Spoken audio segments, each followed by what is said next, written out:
this is Jordan Grace, and you're listening to the Social Suplex Podcast Network. BWB, this is One Nation Radio. You better get it right. Rich Latta, James Boyd came to give them life. The Blackest Wrestling Podcast has come to kick all ass and drop it 6 feet if they're kicking trash. Word, let me welcome y'all to something different. And if you dig it, man, you should let some friends listen. We be getting it in, this on the regular, dude.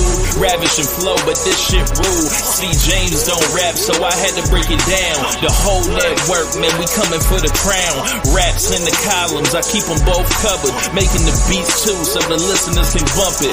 Hit us with the rating, yeah, I'm saying it's a 5. Before you hit and talk, bob your head side to side. It's One Nation Radio, and this is the beginning. It's Rich, and I'm here with James. It's time to listen to One Nation. We got to unleash the power of the pyramid. This is Mike Sempervive from WrestlingObserver.com. Check me out on Wrestling Observer Live every day. And also check out your boys, Rich and James, on One Nation Radio. This is Kenny Omega. We're listening to One Nation Radio. Check it out, guys. These guys know what's up. Big Kenny Omega fans, that's all that counts to me. Goodbye and good night. Bang. Ladies and gentlemen, welcome to this special edition of One Nation Radio. We are covering New Japan Pro Wrestling for the year of 2020. And to do such a thing, we're going to bring back the same person we used in 2019. Jeremy Donovan, what's going on, man? What's up, guys? Happy New Year. Happy New Year. Sir. Yeah, 2021. Yeah, 2021. Which feels a lot like 2020 still. Yeah, so... I mean, I don't know where else we need to start, aside from, I guess, Jeremy, the gigantic elephant in the room that it has basically made us talk in that tone about 2020 and 2021. So I'm going to ask you, what do you feel like overall New Japan's effects were dealing with? Actually, I'm gonna pull back. I'm asking a dumb question. I'm asking a bad question. I'm gonna cut all this out. So, Jeremy, I don't know if you give me a ballpark figure. On let's say a scale of 1 to 10. 10 meaning it changed everything. 1 meaning they adapt to it swimmingly. On a scale of 1 to 10, about how well do you think New Japan adapted to all the things involving COVID and its effect on its year? I would probably be somewhere maybe 8 or 9. I feel as far as adapting, I mean, they were one of the only promotions that shut down for a duration of time during the pandemic. They were gone for I think 3 or 4 months, and within that time they were doing the Together Project special shows. They're still putting out a lot of content talk show wise. They got the rights to the My Dad is a Heel Wrestler movie that Tanahashi did to put that up on New Japan World. So I think they did a great job during that 3 or 4 months, implementing the content they had and trying to create new content to keep people subscribed to New Japan World. And then you look, once they come back, they're running safely with the empty arena shows. And it just came out, they've had, 100,000 fans since they started getting fans back to shows, and there's been no cases of COVID traced back to New Japan events. So I feel as far as logistically, I feel like they adapted and handled everything well, transitioning from empty arena shows and then going into the, limited capacity clap crowd shows. And I think it worked out. And we've talked about this before on our show. I feel like with the New Japan style, especially those guys that are, wrestling the strong style, I think the empty arena didn't really take too much away from them because it's more, focus on what's going on in the ring. It's very similar to UFC. We've seen success with the UFC empty arena shows because it's all about what's going on in the octagon. It's that sports feel. And I feel like a lot of stuff that happened in the empty arena era, even the clap crowd stuff, a lot of those matches were able to adapt, especially guys like Ishii and Ibushi and Shingo, Suzuki, and Nagata. Those guys really thrived during the empty arena clap crowd era. Yeah, Rich, what are your thoughts on the feeling of New Japan, watching New Japan from, I don't know, new beginning, and then we kind of get a stop, and then seeing what the product has looked like since then with the clap crowds? Do you feel like do you feel like it feels the same? Do you feel like it just totally changes the calculus on how we watch these matches? Do you feel like some have done obviously a lot better than others?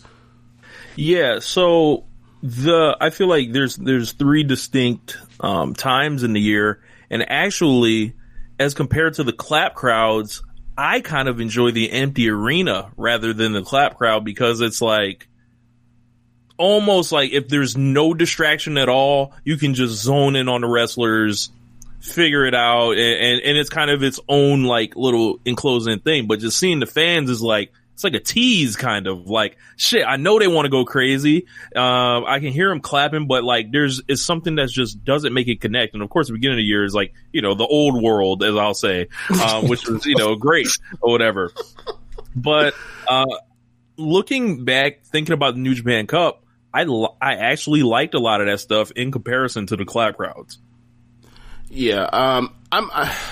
I'm in a weird place with, like, sometimes it worked, sometimes it didn't. I think for, like, just like Jeremy said, like, for the stuff that was, brutal, if you will, like, I didn't miss the crowds at all. But for some of the stuff where they were trying to get heat and the only thing the crowd can do is stomp or clap, that was a real struggle. I think that's a big part of why, we all are, have different, levels of downness on the Evil run with the title. Just like, you're doing all this and then like the crowd, and then like you can't feel the heat. You're just left like almost in this weird place where it's almost like something has happened and like something has filtered away what you're supposed to feel. And it's like, you just feel like, whatever. So it's like they're trying to cook the meal on the stovetop by turning the oven on. Yeah. I could come up with a good analogy. I was gonna be like, it feels like there's been a high pass filter, like that swept across, and we're missing certain vibrations. The sounds are missing out of this, and it's like, I don't know what's missing, but something's missing, and that's obviously it. Even though I think they adapted well, also there definitely were moments like that, the Evil turn, and things where you needed a crowd reaction, you needed those boos, you needed the heat for it to really get over. And there were especially smaller tours, like the World Tag League, but Super Junior Tour, and when they're going to these smaller cities and these gymnasiums, it's like, oh my, it was. I'm not gonna lie, it was painful to get through. Okay, see, I did not watch much of Best Super Junior / Tag League, but what I will say is from watching Stardom, and when you're in a small town and they can't make noise, or you're in the wrong particular city, or a city that like feels like they're not clapping as well, it's like, you'd be better off if there were no fans. Just like Rich was saying, like somebody's like, maybe it just would be better if the crowd just wasn't there at all, and I could just focus on the wrestling. So I mean, I guess from there we can talk about the actual year creatively. I guess we start off at New Japan, Wrestle Kingdom 14, night 1. 2 of the best matches I've ever seen. Some other stuff that I think was good, but didn't reach that level because like the 2 matches are the ones I think about really at all. I don't know. Do you want to talk about New Japan at one night 1, night 2, or do you want to talk about all together? Do you think it's easier to just get through it all together in 2? I think it's all easier to do all together. Okay. Well, let's start with this. Jushin Thunder Liger 2 retirement matches. What were your overall thoughts on the 2 nights of Liger, Jeremy? Yeah, I love the matches they set up here for Liger. Night 1, you have the big 8-man tag where he's teaming with Fujinami and Great Sasuke and Tiger Mask to go against Sano, Taguchi, Otani, and Takaiwa. And yeah, it was a fun match. And a lot of these guys, we haven't seen them in action in a long time, and they went out there, especially Sano. It's my time, baby. I was just waiting for y'all to call me. Sano went out there, turned the clock back, man, was out here doing suicide dives and wilding out here. And yeah, that was a really fun matchup. And then you go to night 2, where they had a tag match where he's teaming with Sano to go against Hiromu and Ryu Lee. So you kind of have the generational rivals teaming up together to face each other in kind of like the past of the junior division, taking on the present / future of the New Japan Junior Division. And again, that was another great matchup, and I think a fitting way for Liger to go out with facing, two guys who he sees as, the face, and two guys that can lead the junior division, going forward. Right. Yeah, man. Yeah, go ahead, Rich. I was gonna say, I felt like it struck a great tone between that and New Year's Dash. Like, you get the goofy match with all of his friends in the beginning. Sano, of course, showed up. He was just ready to run we had a ball roasting and cheering for Sano at the same time during the event and after, with all the memes. I believe there was one of them that said he looked like a blowfish or something like that. Like, I forgot what it was, but and then as Jeremy mentioned, you got night 2, and it's like a tad more serious tone, and then of course Liger losing like he wants, because he wants everyone to beat him. And then, the ceremony the next night, everyone's crying, and I was fortunate enough to catch Liger in 2019 and 2018 for that matter. Which I, didn't know I would be able to do. And Jeremy got to interview him. We got to stand right next to him. It was pretty crazy when you think about it. And for what felt kind of underwhelming throughout the year, I think in 2019, like, why aren't they doing more with Liger? Because it was just like, yo, rent him out like everywhere and send him and let him do cool shit. Like, I think, for him, it was probably what he wanted. I probably wanted a little bit more, but I can't really be too mad at how it all laid out.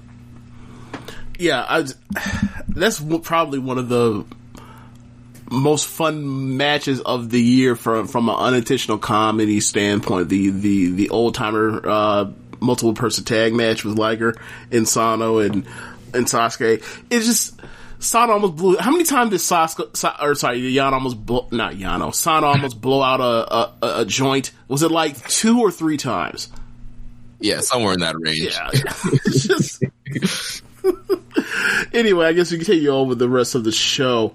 With that point, I mean, you have the Sonata and Saber match. You have the Jericho and the Tanahashi match. You have Goto versus Kenta. I mean, there was a lot of good stuff on the show. I mean, you have Shingo obviously throwing in a six person tag that goes like 8 minutes or whatever. But I mean, ultimately, Ishii too. Yeah, that's right. Ishii was on the other side of that. Yep. Wasn't that a setup more of a? Did they even get in the ring together? Was there an interaction? I can't remember. I don't remember. Okay. Yeah. All right, this year was 72 years long. Yes. That was 5 years ago, after all. So then from there, we can just get to the big matches. You have the double gold dash stuff. You have Naito versus Jay White. A match that I'm probably looking back on and watching it in retrospect was probably better than I originally thought it was, but it was so much tied to stakes. It was a very good match. Probably a great match. I probably gave it somewhere around 4. The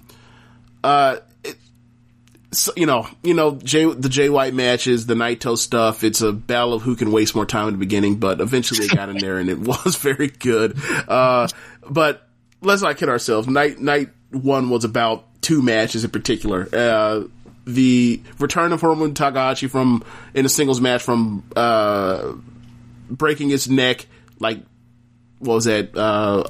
The fall of 2018, to get to that point, and he goes out and he has an all-time classic. Will Ospreay, after having the year that he had in 2019, has his best match. His best match then, maybe. Which match do you think was better, Jeremy? That match or the Shingo match? At Best Super Junior Final? Man, that's tough. I guess still Shingo, but still, it's just like that match. Yeah. It's active. That is even close. I think the Shingo match was just the thing that puts it over the edge. Is like Shingo was just so dominant, right? And just blew through the block, and you're thinking, yeah, there's it's gonna be a great match, but no way Ospreay is beating him. And then you just get that super ultra, Mortal Kombat finish him combo where Ospreay does the hook kick, the hidden blade, the Oz cutter, the super Oz cutter into the Stormbreaker.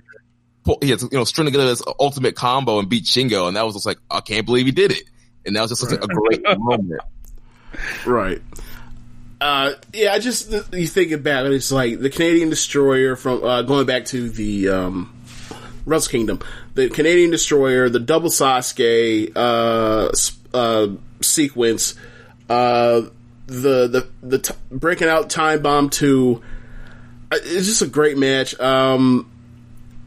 And then I guess we can move on to, I think there was a point during, Wrestle Kingdom where, like, Rich is like, I know they sprayed this shit over 2 nights, but, like, night 1 is not living up to the hype. And I was like, well, they got these next 2 matches, and, like, if they have 2 of these all-time great matches, then it comes out to where, like, yeah, it's, like, still Wrestle Kingdom. And then sure enough, they break out, the title change for the junior title, and then you get the Ibushi versus Okada match, which is like, it's crazy how you can have one of the best matches, a match of year contender in the G1 last year, and then watch it, be like, that's an incredible match, for the best match of the year. Feels like they're holding back.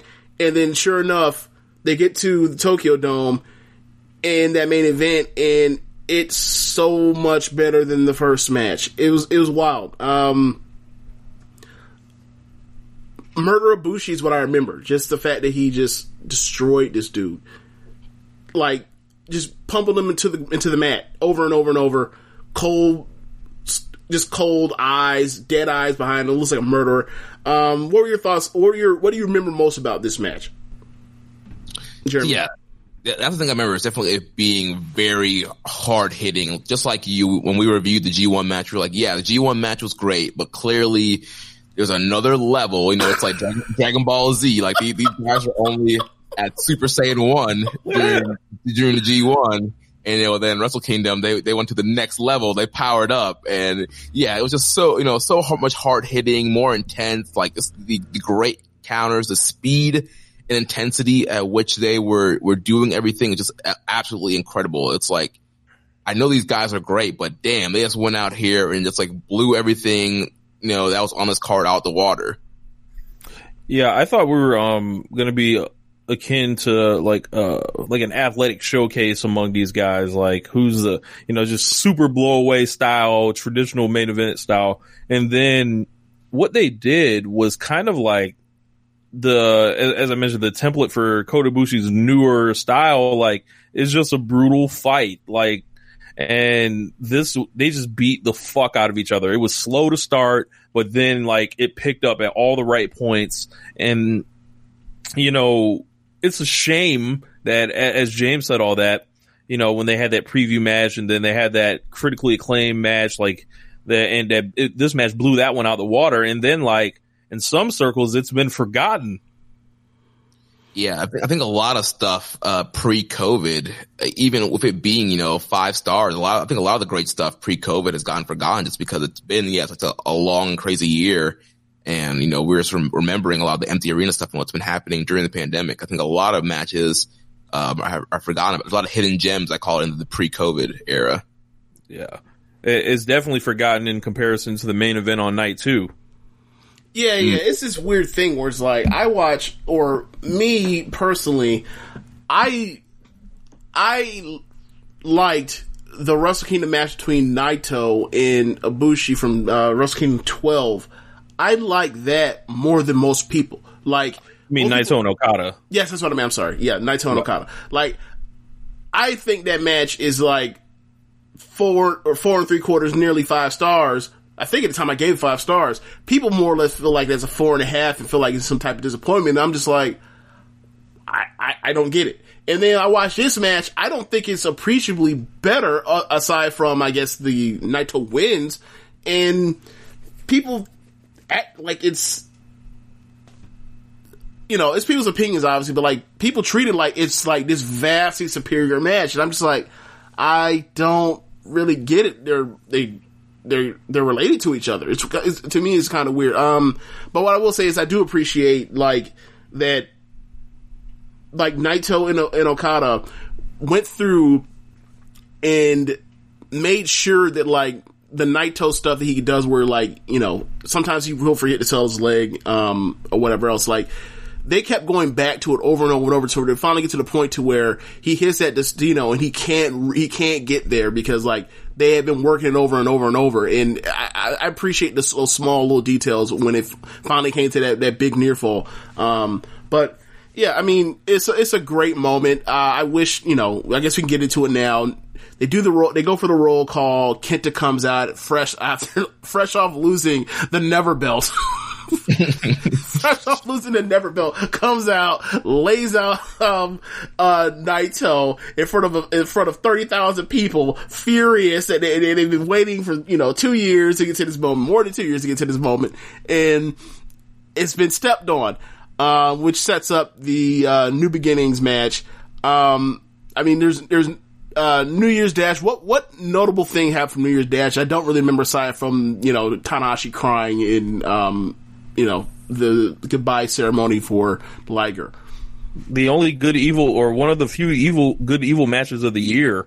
The tag match. It was Evil and Evil and Shingo. Yeah, against Goto and Ishii.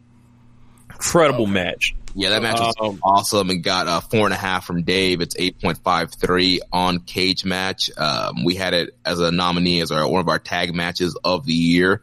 Again, one of the matches, like, it's on New Year's Dash at the beginning of the year. It kind of gets forgotten about. But yeah, you know, it's, you know, you have three of, like, the best Never guys there and Evil in a matchup, and they're just, you know, it's pretty much a Never match tag version where these guys are just, you know, throwing bombs, throwing forearms, the incredible selling from Ishii and Shingo, and just the fire they all showed there. And yeah, that was one of the best tag matches of the year.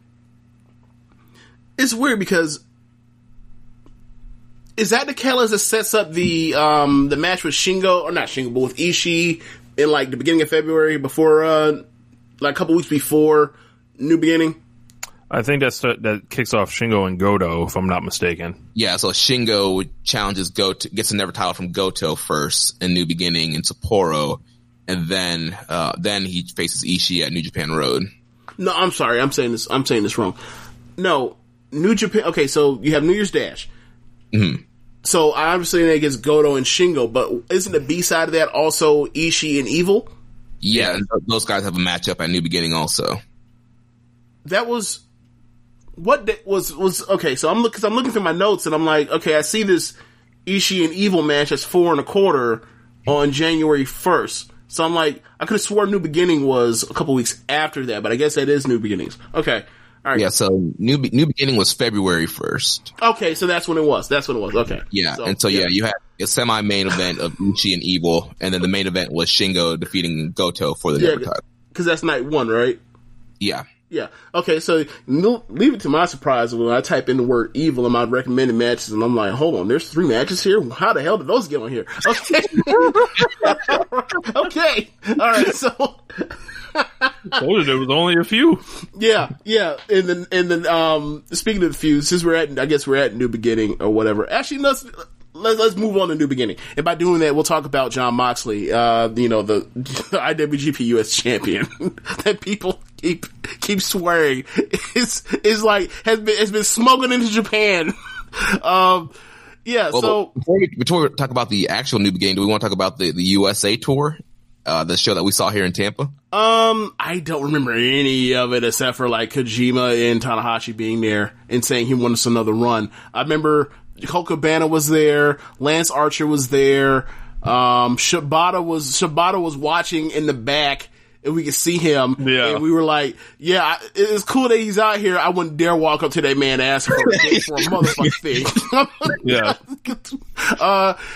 Yeah, I remember that being a very everyone showed up and worked hard. Yes. The lighting wasn't the best, but it was a very good show. But it clearly showed, I think, that the U.S. strategy is like, I don't know what it is.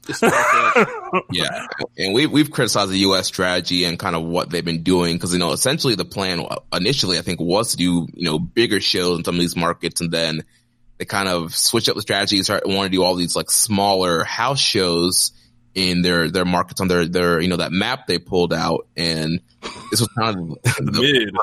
yeah. I'm thinking of mid. That's the first thing I thought about, mid. And so this was kind of like the first step of that plan. So we had this like new beginning tour that was in the Southeast region, kicked off here in Tampa. But yeah, I think for just looking at the show itself, I thought it was a very fun show. We had the 8-man elimination match for the main event, which was Finn Juice, Tanahashi, and Rocky against the Bullet Club team of Chase, God, and Yujiro. So obviously not like a, crazy main event or anything, but it was fun for that show. And we also had Archer and Yoshihashi, Cobb versus Alex Zane, Cabana and Yano versus Fredericks and TJP, Kojima and Nagata against Coughlin and Narita, and then Mysterioso Jr. against Clark Connors. So overall a solid card, but obviously just kind of like Rich was saying, kind of a misstep in the whole U.S. expansion and how they were doing these tours. Yeah, and I don't know what to do with they have no TV, so they're New Japan Pro Wrestling is a live gate promotion, and in America that isn't a thing. So it's like, you know what I'm saying? Like, without TV, what can you do aside from do these small shows? And it's like, if that's what you want to do, cool. I appreciate it. I'll go when it comes, in my area, once we get past this stuff or whatever else. But as far as trying to expand in a way that it seemed like they were doing before, I'm sure you could do, 1 or 2 big events a year, like they were doing before. But,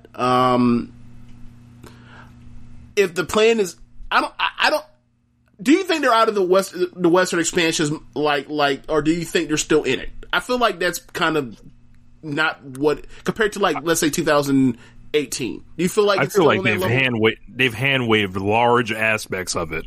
Yeah, I feel like they, at the beginning of the year, they were probably very gung-ho on doing these tours. They had the Wrestle Dynasty show that was going to be at Madison Square Garden. That's right. SummerSlam weekend. Yeah, so it seems like, they definitely had plans to do more stuff this year, but then obviously COVID happened, and then right now their kind of answer has been New Japan Strong. They've been filming in the studios in California where they film Championship Wrestling from Hollywood. And so that's kind of just been like, the holding pattern. Like, we'll do Strong until, hopefully things will get better and we'll be able to kind of go back to the plan. But now with Corona not really, the vaccines are starting to roll out, but we don't really have a handle on this thing yet. It's like, I'm not sure when or if they're going to go back to a full scale plan. Like, if they were,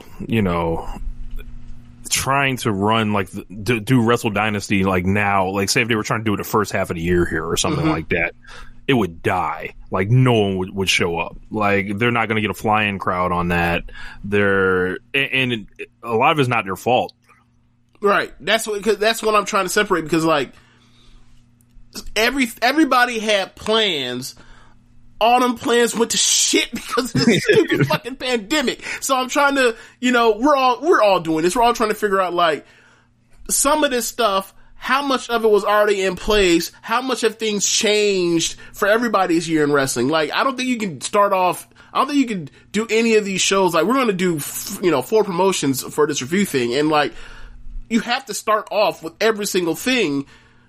COVID's the number one thing with a bullet point as far as, how did their year turn out compared to what was probably, the plan going in beforehand, and how much of it's changed because of, circumstances due to, the lockdowns and whatnot. It's just, I think personally, like, if their old plan was, we're going to expand, I feel like it would have failed, but it seemed like, without Kenny, without the Young Bucks, without some of the other guys that also, contributed and went to, AEW, like a Cody, like like Trent and I feel like, or Trent and Chucky, I feel almost like they kind of decided to go somewhere in the middle where it's like, all right, we'll still do these small little house shows, whatever else. We'll still do the regional thing like they did in Nashville. They did last year. They did, the G1 Night 1 for Block A in Dallas or whatever else. Dallas. We did Madison Square Garden last year, but it feels like, they can do 1 or 2 big shows here still, but they're not really going to try to really, do anything more than like, some spot house shows here and there. Like, and I feel like that's a strategy where you can make some money and get some guys experience, especially like, Shibata boys, but until they get TV or whatever else. I don't know if it's worth it to do it like 3 times a year. Like, honestly, right. I think one of the things that helped the California shows in the beginning was just the fact that like it was just such a rarity that the New Japan guys came over to America. So it's like, oh my gosh, we have to go to this show because who knows when we'll see, Ishii or Suzuki or, Okada ever again. Mm-hmm. Right. I think they took some of that appeal away by doing more and more and more shows here. It's like, all right, now I can kind of pick and choose. Well, because I know these guys are coming now. I'll catch them either on one of their tours or one of the Ring of Honor tours and see them. And so I think they kind of keep that luster, that mystique of these guys coming over here. Yeah, I think back to that Ring of Honor show that me, Rich, and Josh went to where Omega and the Bucks were on there, and just like what a big deal that Kenny was here in the States on the show. And it's like, you need to meet this guy now because you don't know when he's going to be back. Right. And to be fair with New Japan, they have not, I feel like, tried the strategy of like big money drawing matches in America to see if people would show up. Like they had the Super Card of Honor thing. That thing was sold when All the Elite was still in place. Like, we don't really know, like, if you want to give the Elite the credit for that, when Kenny was the champion, all his tickets were sold. You can do that. And by the time we get there, it's Okada and Jay White. That's not really something they advertised. But now, like, they also did that G1 show where they put Okada and Tanahashi the first day of the G1. That's a big drawing thing in itself, but they've never rolled out a full, hey, we're going to have such and such defend this title on this date, and really do it, because like it seems like they've always they've fumbled a strategy all the time because they have to wait for their booking to play out before they do stuff. But that's just not how it works here. Like you need like 2 months to get it popping, like advertisement wise here. So and they've never changed on it. They've never acquiesced to that. They've never done that. You're right. Yes. So I just don't know if they have the incentive to do that now, especially with it being such high risk with COVID, and then also, not having the stars that they did in America anymore. So, I don't know, man. Like, they should be trying to look to link up, but I don't know if that's their MO. And I don't mean with just AEW. Like, I'm sure there's a place in Winter Park, Florida that would enjoy the help. Can you imagine? That would never happen. Look, if they ended up on the same side, like kind of by like some enemy of my enemy is my friend shit. It would just never happen. Like, hey man, never say never in the wrestling business. I'm gonna say never, because that will require come on now, like they bring in Kushida, they bring in Nakamura. They took AJ Styles away. Yes, there is obviously is more recent with the AEW thing, but like New Japan doesn't have any real reason to want to fuck with WWE either. Like what? Like bring in Tanahashi, bring in like Naito, and have him job out to Braun Strowman or some shit. Like, come on, fuck out of here. That's not going. Like, the politics at play for all of that stuff is like, what it is with WWE. They're going to do all this non-starter type of stuff and demands or whatever else, compared to AEW, where it's like, all right, we'll actually do a partnership where it's like, we'll partner with you. We'll bring you in a job. Sure. We'll change your fucking names and shit, so we can say you own your rights to your American rights or whatever else. It's just, nah, man, it just wouldn't work out. It's too much, hell. Think about it. What's more likely to happen? They work together, or Vince offers to buy them out? What's more likely? I think Bushiroad it would have something to say about that, but now, obviously the answer being no, we're not doing that. Fuck off. But like, I feel like if they were to sit down between Bushiroad and Titan Inc., whatever you want to call them, like, you're more likely to get out of them sitting in this meeting and discussing for an hour, 90 minutes, 2 hours. You're more likely for Vince to try to want to buy them out and to get a foothold in Japan than them actually like trying to work a partnership. Am I wrong? Am I wrong in saying that? I think Vince has more respect for New Japan than you think. I think he respects enough to want to buy them out. I mean, yeah, there is a history there with both promotions, and I feel like with New Japan, there's still a mystique about WWE, and you heard the way the guys talked about it when they came to Madison Square Garden, and they talked about the history of WWE and some of the big matches, stuff like that. So I feel like they would try. They would. I don't think a partnership's out the window. I mean, I think it's very unlikely, but if the right people talk to each other, things could happen. Triple H apparently was telling wrestlers he could have got them to New Japan. Wait, at one time. So what happened? So at one point, the late Brody Lee, he told like Triple H was negotiating with him and was like, "Yeah, we can get you to New Japan Pro Wrestling like as a perk in your deal." And I'm like, "That's a fucking lie!" Like.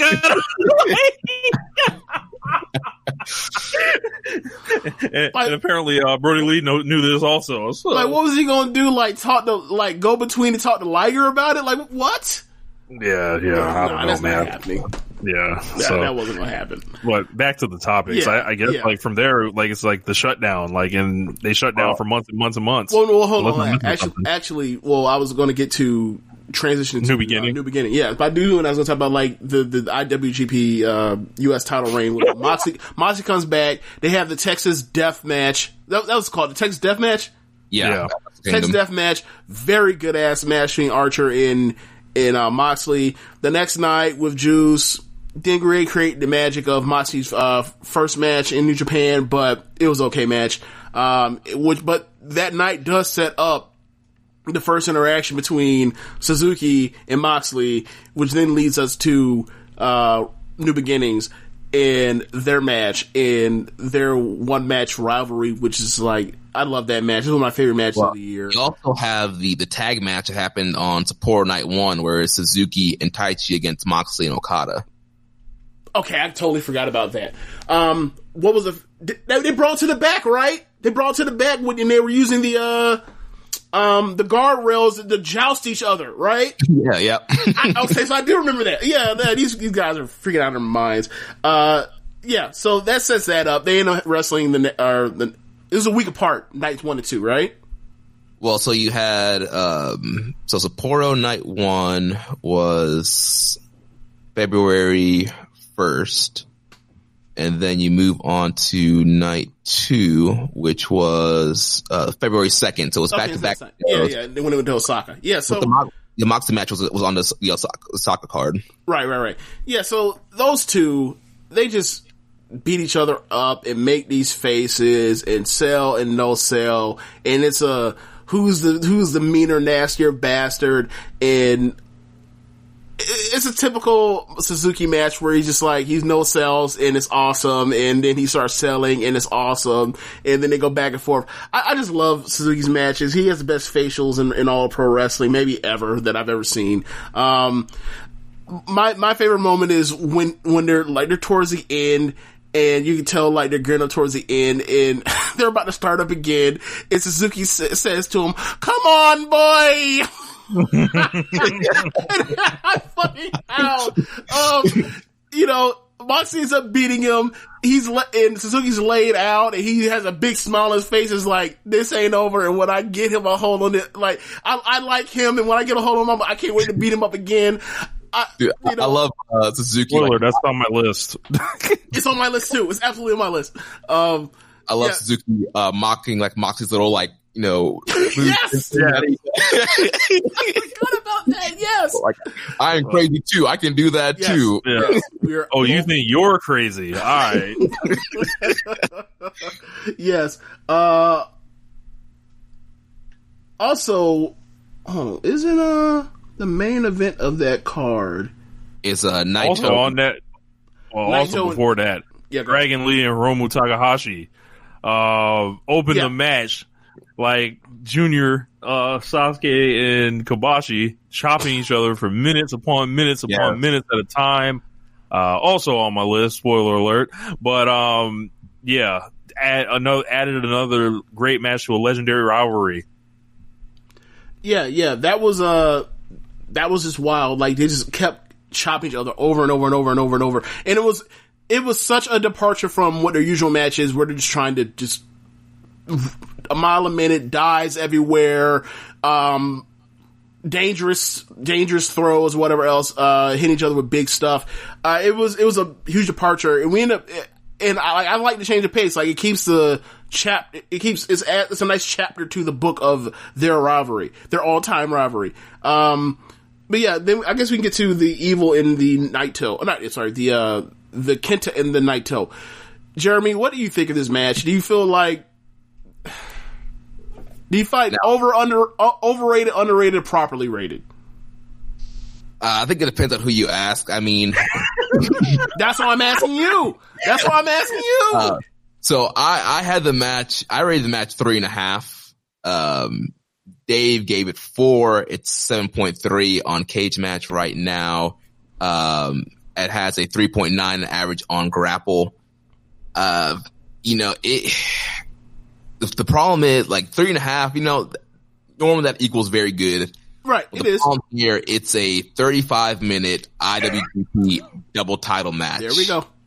And that was the problem. This match did not reach, as Okada's calling it, the IWGP title level. It was very slow, very plotting. There was, Kenta, getting powdering. It was a very long matchup to finally build up to the closing stretch and build up to, Naito finally getting the victory, which stinks because this was a great card that was a sold out house, over 11,000 people. So clearly the angle at Wrestle Kingdom worked because people wanted to see Naito get his revenge on Kenta. So that they drew the house, but then when it was time for them to deliver the match, personally for me, I don't think the match delivered in that spotlight. It was fine, but being a double title main event, like, it should have been at least, very good to great. And it did not reach that level at all. For me, this match inspired one of my all-time favorite rants on Keepin It Strong Style, when they went back through like 5 years of defensives of the IWGP title and said, this does not measure up. Stop lying. I hated this match at the time. It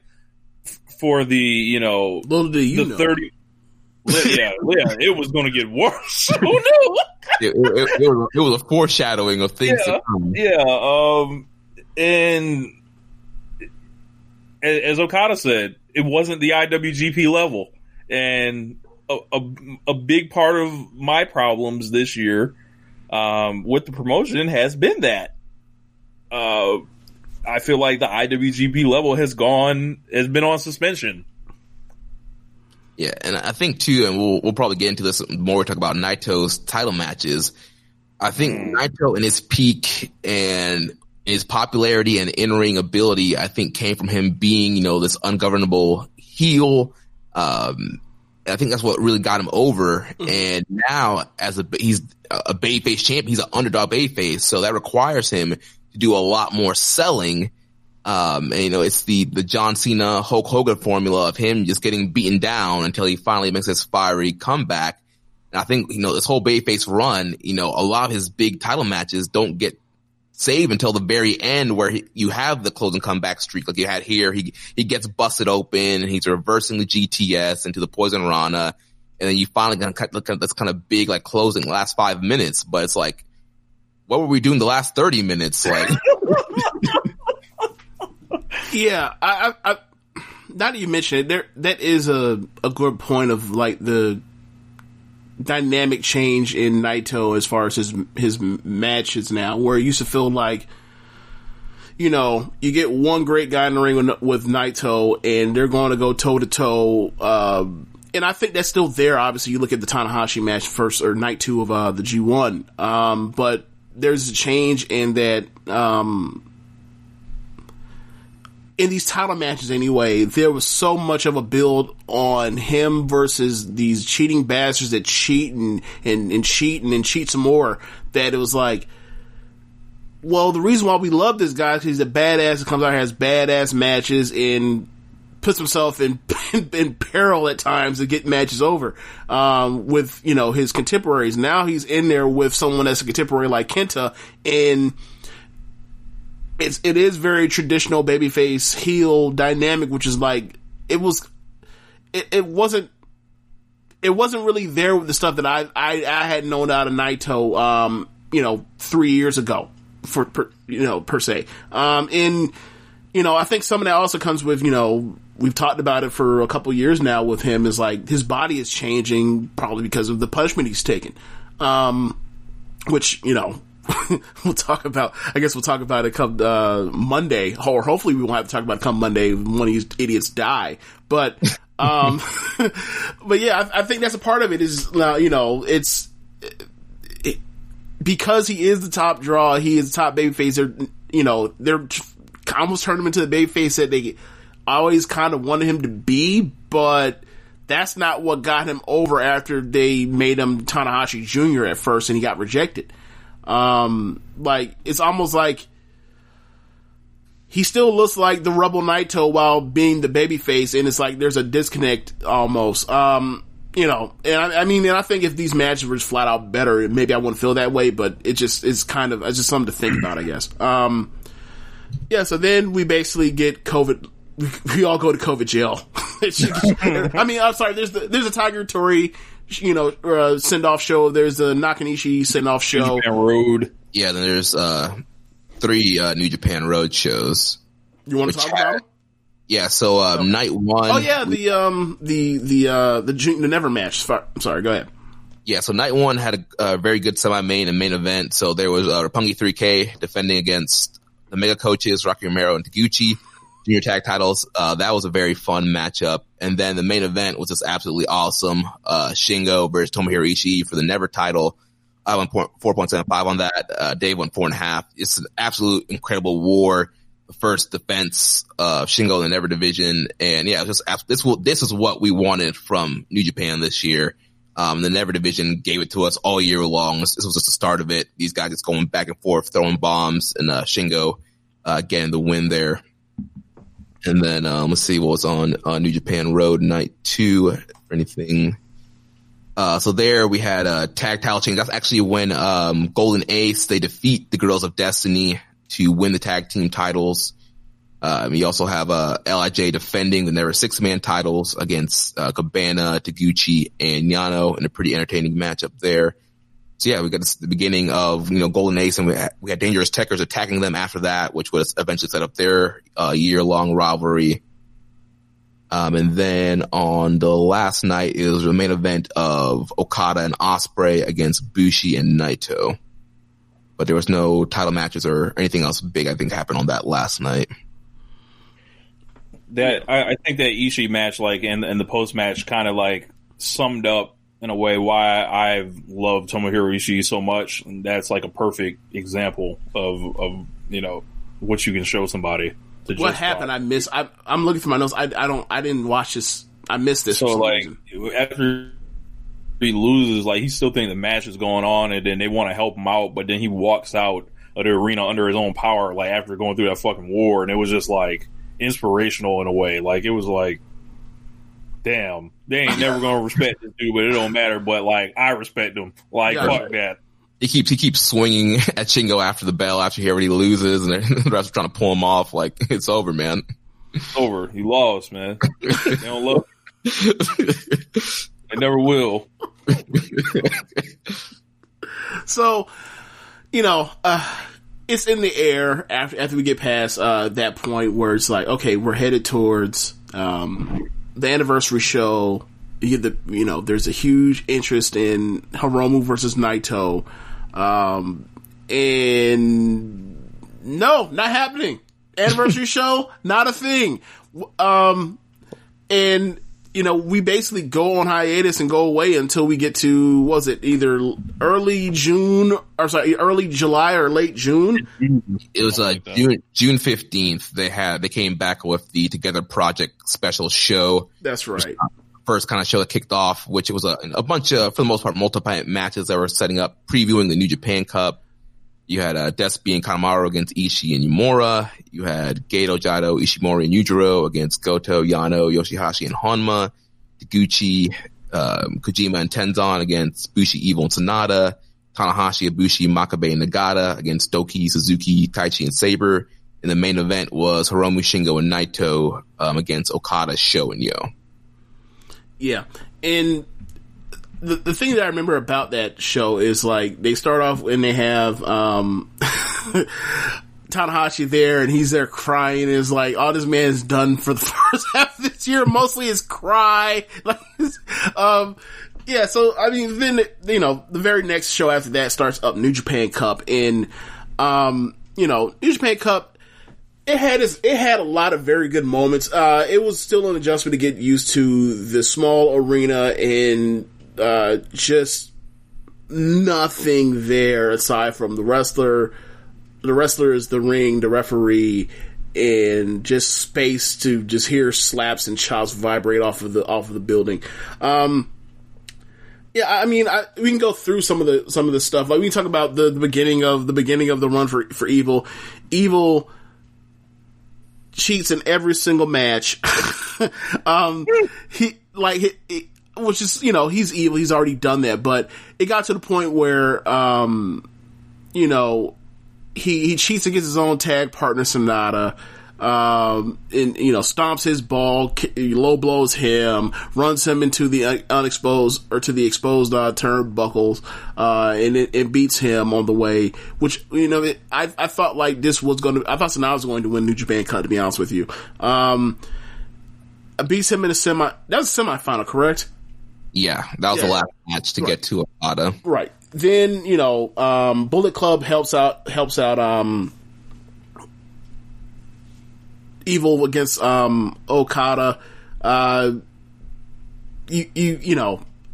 Josh, told me that, like, if anyone interferes in a New Japan match, that means that, like, that person is changing factions. At that time, there was possible deniability that between, the stuff between with Evil, or sorry, with Jay White. Well, yeah, with Gato helping him out, there's like, all right, there's possibility, like, screw Okada. So he screws Okada. He wins. They do the roll call, the fist bump. The fist bump turns into the too sweet, and then he ends up hitting him with a go to Evil. Go to Evil. I'm sorry. What's Evil's move? I'm blanking. Everything is evil. Why did I say go to Evil? I don't know. Yeah. I'm mixing up New Japan faction leader. I'm not sorry, Bullet Club leaders. How many leaders are there? 3? Can you get a 4th one in there? So anyway, and that's the angle, and I feel like, I watched the Kenta turn on Ishii and Shibata from last year, and listen to that crowd, and I feel like the biggest example of, damn, there's no crowd here, was that moment when Evil turns on Naito. Like, I feel like the crowd heat for that would have been molten, and it's just not there, and you're just like, it's still great in my opinion, but it's like, damn, this is one of the ones where it hurt this year really bad in all of wrestling. Yeah, as popular as LIJ is in Japan, like, yeah, that would have been a huge moment there. That would have been one of those where you hear, like, the fans are leaving the crowd, the arena empty, they're booing, they're walking down, they're furious, or they might even have thrown stuff if they could have, if it was a full arena. But yeah, that would have been a great moment to have a full sold out arena just raining boos on Evil. Yeah, we started getting the rollout of the Evil main event style. That match with Okada was horrible.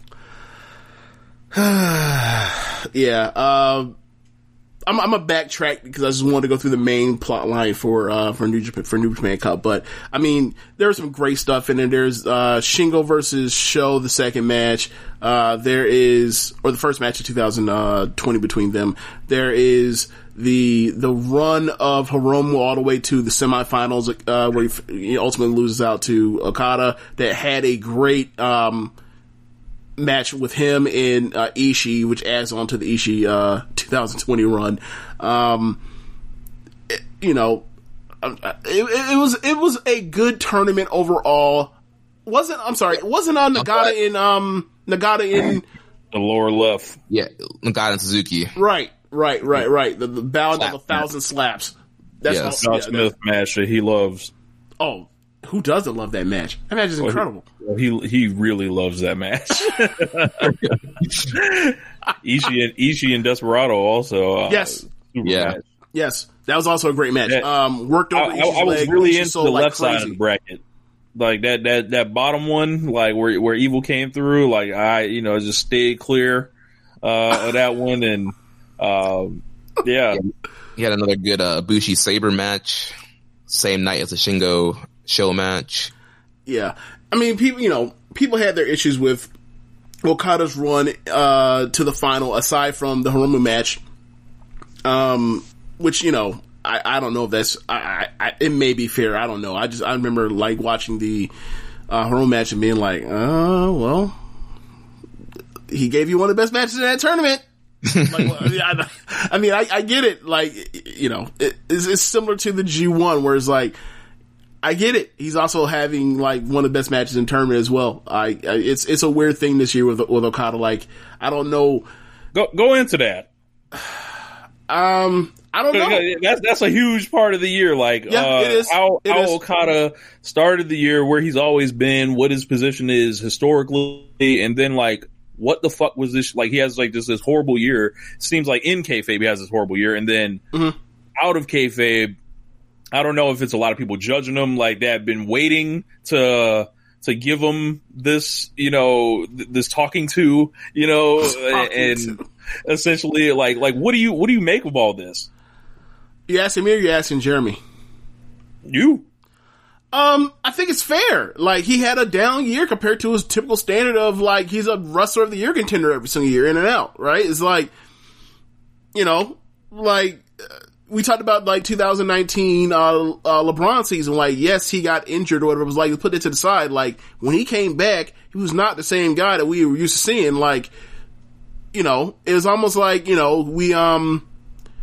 if Christmas Day was him losing the IWGP title to Naito on January 5th, like, you look at the parallels, it's almost like, he went away for a long time, so did Okada. Like LeBron tore his groin, Okada, like, basically, like, sleptwalked all the way to, like, the G1.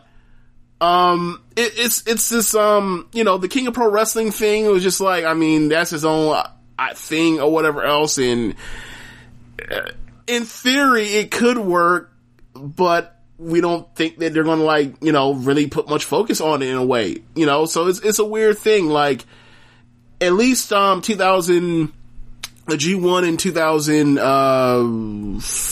was that 17? 18. The G1 2018 after he loses the belt to Omega, like, at least the whole thing is like, he's lost, it's character work, like, he's still having great matches, but like, he's doing, the music has changed, the red, the balloons, like, he's like lost himself because he's like separated from this thing that made him. And this time, like, he lost that, and it's like, he's still him, but it's like, but less effort and a lot less focus. Away. Like, obviously the real answer is like, or not the real answer, like, in some of these years, when he's not the champion, he's going to be like a focus in like the tag division. And the thing is, like, when is that coming? Like, cause this year it went to Golden Aces, right? So it was like, he was like the odd man left out. So the King of Pro Wrestling thing was what brought him, was supposed to be his thing. And it's like, you're doing this shit with Yano. It's not, nah, bro. Like, just no. Jeremy, same question for you, like with Okada and his like reception amongst, everyone. Yeah, it was definitely a very weird year for Okada. We saw when we come back in the New Japan Cup, that's where we see like this new kind of style where he's using the money clip now instead of doing the Rainmaker. So you kind of lose that epic closing stretch of his matches where he's trying to, get wrist control and work into the Rainmaker. So you kind of lose all of that. I mean, clearly still one of the best wrestlers in the world. So it's kind of a frustrating thing because you know that he could do better. Right.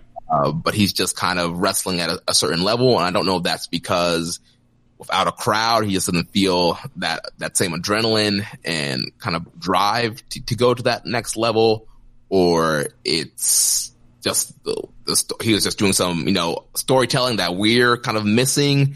I'm not quite sure, but a lot of people, were not a big fan of Okada's work this year.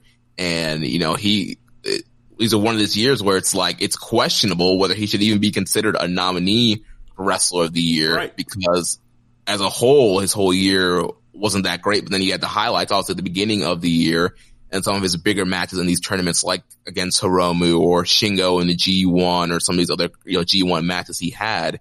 He would turn it up and still have great matches, but there's still clearly something that was missing. Yeah, there's not a good case for him for Wrestler of the Year overall this year. Like in the Observer, there's just not a good case for it. It's like he, from January 5th to now, he was pushed as a top guy that didn't have a lot of focus. His matches didn't come through in the way that they normally do, where he's having, just a shit ton of 4 3/4 star matches and above. He had his share of them, but they were few and far between. He didn't have a heated program with anyone, obviously, until the back half with, going through, the British Empire thing with Great O'Khan and Ospreay or whatever else. There was no real thing to point to aside from his but the number of great matches that he had. And it's like, if that's it, then his case is basically he has roughly the same year, a little better year in the ring than Naito does at the top, but it's he didn't get he didn't get that kind of focus that Naito has. So Naito is the choice over him. If you're going to, if you're just choosing, traditionally out of New Japan for push people. If you want to say, for me, I don't know how you feel about this, Jeremy, but if I had to choose a candidate for Flair Thez out of New Japan, my pick would probably be Hiromu. Do you think I'm crazy by saying that? I think the thing that hurts Hiromu is not being in the G1. Right. I think if Hiromu was in G1, I think he's definitely a lock for that Flair Thez, but missing that big chunk because he was on such a roll coming back from being in New Japan Cup. Right. He gets a title match against Evil, one of Evil's best defenses. He has the Taiji match at Jingu, and then he just kind of disappears until Best of Super Juniors happened, and it obviously wasn't a normal Best of Super Juniors. I mean, he was still having all the best matches. Right. It actually had the Desperado through line with it, where it's he beat Desperado beats him in the first match, and they had the rematch in the final, and it's this incredible final 10-minute closing stretch. My thing is just the comeback from the broken neck, drop the title off to, or have the match with Dragon Lee at New Beginnings, drop the belt to Ishimori, basically gets sent away because of G1, wasn't allowed to be in new G1, which is that needs to change come next year, 2 years down the line. They need to obviously make him a open weight guy, and then sets him back up to where he wins the Best Super Juniors by the end, having this incredible run in that tournament, and then he's set up to get the title back, and then I feel the case would have been a lot better had he had a match with, had he had the anniversary match. I feel his case is a lot more solid to more people and recognizable to more people if he has the match with Naito and he, has Naito's best match. I think that's just the thing that's missing. He's a junior, so he's obviously has that disadvantage, and he's not double dipping in the way that Shingo and Ospreay were last year.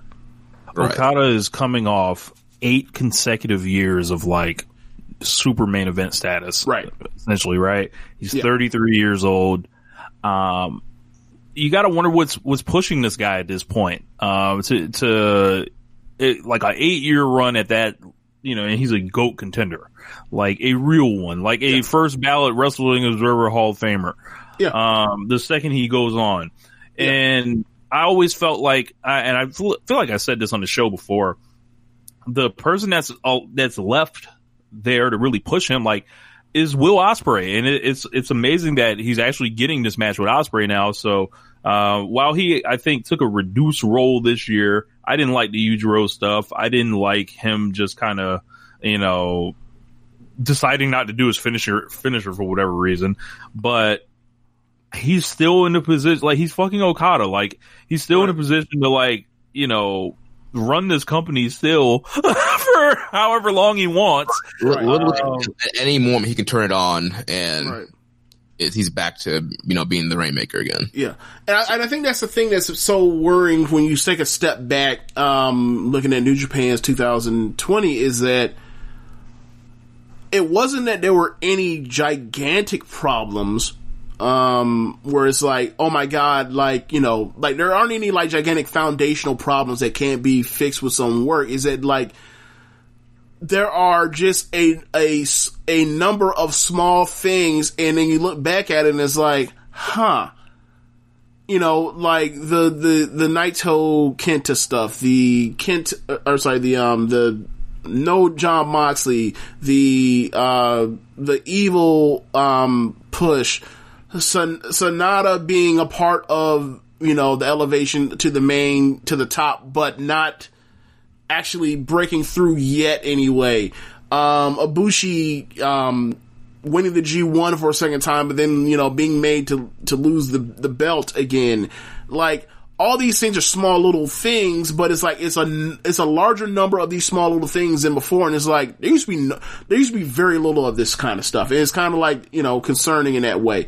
But it's like, I don't think that, like, these are growing pains where you're trying to get a new group of people over. Like, when you bring in Great O'Khan, you turn Ospreay heel, you're trying to elevate Sonata and Evil to the next round of guys, like that, quite frankly, like, those will be the guys that'll be in Wrestle Kingdom 20 facing Okada, right? And it's like, these are the growing pains to get there, and it's like, you just like, it used to be so easy, but it's like, or it felt easier, but it, it's hard to judge because of the stupid pandemic and no crowd, so we don't know the heat that these people are getting. Like, we know that, like, the crowd loves Sonata, the domestic crowd loves Sonata way more than Western fans do. Evil too. Yes. Yeah. I guess I didn't bring up Evil because of the part where it's like, one's a heel, one's babyface, so it's like, you're supposed to hate him, so whatever. But yeah, that is true. And like, that's the thing, that's a part that needs to, we have a hard time with, is like, this wrestling isn't necessarily for us. It feels like it 90% of the time, but that 10% when it doesn't hit in that certain way is kind of like, what the hell is this? Right? And I mean, and that's the thing, like, we've talked about the Naito and Evil thing we've seen it coming for years, but we didn't expect it, like, to actually reach the point where it's like, Evil becomes the champion. I never thought that was going to happen, but, I mean, Jericho talked about it. That was the plan, like, a year ago, 2 years ago. It was crazy. Right. Yeah, but, we end up getting to Hiromu. We talked about Okada at New Japan Cup. So I guess, we can get to, Dominion. Summer. Yeah. Dominion and Jingu. The Jingu show I really liked. Dominion, I felt like it was like a 2-match show. It felt like it, like the Dangerous Checkers match, with Golden Aces, with the title change they destroyed Tanahashi's knees. It's just incredible. Then you have what was the Never match on that show? It was, Shingo defending against Show. That's right. And it had a great match, but it wasn't as good as their Empty Arena match in New Japan Cup. It just wasn't, but it was still a great match. I guess just now the time to get into this Evil Naito shit throughout the year. Oh, God. Yeah. So yeah, this kicks it off. Obviously, Evil's coming off the big turn here, and then again, same problem with the Kenta match. We have this 37-minute match, just slow plotting, getting heat on Naito throughout the whole match, and then we get the introduction of Dick Togo now with the Garrote, the top prospect of New Japan 2020, the Garrote Wire. Yes, best new wrestler. Yeah, it's like, what is going on? Man comes out here dressed as Bushi, choking him out with the Garrote. You immediately know it's not Bushi because he's fucking jacked. That's exactly what I was getting at. It's like, who is this buff motherfucker with a Bushi mask on? And this dumbass Naito still fell for it. Stupid. Think about dumb baby faces. Also, Naito wrestled this whole match like it was like he was Seth Rollins and Dean Ambrose. Like he should want to rip this fucking guy's head off, but like he didn't. Yeah, he was basically he had it in third gear. He really did have it in third gear that whole match. Like, quite frankly, until like the end of their last match, the Power Struggle match. That's Power Struggle, right? Yeah. Yeah, like the end of the Power Struggle match is when he actually finally like felt like he actually tried hard and turned it on at the end. He actually cranked it to fourth gear. But yeah, it was just a weird thing to see that this match just feel like, okay, we're waiting for it. And you're like, geez, we're 20 minutes in. Nothing mattered. Nothing has mattered through these first 20 minutes. And then you get, the TikTok spot. They win. And he's the double champion. And we're like, what is this? So Jeremy, around that time, I was on the Dominion review on Keepin It Strong Style, and let's just say we blacked out. Yeah, man. We thought the Kenta stuff was bad, but this went to a whole new low. Like I feel bad for like going off on the Kenta match like the way we did, based on what Naito did. Right. See, should have been talking shit. Ghetto was punishing y'all. Y'all shouldn't have been punished. I'll show you some shit matches. I'll show you a bad main event IWGP heavyweight title match. Y'all want the worst in history? I'll show you the worst in history. All I gotta say is that we were right. So, I guess we can get to Jingu from that point. Well, before we get to Jingu, there was the Sengoku Lord show where Evil defended against Hiromu. Oh, that's right. Yes. Which was Hiromu. That was like Evil's best defense. Yes, because it's Hiromu. Yeah. I don't remember much about the match. I remember watching it and thinking like it was better. It was much better than the Naito title change, the title change from Naito to Evil. But I remember still feeling like, yes, this wasn't necessarily a great match. It was. I thought it was good though. So I will give Evil that. Like he was in there with one of the 5 best wrestlers in the world. Then he can have a good match with him doing what he's doing with that nonsense. So there's that.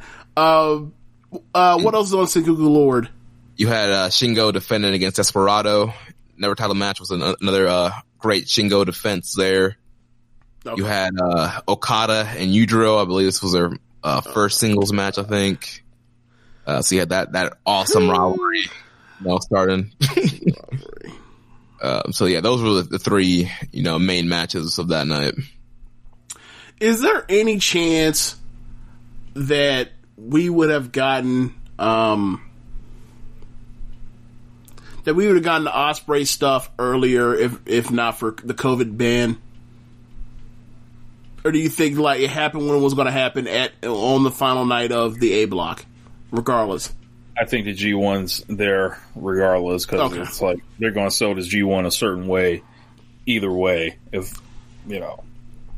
Okay. Yeah, and I think a lot of eyes would have been on the G1, especially with that Okada Ospreay match. A big story in there of Ospreay never beating Okada. So I think that was like the perfect setup for it.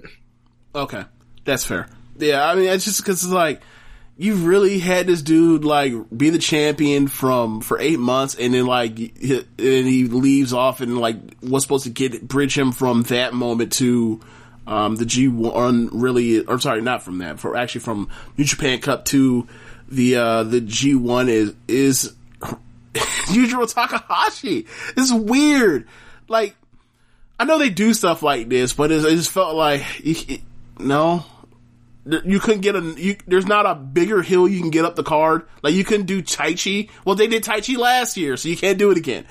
And they faced Taichi at New Beginning in Sapporo. But didn't Taichi and Okada have a feud, last year? Yeah, the year before they had a full-on feud. Or 2019. Yeah, that's what I meant. Yeah. Like, that was, like, where was, this off the top of your head, can you pull off someone that's like Taichi level? Like, off the top of your head from this year, they could have used in that spot instead of Yujiro? Or was this like the cupboard was bare because it probably could have been Sabre, but Sabre was tagging. Right, yeah. So you had Sabre and Taichi locked up. Yeah. Deckers. Heck, you could have did Suzuki. But I mean, he was feuding with Shingo. They've done that to death with Suzuki though, and they like keeping those matches fresh, like do like pop up matches where they instead of actually full on feuds with those two. Yeah. Whatever. We're getting too caught in the weeds, but yeah. So, I guess it's now G1 time, or no, sorry, time to get to Jingu. Suzuki and Shingo beat the living fuck out of each other. It was incredible. It was I think that's the first match between those two, but it was awesome. Suzuki ends up winning the belt. So then we end up getting the title change between Hiromu and Ishimori, which is kind of weird because they for a person that they had destroy Kushida at Wrestle Kingdom 13. It feels like, I don't know if it's a charisma thing or a star factor thing, but like, it feels like they're hot and cold with Ishimori. Like, yeah, they'll make him the champion, but like, obviously he's not Hiromu. And it's like, I don't think they've tried very well to elevate anyone else to true rival status, with Hiromu. Am I tripping on that? Do you feel the same? No, that's a great observation, and you really see that in the way Ishimori's booked in Best of Super Juniors, where he's not in many. Hiromu was in most of the main semi-mains, and Ishimori as the champion was in a lot of the opening cards of that tour. And It's like, well, that's weird. And so I don't know if it's because he comes from Noah, and he didn't come from trash. He didn't come from the dojo, or kind of. And I feel like with Ishimori too, I think part of it's on him because I feel like he's a guy. He's so great, but he was much like Okada this year. He walked his way to a lot of his matches, especially during the Best Super Juniors. It's like he could have even better matches than he was having. He had a good tournament, but he was just kind of there. And there's another gear for him that he only chooses to kick in when he really wants to. Right. Yeah, and I mean, like, think about the Best Super Junior final between him and Hiromu. Was it 2018? Yeah. Like, I feel like people are, like, underselling, like, what they could do in the Dome. Like, people talk about it, it's like, yeah, it's there, but they're not talking, like, oh yeah, they're going to go out there and just have a match of the year contender. Like, they could absolutely do that. They've done it before when they've been together in the right circumstance. Yeah, I think it's down because this will be now the third time we've seen it recently because they faced off here at Jingu. They faced off in Super Juniors, and neither of those matches were like the blow-away Super Junior final match. So I think people are a little bit down because they've seen it twice already. It's going to be a third time because they're really going to deliver. A lot of rematches at the Dome. Yeah. Yeah, that's true. I mean, except for Tanahashi versus your boy Gretel Khan. Yeah, so yeah, that I guess we got to talk about it again. Evil and Naito. Let's do it faster. they had the same. They had a similar version of the match they had before, except Naito wins the belt back. It went longer. It did go longer. No, the Jingu match was actually shorter. You're right. It went like under 30 actually. Yeah, it was 26 minutes. Okay. I thought this match was a little bit better, and you kind of had the whole story of LIJ finally coming out to make the save because it's like the LIJ pack. Like no matter what's happening, they don't interfere in each other's matches. They let the guy, fend for themselves. And so they finally broke that pack, and you had, Sonata and Bushi and all them coming out there and finally fighting off Bullet Club, which allowed Naito to get the win. I hope it was worth it for everyone else that had to sit through this god awful feud that did not end there, by the way. For all the visual, the fireworks, all that stuff. I hope it was worth it, because get this shit off my screen. I'm not trying to see this shit. And to be honest, like, this is one of the better, like, big shows of the year in New Japan. It's just like, but the main event is just like, the main event didn't do nothing for you. Yeah, so then I guess it's G1 time. Night 1, night 2 of both blocks. I'm sorry, night 1 of both blocks just was great. The Naito and Tanahashi match, like, you watch that match, it's like, why the fuck does Naito, like, do this stuff instead of just wrestling like this as often as possible? Like, and it made me do the thing where it's like, okay, he's just clearly wrestling to the level of respect he has for people. But then you hear, like, he actually likes Evil, so it's like, does he? It don't look like he actually likes Evil. He don't try. He gets in there with Tanahashi, and he tries. He gets in there with Okada and Omega, and he tries his ass off. It's really, really, it's odd. I don't know. Yeah, G1 just had a bunch of matches. I do feel like, the factor of no crowd or clap crowds also hurt. We also didn't mention that, Dominion was the first night where we had, crowds. I'm sorry, was it New Japan Cup or Dominion? It was New Japan Cup. Yeah, New Japan Cup final. And Dominion, there were back-to-back shows. Right. And then Jingu had the weird internet crowd noise applause boo thing, right? Yeah, the app thing that they were trying to use. Yeah. So anyway, then we get to G1, and G1 had the most of the best matches of the year in it, obviously, like normal years. It's hard for me to remember anything that happened because I watched like the first couple of nights, and then I just binge watched the rest of it. And I got to tell you guys, pro tip: don't do that. It will ruin you for your enjoyment of wrestling for like. It's still going probably. So yeah, don't do that. If you can, try to watch. If you get behind, don't say you're gonna put it off and then try to watch from wherever you left off to catch up in time. It will ruin you. Do not try to watch more than like 3 of these shows back to back to back or in quick succession. It just, it's just very, very hard. But yeah, great tournament like usual. Just the A block was incredible. The B block was. It was fun. It was anywhere else in the world, it would be considered a good block. But it's New Japan, and we're accustomed to a higher level of wrestling, and it was hurt due to stuff like putting Evil in. Yano in the same block. Like, you gotta split those up if that's what you're gonna do. Like, there was too many times I heard from the B block, like, yeah, there's only like 2 matches to check out, or maybe one match on the show. Yes, and that was a big case of that. Yes. Yeah, I'm looking at my top 10 from the G1. I only got 1 B block match in there, and that's the Tanahashi Naito match. Pretty much says it. Yeah. That's fair. And also the story of it is like, okay, you put Sonata, Naito, and Evil in here. Gee, I wonder where we're going for the fit down this closing stretch to get out for this.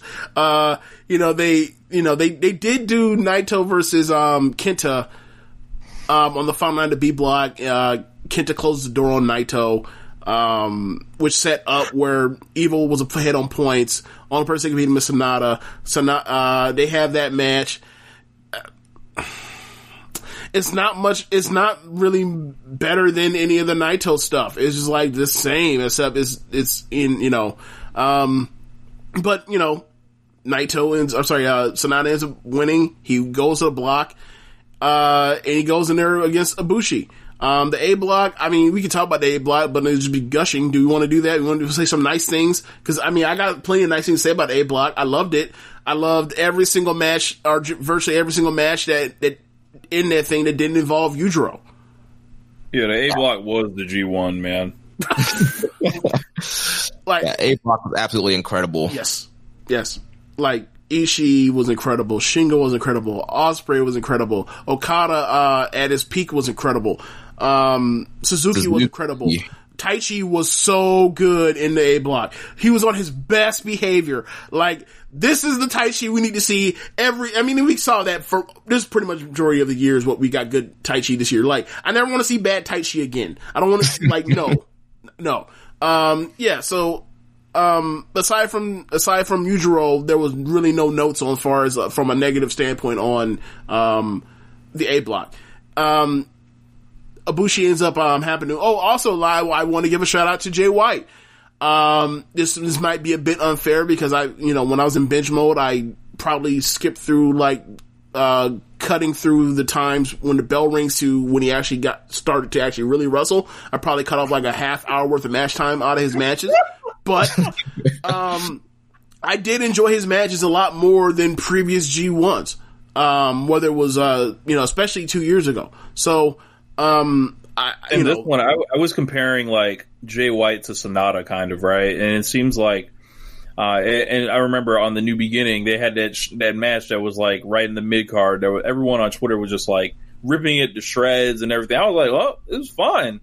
It was fourth from the top where it belonged. Like, but I feel like in White, like the stuff that I saw from him in the G1, it felt like he was wrestling trying to get the most out of his ability. And ability-wise, he does not match up to the top guys, but like what he does is he's able to wrestle with them. So I felt like he was really trying to maximize himself. And Sonata, he's just sleepwalking through the shit and completely uninspirational. And for me, I've always been like neutral on Sonata and always liked him. This was the year I flat out turned on him. And it was just like, I don't see it. I don't think he's a top guy. He's a B minus, C plus. He's like a B minus across the board at everything. And it's like, yeah, there's no weaknesses, but there ain't no real like peaks either. So I don't see it. He's gonna have to show me going forward. Yeah, and I think that's fair. What did you say, James? I think that's pretty fair. Like, I mean, I like Sonata more than more people, but like, I'm not going to pretend like I don't necessarily. I think people that think he's boring, like, are confusing boring with stoic. And like, if that's what you want out of your wrestlers, like, that's tends to be what I want out of my wrestlers too, is like just gigantic charisma. But, I think that, I think that things change if he's pushed higher up the card. He clearly is super over with the fan base in a way that where he could be a main eventer. I think he's going to be there eventually, and it's going to be up to him after that. But like, as far as the skills there, it's there for me. Like, I think he's done enough for me to be put into that level. Evil is a different story. I think Evil has just always been a notch below Sonata every time I've ever watched them. So it's like, for him to get the push to this spot is like, this must be like the big thing to get Sonata over the hump. And like, that remains to be seen. So like, that's kind of where I am on is like, we'll see once they finally like, have him pick that dude off for a belt or something. And it's like, I don't really want to sit through another Evil title reign, but like, I guess. I guess. We might not have to. Maybe they'll just use the clout like that Sonata has beat a former champion. Let's hope that's the route they go. I mean, well, yeah, with them facing off at the Dome, yeah, Sonata could beat Evil, use that. Yeah, he beat the former world champion. That could catapult him into this year being a title challenger. Well, I mean, to be fair, like, he should have been the first person to get title shots against Naito after he beats Naito. He beats Evil in the G1. Why is Evil getting another title shot?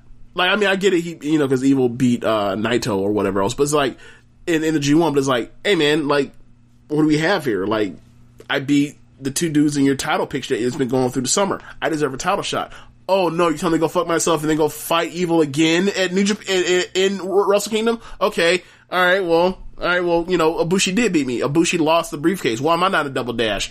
Like, what, you know what I'm saying? Like, it's, or if there was a double dash this year, it's not a double dash. It's 3 people instead of 4. But like, if they were to come up with the fourth person in kayfabe should have been Sonata. But whatever, go fight Evil. Yay. Like that don't seem like be the way to get someone over the top is like have them fight Evil. But yeah, so I mean, as you can talk about the final, Sonata versus Ibushi, great match, not nearly on the level of previous IWGP or not IWGP, but Grand Prix finals that we've seen. I don't know.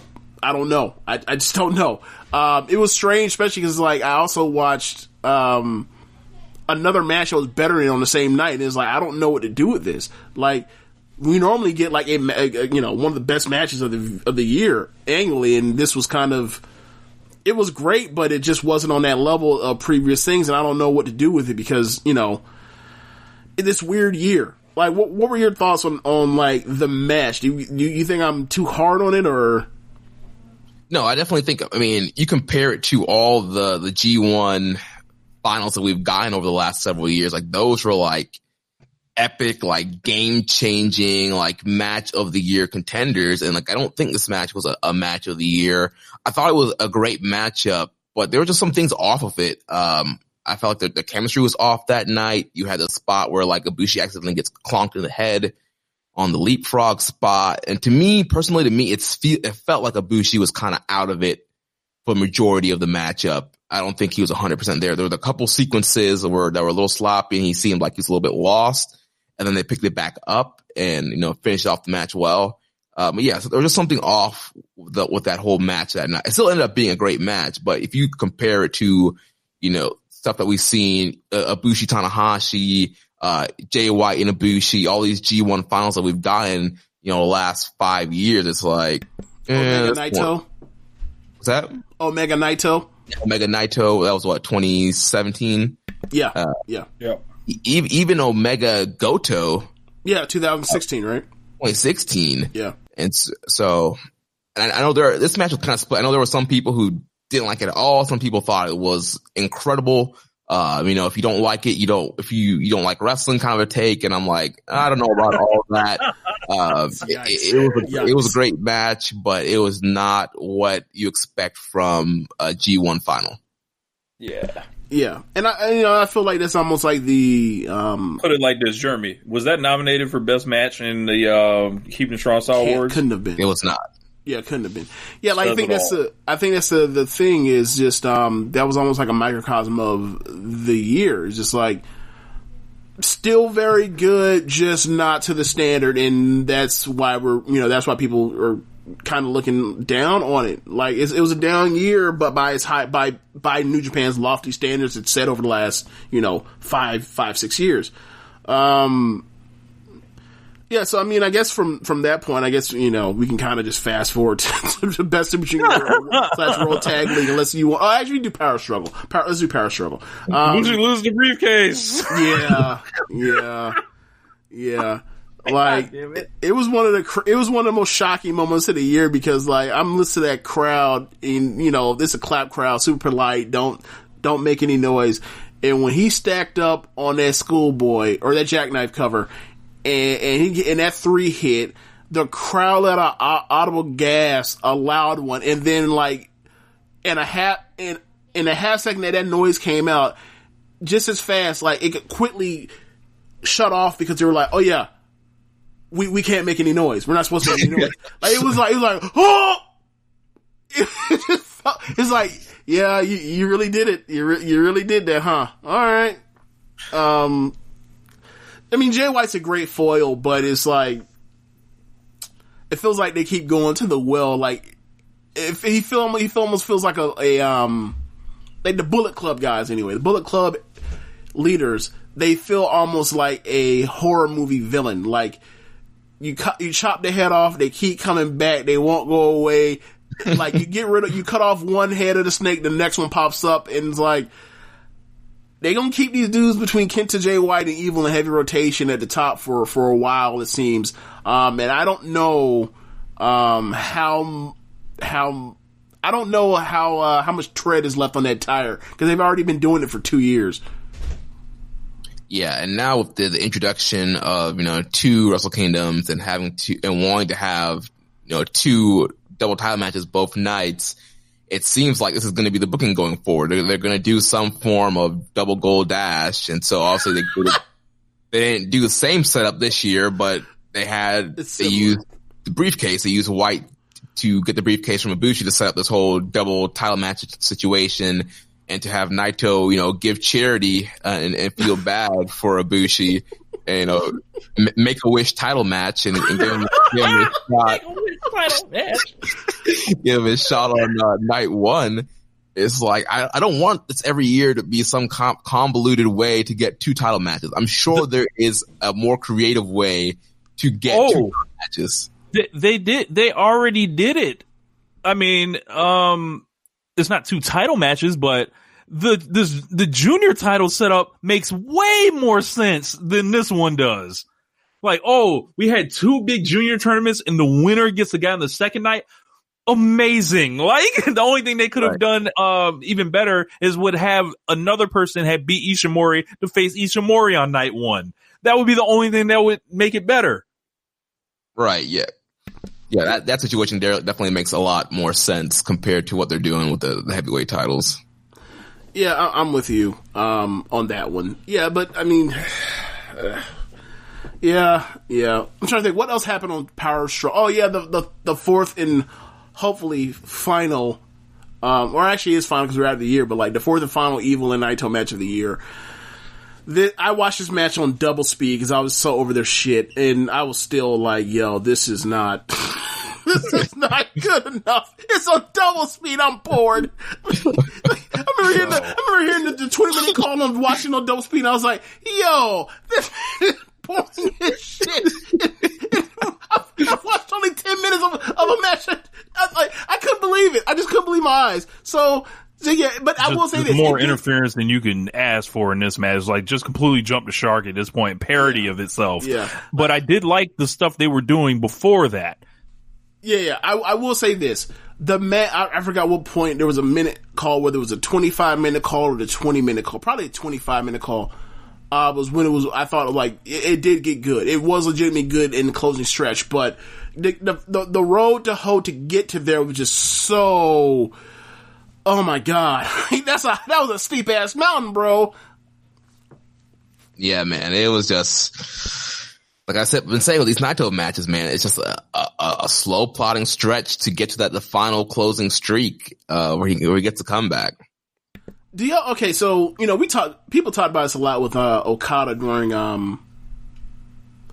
during New Japan Cup about, like, empty crowds or clap crowds that, like, he's such a sensational worker, that his match layouts mostly are, they go, 25 plus minutes. The first 15 to 20 minutes of it are a certain level of quality. It's still quality, but that last 10, 15, and depending on who's in the ring with, 25 plus minutes or the closing stretch or whatever else, stage 1, 2, and 3 of his matches are on a different level. And do you think we are possibly not actually acknowledge, or not, what's the word? I'm blanking on the word.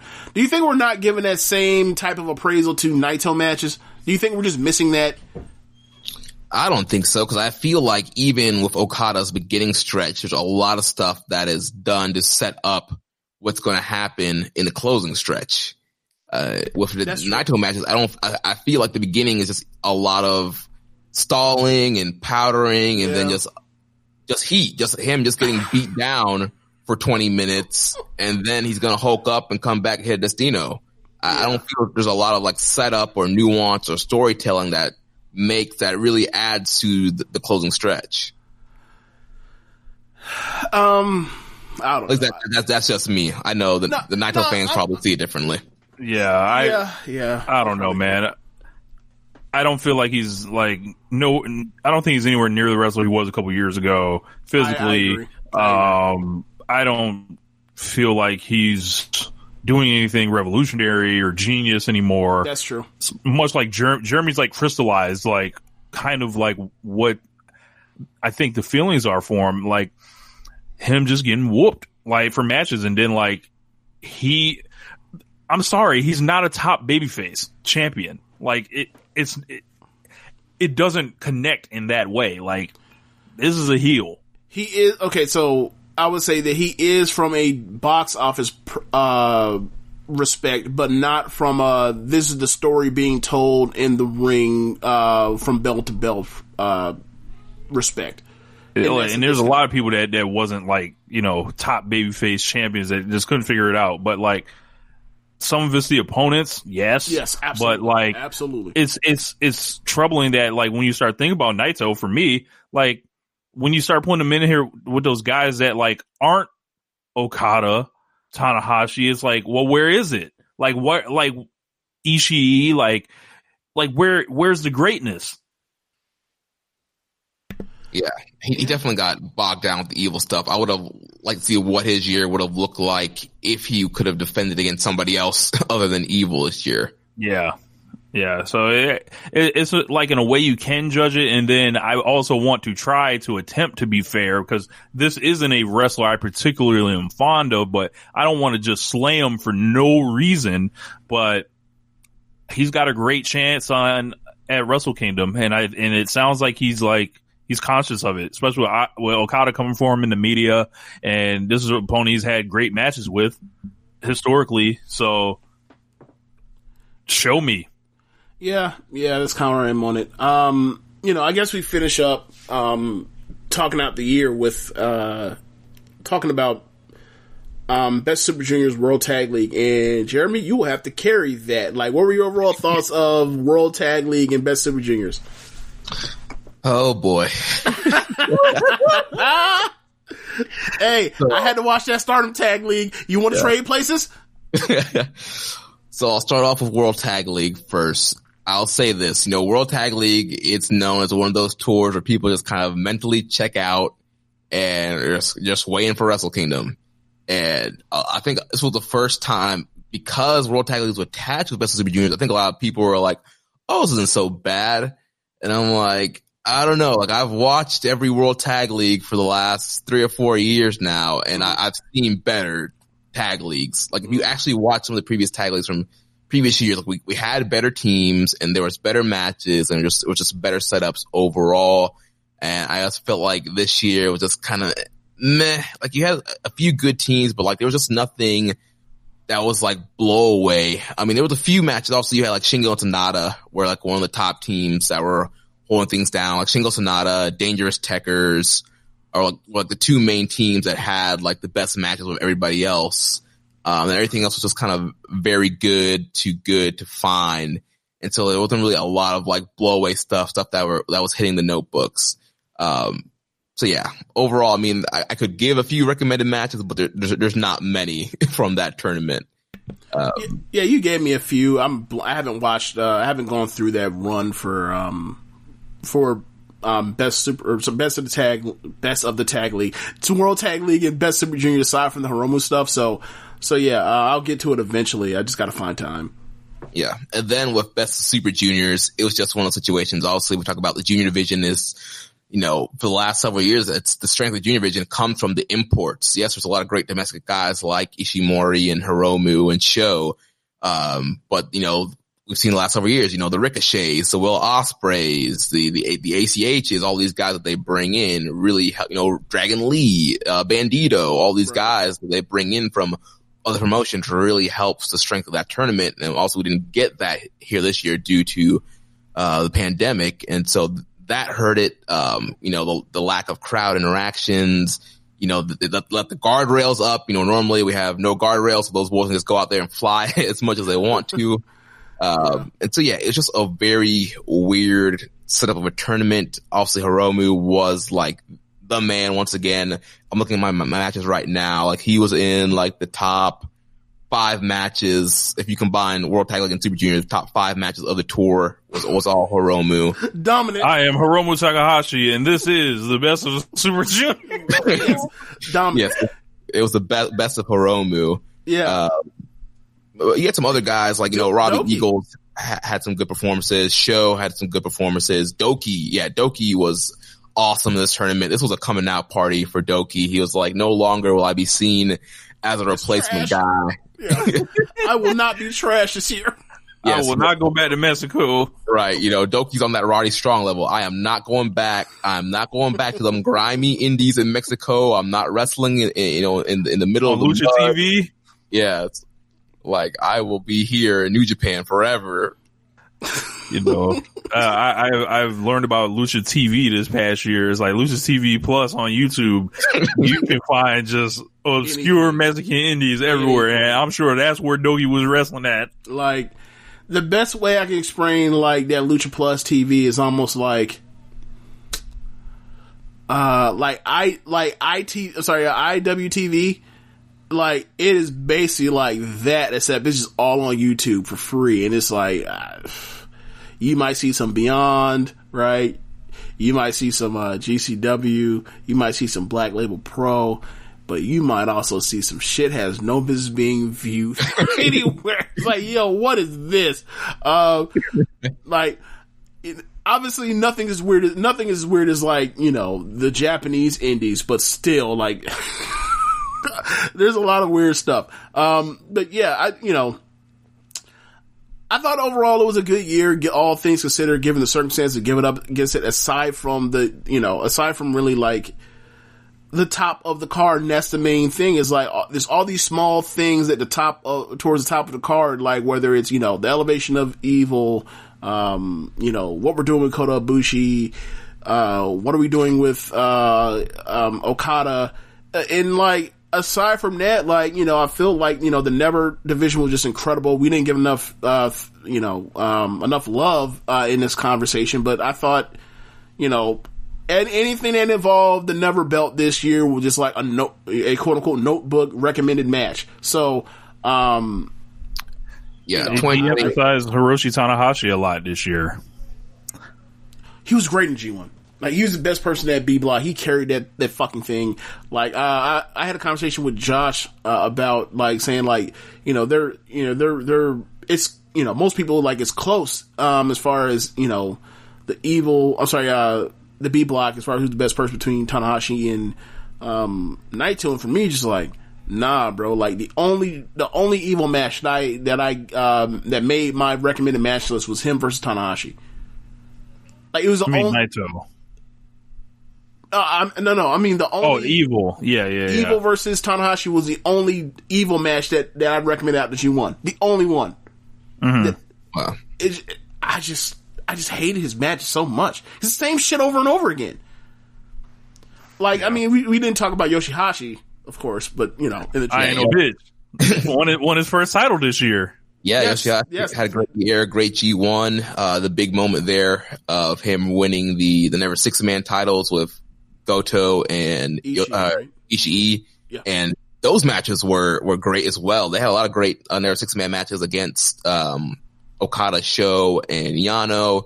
And they faced off against Dangerous Tekkers and Doki. So there was a lot of great stuff happening in the 6-man division this year.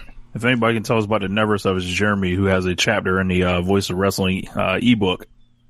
Yes. Yeah, so check that out. Voice Wrestling ebook. Check out my article, my essay, the 2020, the year of never. The year of never. It really was the year of never. That's a double entendre. Yeah, man. Like, I mean, we just went through it for hour 46 minutes or whatever else. But yeah, I just, I enjoyed the year, given circumstances, and just wish that, some of these small things get fixed up, and they can be, obviously we're right around the corner from Wrestle Kingdoms, and, that's going to solve a lot of problems getting that, some of these matches. Like, you look at up and down that card, some of these cards, and you're just like, yeah, that could be a blowaway match. That could be a blowaway match. That could be a blowaway match. So I'm,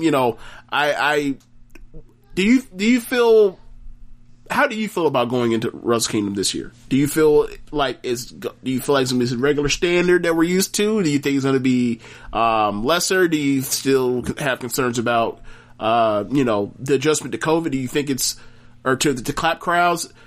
What do you think, Jeremy? Yeah, I'm a little bit concerned about the atmosphere. So obviously, there's people. The COVID outbreak that's going on in Tokyo. They capped ticket sales on Tuesday, the 29th. And so originally they were planning to try and have like 20,000 each night. But then they got capped off, and I'm hearing it's going to be around 10,000 to 11,000 for either night. So you have a ridiculously smaller crowd than we're used to the last several years. They're not going to be allowed to cheer. They're going to be in that big Tokyo Dome building. I'm not sure what the setup's going to look like and if they're going to try and put people closer to the ring and spread them out. I'm not sure how that's going to look like. So the atmosphere might affect some things this year, but overall, there are some matches that have the potential to be great if those guys go out there and want it to be great. So yeah, honestly, I think it all kind of falls on the wrestlers here. Yeah, for me, it would be like fix the roster positioning. Like I think like the main event scene was a borderline disaster this year. If we can get Okada back in the mix, Ospreay, and just really like save that, I think that would go a long way in fixing their problems. Because I want to say, I think it was the Power Struggle when we were talking about it, and now I am the target. Or like when people say, "Oh yeah," there's people that have checked out of New Japan as like a casual fan at best at this point.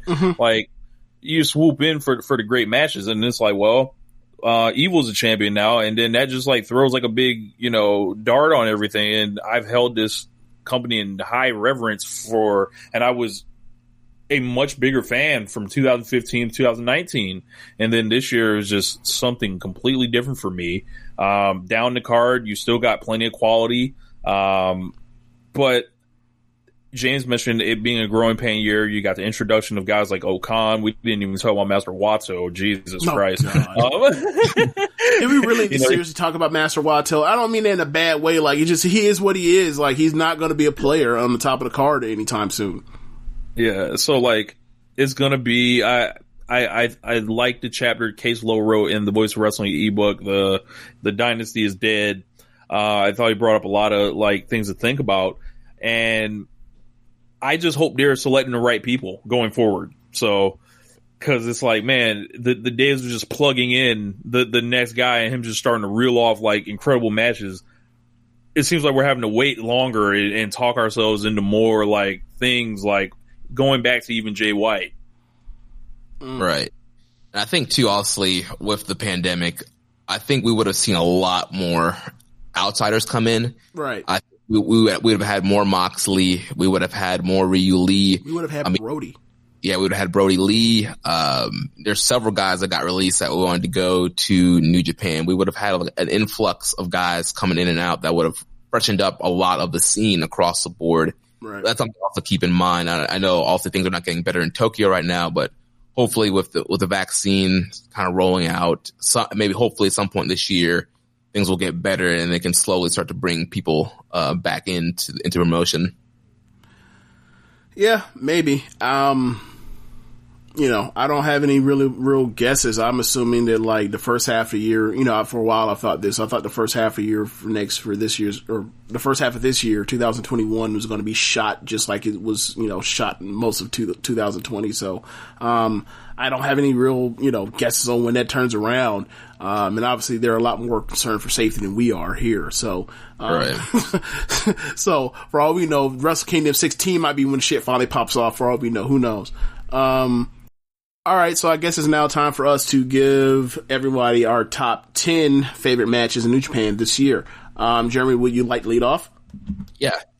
So are we giving a little explanation or just listing them off? No, we can give a brief description, like a little description. All right. So I'll start from 10 and work my way to. Are we each going around, or are we just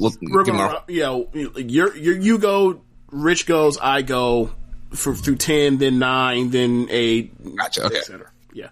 All right. So starting off with my number 10 match, I have El Desperado versus Hiromu Takahashi from the Best of the Super Junior 27 finals. This match was just a great way to close off that tour in that tournament. So much history and backstory between Desperado and Hiromu building up to this point. Desperado has pretty much beaten Hiromu like a drum this year in all their matches. And so you kind of wanted to see Hiromu get some revenge here. And, the match started off very good, but it went to a whole different level once Hiromu rips the mask off Desperado. And from there, they just go at it back and forth, the chops and the strikings and just the intensity and the emotion. From there, just led to a great final. And then Hiromu finally getting the win over Desperado and winning his second Best of Super Juniors. Yeah, man, my number 10 is going to be Minoru Suzuki versus Tomohiro Ishii from the G1, day one. They beat the holy hell out of each other. Anytime Suzuki and Ishii get together, it's on like neck bone, as they used to say. And it made me almost forget about, the pandemic. Yeah, so for me, I'm going to go with number 10, Kota Ibushi and Hiroshi Tanahashi, the Mega Aces versus Taichi and Sabre Dangerous Tekkers at Dominion Tag Match. I love this match. I love this match more than most people. I don't know why, but just the thought of the story with Kota Ibushi as a young buck, Hiroshi Tanahashi is the old vet that needs to be quote unquote carried, and they told a story beautifully between like how close they have become over a shorter period of time, to where like he's looking out for him. Is like Big Bro is like, it's almost like Magic Johnson, like taking the reins from Kareem almost in a way. But like, they end up taking out his legs. And when you talk about how well, Tanahashi sells his legs all the time. And like, when they just ate him up with dragon screw leg whips over and over and over and over, it was like, it felt like, oh my God, stop. He won't be able to walk. He's going to be a cripple. So like, I dug that match so much for that. So yeah, I just want to give it a shout out. Nice. So then back to me for number 9, going with Kazuchika Okada versus Shingo Takagi from the G1. That was October 10th. This was like, big main event Okada here. We didn't get the Rainmaker, but we still got a lot of great sequences. Shingo is one of the hardest working guys in the promotion right now. And these guys just had an epic matchup. Absolutely loved this match, and just made me want to see more of Shingo in the heavyweight title picture. My number 9, Chris Jericho versus Hiroshi Tanahashi from the Dome. The Forbidden Door match. These guys, like, you almost wish that they could have ran it in their prime, but you saw that they had the outlines of everything and so much bravado from them both. This is just a charisma off, as they can say, and this is really one of my favorite matches of the year. Quite frankly, seeing Jericho show the AEW belt, everybody gasping at the Dome, Tanahashi submitting him, playing the air guitar. Just Tanahashi could walk into America right now. He already has everything figured out. Yeah. Number 9 for me, I'm going to go with Hiromu versus Desperado for the Best Super Juniors final. I don't love this match in the way that a lot of people do that are over the moon and stars for this match. But it is a very good match for 20 minutes. And then by the time we get to that 20-minute call, everything changes. It is like that last 11-minute stretch of wrestling is one of the best stretches of wrestling I've seen this year. They try to murder each other, the mask ripping to the taking off of the mask, the kick out of Time Bomb 2. Just awesome. Just an awesome 11-minute stretch, and this time it's like, I'm just feel dead inside watching all this wrestling, and like that last 11 minutes pulled me out. It pulled me out of the water. So yeah, shouts out to that match. All right. Number 8 for me, I'm going with Shingo Takagi versus Will Ospreay from the G1, September 27th. It wasn't quite the heights of their Best Super Junior finals, but still an incredible matchup. Saying that, these guys just went out here, both heavyweights now, and just did the damn thing again. So many great callbacks to the Best Super Junior match, and just really establishing both of these guys and both these guys as heavyweights. Yeah, really love this one.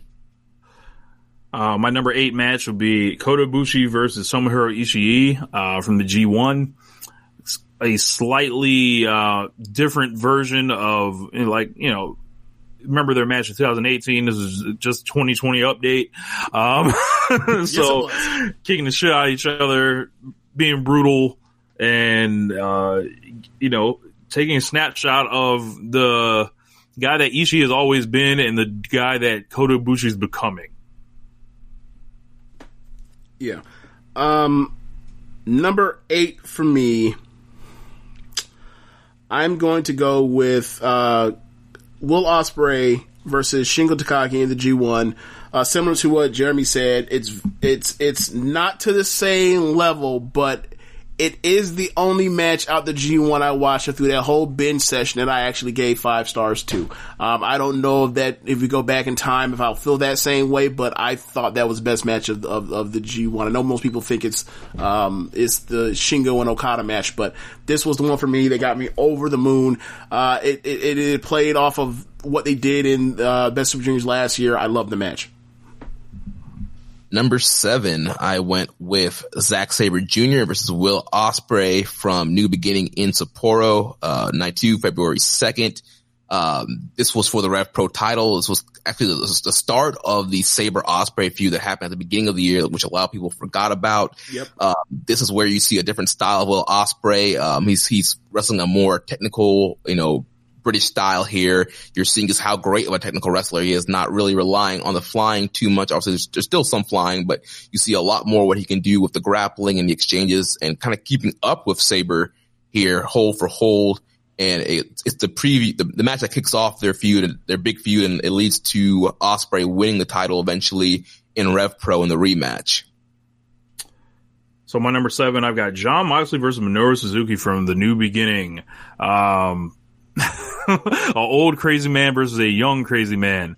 We all wanted to see Moxley and Suzuki at some point. There's still a lot of dream matches for Moxley out there. They wisely kind of tucked him in the B block, so they had a lot to still do. Like, there's still him and, you know, Ace, Okada. But I feel like Suzuki is one of those guys, like, you know, that he hadn't got to go in there with, and just a real smart match, and you can tell that these guys respect the hell out of each other, and that's a good sign because they beat the fuck out of each other. So I feel like they beat the fuck out of each other, smiled, and had a drink after.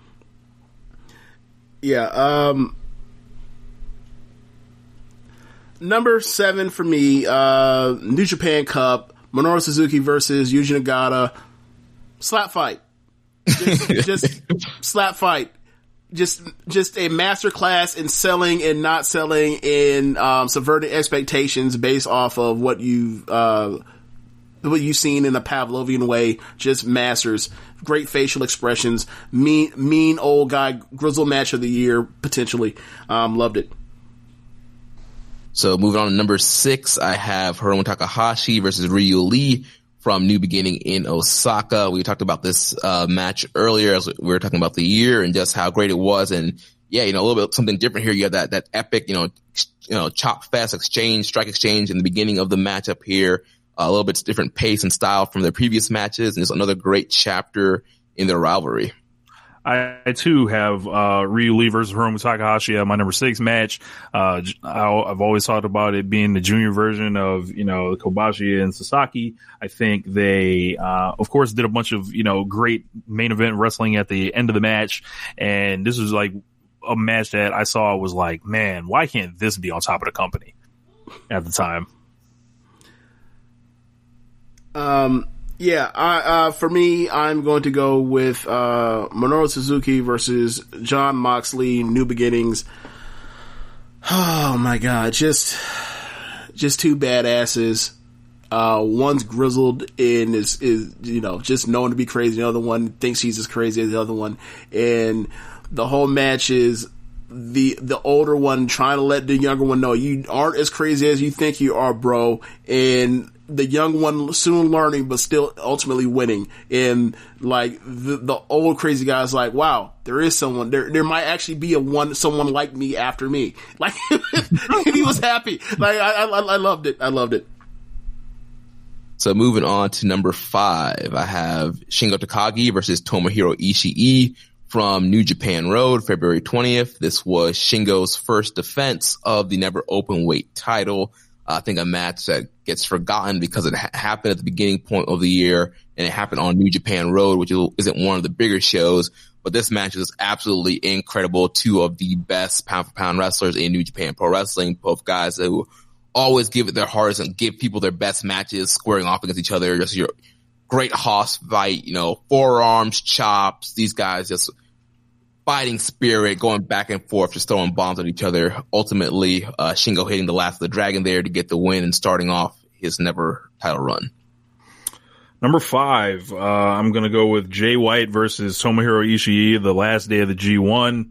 Had Tomohiro Ishii, the MVP of the tournament, with like a 3-6 record or something like that. Yeah.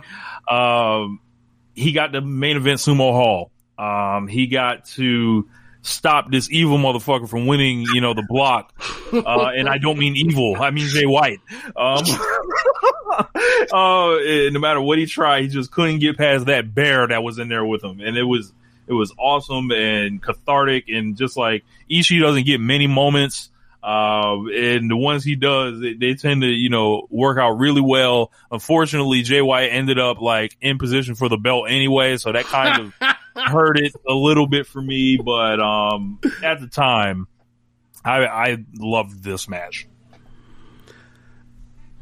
Yeah, number 5 for me, Okada versus Naito, night 2 of Wrestle Kingdom 14. A match that had multiple years of build behind it. Great long form storytelling to finally get to this point. Had people jump for joy. A all-time great wrestling moment. I love the match. I just don't think it's as good as the 2 other matches in night 1 of Wrestle Kingdom. So that's what holds it back for me. But I really enjoyed watching that match throughout and get to the point, and it was cool sitting next to Zach, a diehard LIJ fan, as he topples, this bastard Okada. I think I got an all-time troll moment where I showed up with the Okada towel that day. Yes, you're a jerk. So number 4 for me, I have Hiroshi Tanahashi versus Tetsuya Naito from G1. This was night 2 of the tournament, night 1 for B Block, and this was just a classic. This was, the traditional main event, New Japan style with these two guys, and after going through all these Naito Evil main events, it was just refreshing to see Naito facing somebody different, and just the output and the effort that he gave here, and just a great back and forth and the story they told here. And, I was really hoping that Tanahashi was going to win so we can get a Tanahashi title. 15 minutes could save you 15% or more. Is that Shakespeare? Nope, it's Geico. Yeah, that's Shakespeare from one of his unpublished works. Oh, it be not for awakening. Nay, giveth thou the berries. For 15 minutes could save you 15% or more. Nope, it's from Geico, because they help save people money. Well, I hate to break it to you, but Geico got it from Shakespeare. Geico. 15 minutes could save you 15% or more. Match, but that didn't happen, but it was still it's a great back and forth match, and it's the traditional New Japan main event style that we all fell in love with. Number 4, Shingo Takagi versus Will Ospreay from the G1. These guys took their match from last year that was match of the year and turned it down just 2 notches. So a little bit more weight on both those guys being heavyweights, but still explosive, still dynamic, and just a big highlight. And happy to see when Will was locked away for all those months, he wasn't there. He was stuck in England, and then you got Slit Willie on this night. Yeah, number 3 for me, Shingo versus Sho. Before for you, right? No, I'm sorry. Number 4, Shingo versus Sho from the New Japan Cup. this was the first match in empty arena where I actually felt like, oh my god, this can actually work. This is incredible. I'm on the edge of my seat. I love this. I love watching them wrestle each other. They're just great together. From Best Super Juniors last year to New Japan Cup this year to even their rematch later on at, I think, Dominion. Like, it was awesome. And this was the one where, like, Show won, and Show actually had confidence he can actually beat this mountain that's been in his way that he can't conquer. And I think, it also paid off in the third match to where, like, he got overconfident and then Shingo put him back in his place. But I just loved it. Like, you dropped him right on that power driver was awesome. That power driver was awesome. Number 3 for me, I have Hiromu Takahashi versus Will Ospreay from Wrestle Kingdom 14, Night 1. Best junior match of the whole year. Hiromu coming back from the broken neck, first big highlight matchup here. And these guys just did their thing. We talked about it earlier, just the amazing spots and counters and transitions and just how everything is built so smoothly, and just this great crescendo of Hiromu having to bust out a new move, Time Bomb 2, to get the win. And it really kicked Wrestle Kingdom 14 into another gear. Number 3, Shingo Takagi versus Tomohiro Ishii, New Japan Road. I talked about it earlier. Inspirational performance from Tomohiro Ishii, essentially handing over the reins of the Never Division to probably the new caretaker of the Never Division in Shingo. There was one, guy that he really had to beat, and of course this wasn't their first match. They wrestled last year as well. This isn't the best match they've ever had, but I feel like it might be the most special match they ever had. I think I need to go ahead and watch the end of that again, because it just like, it seems like Ishii left like a piece of his of his heart in the ring. Like, it was just like, it was amazing. Yeah. Number 3 for me, Ishii versus Ibushi in the G1. It reminded me so much of their incredible match from 2 years ago's G1, except it wasn't just as violent. It was in shorter doses. Like, maybe there weren't the dives out on the outside, but still, it kept in the ring, and they would just beat the crap out of each other. You get the throat chops, the throat punch, and they did their thing, and I just enjoyed them, and just like the stuff they can do to each other, because they're out of their minds and they're psychopaths, but they don't necessarily do head drops in that kind of crazy way that you kind of fear with, like, Ibushi with Naito. So it was enjoyable to me. So, I put it at 3, cause like, I don't think I've, aside from like Walter and Dragunov, I don't think I've seen anything that was quite that, to that level of just beating. So that's where I put it. Number 2, I'm going with Kazuchika Okada versus Tetsuya Naito from Wrestle Kingdom 14, Night 2.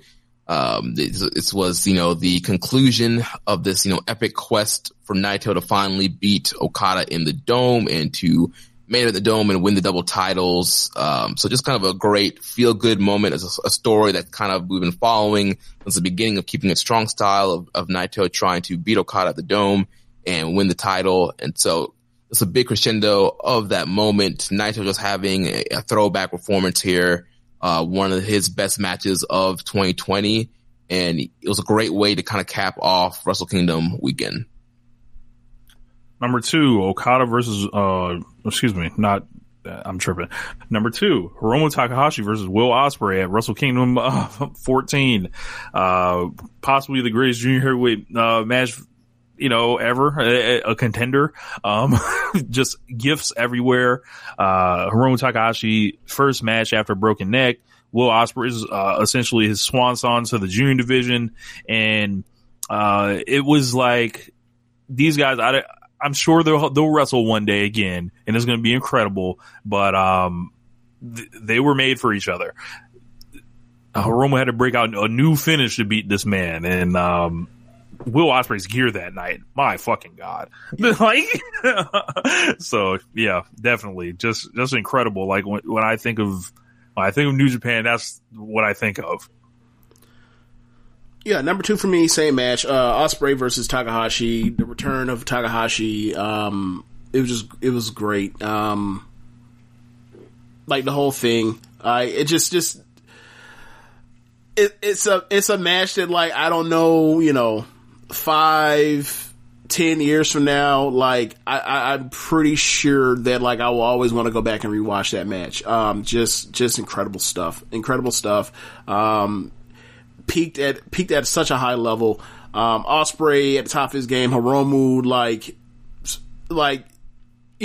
fresh off a broken neck, like, still one of the best wrestlers in the world, and they just go out there and do their thing, and, like, they're crazy. But loved it. All right, number one. I think we all have the same number one match, if I'm guessing correctly, which would be Kazuchika Okada versus Kota Ibushi from night one of Wrestle Kingdom 14, the main event for the IWGP Heavyweight title.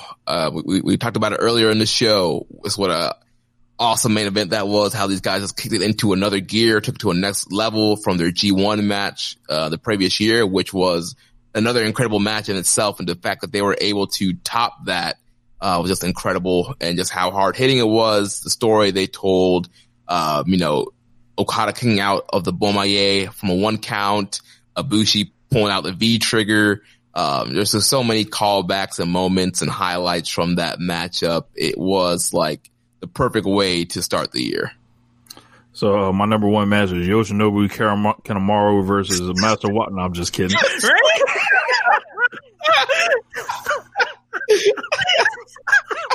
From Jingu Stadium.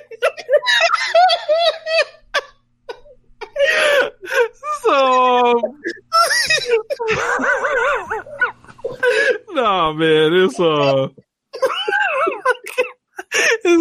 because what else y'all think? It's Kazuchika Okada versus Kota Ibushi. My God, like Arn Anderson said, my God.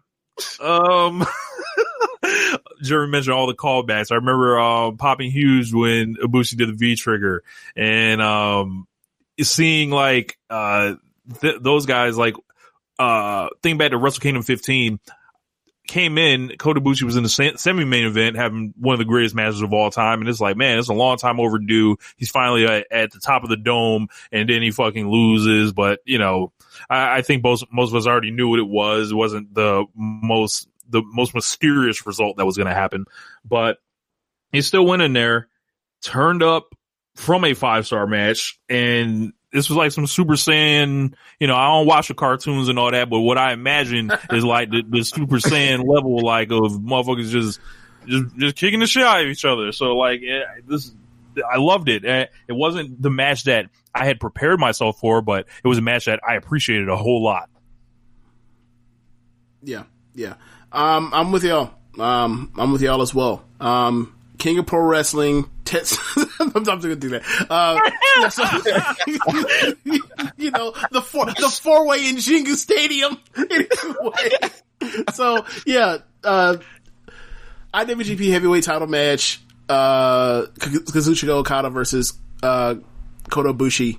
They went out there, and I don't think I've seen 10 better wrestling matches. I can say the same thing for the junior match on that same card, but it was crazy that I watched the juniors match, and I say to myself, wow, that might be one of the 10 best matches I've ever seen in my life.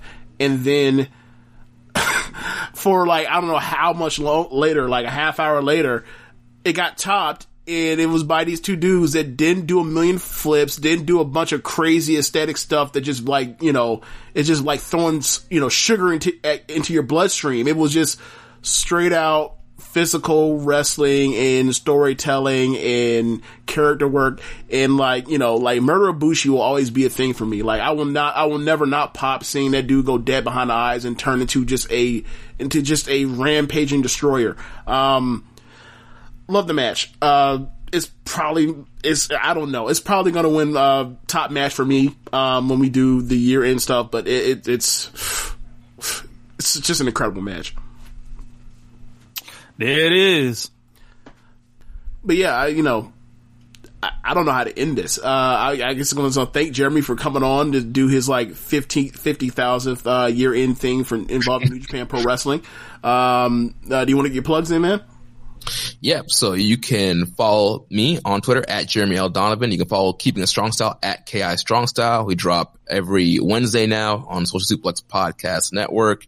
We'll be having our big Wrestle Kingdom review show coming up this week, so you can listen out for that.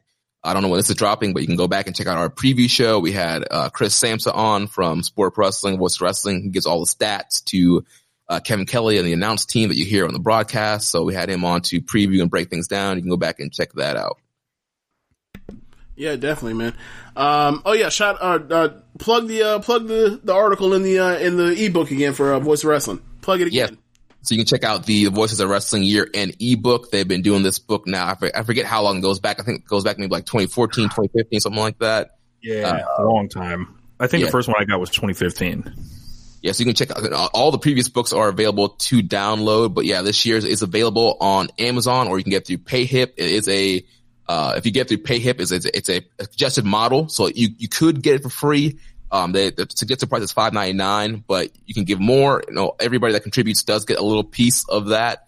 So if you taste, give that $5.99 or more, your boy gets a little taste of that. So you can go out, support that out. I have the article in there called 2020 the Year or Never, where I just gush about how great the Never Openweight and Never Openweight 6-man titles were this year. So you can check that out. There's a ton of great other essays in there and profile peaches, a lot of great stats. Chris Samsa that's put together. So once again, it's another incredible ebook. You can get it from Amazon. Go to voiceswrestling.com and find it. So check that out. Yeah, definitely, man. Thank you so much. And I guess from this point, we'll move on to talking about 2020 Stardom.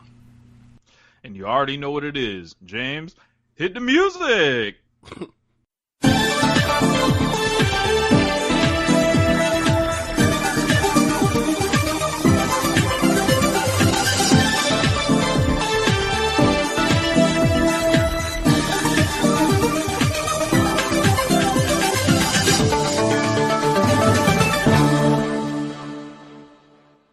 So we're here to talk about Stardom 2020, and we ended up bringing in our homeboy to do this with us, Zack Porter. What's going on, man?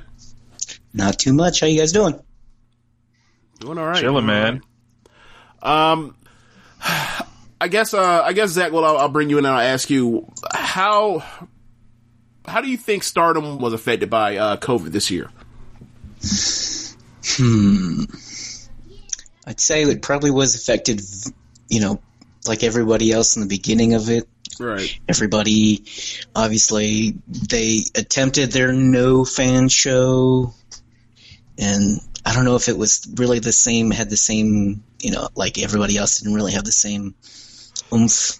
Right. I think they found a way, once obviously the summertime when things started to let up and they can have fans. I think they were able to get to where they needed to be to get to get that feel back. Mm-hmm. I'm not exactly sure if it's not completely back. Right. It's not going to be back for a while if things progress like it is right now over there. But something's better than nothing.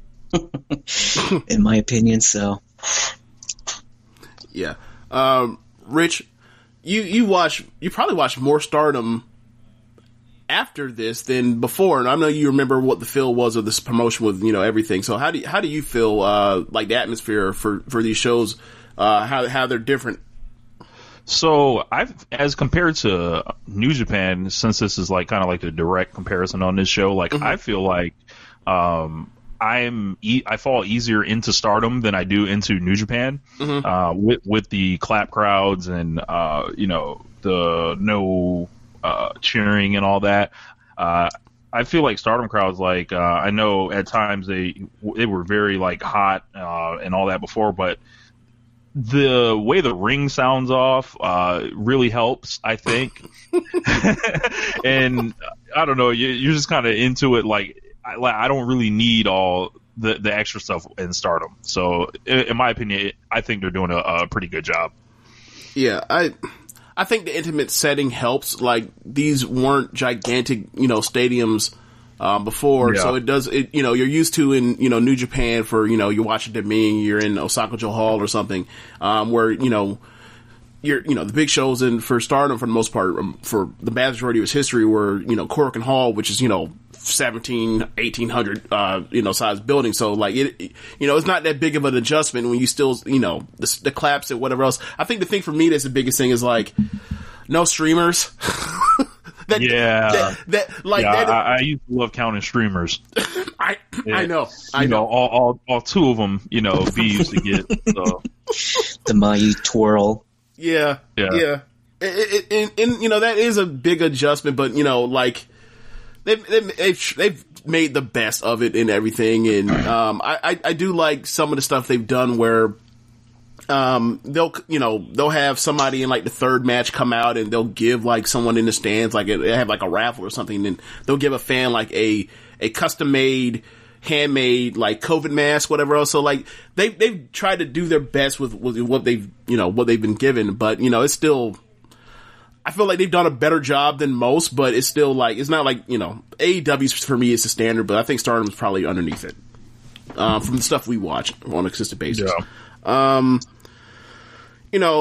They had one wrestler catch COVID or whatever. I'm not going to get into the name. If you want to go find the name, you can find it. But like, once that happened, they shut down the promotion, like in the middle of, the Grand Prix for like 3 weeks, to make sure that, it didn't happen again. So they were very proactive. They took the break from, mid-February. They did No People Gate show. They did the, Cinderella tournament, and then they were off, until I think it was June 21st was the restart.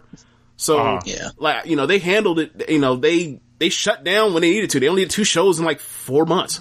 So, I mean, they were proactive in the same way that similar fashion to New Japan. They weren't nearly as, early on with Ippi Arena, everything shut down like, New Japan was, but, I think they handled more responsibly than like, let's say our Western counterparts. So I guess there is that. Going in there on hope, that's what lots of hope what we were doing in here. So, yeah.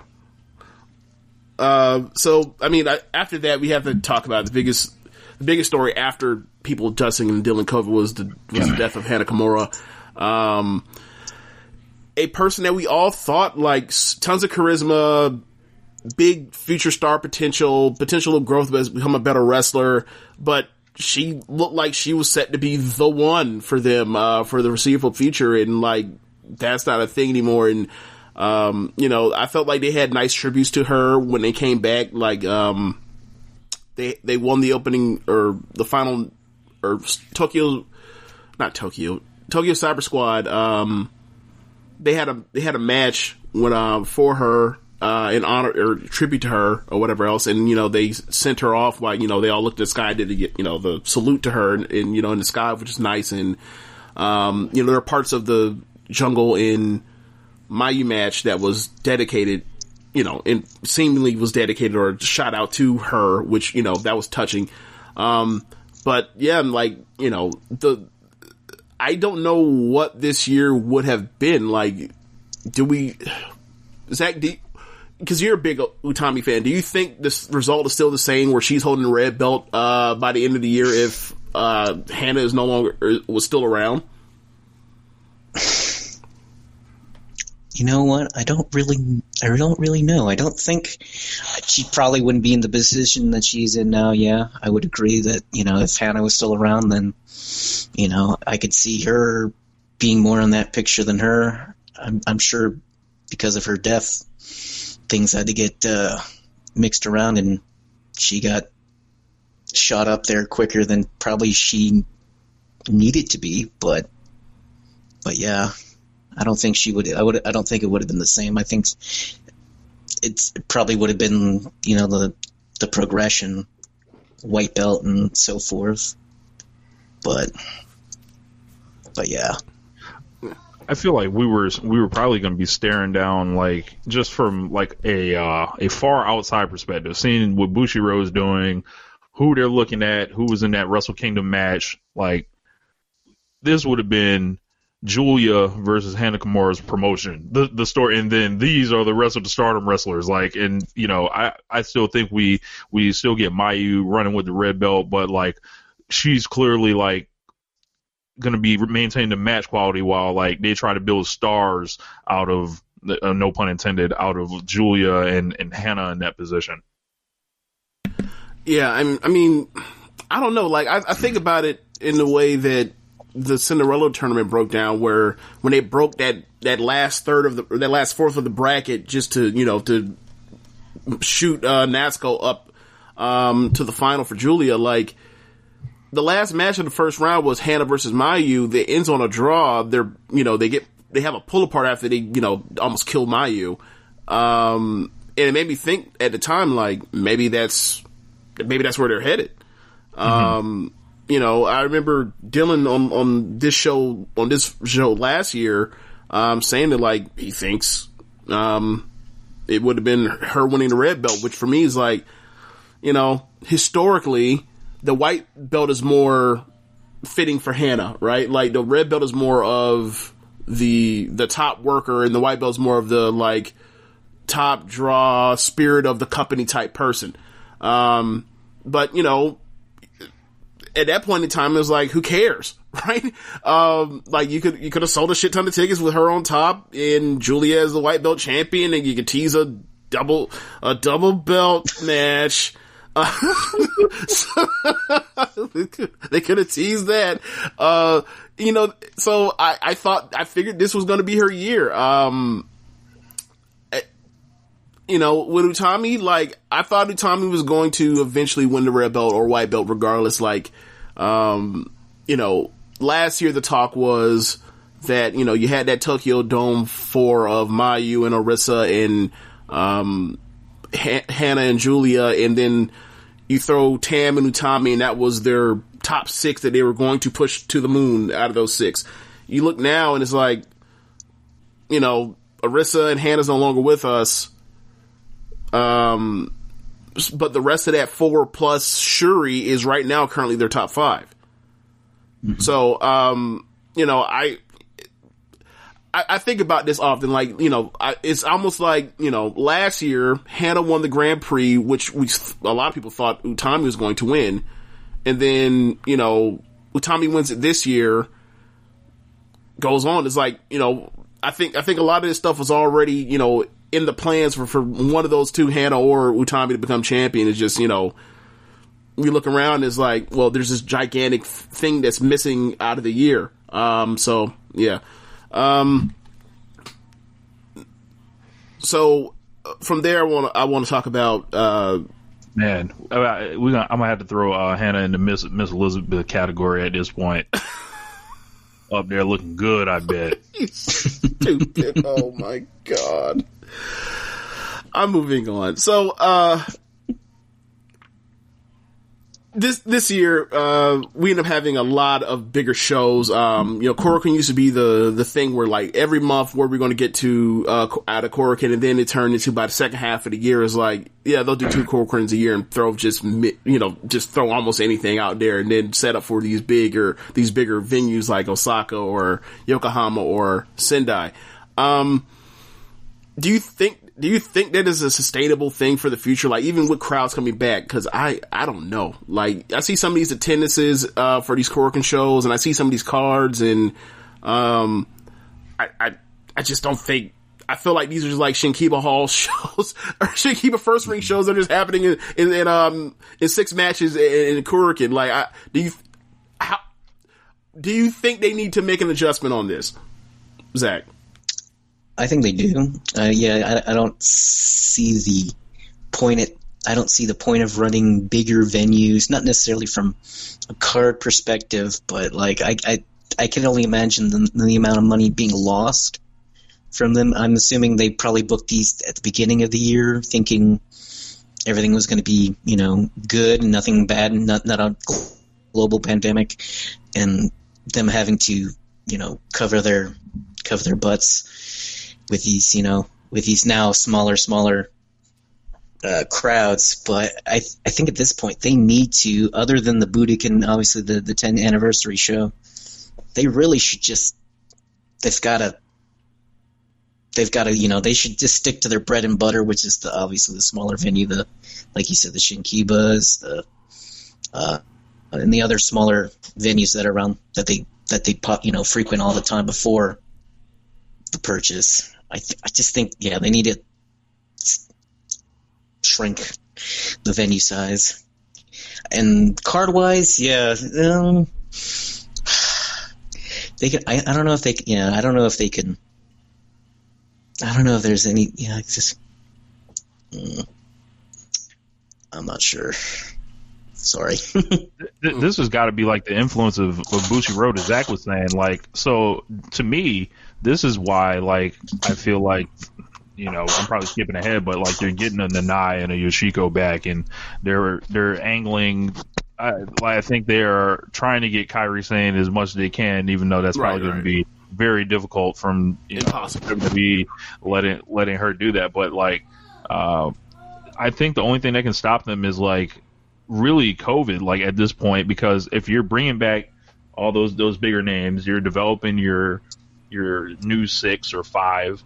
Like there's a lot of fresh matches that I think would draw, but it's the pandemic. Like, and the trajectory says they're doing the right thing, but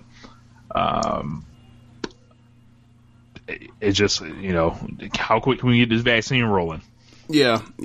Like, I want to say about a few weeks ago, someone from some Bushiroad thing came out talking about like the growth of the company as far as like their online thing is like, expanded multiple times, and their YouTube views and all this other digital stuff, plus also talking about how many coverage on One Nation Radio. They need to kick us in on this give us a little piece.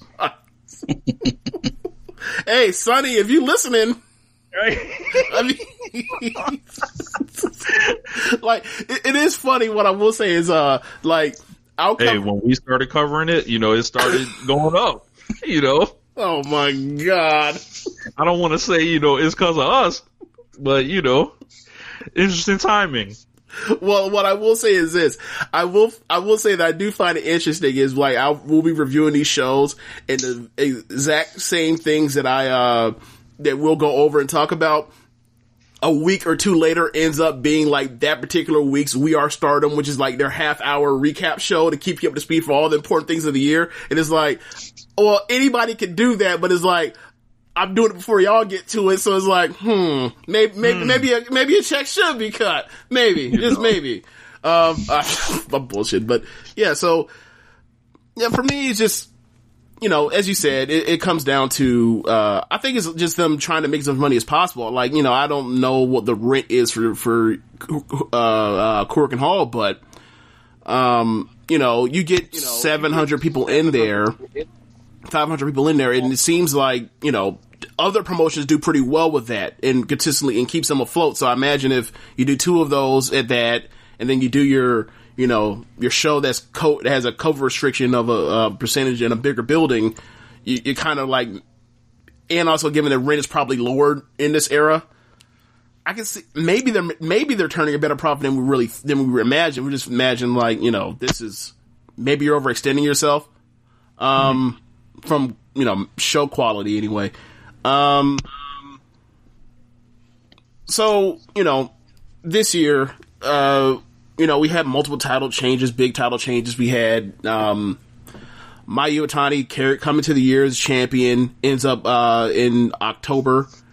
November, the belt gets changed to Utami. Julia becomes a champion, the white belt champion in July. She carries it for the rest of the year.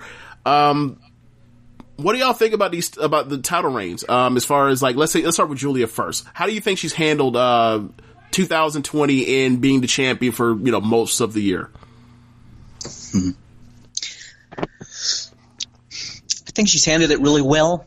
I know she's, I don't know how to say it. Like, I know it's a much vastly different title reign than who was the previous one before? That's been a while.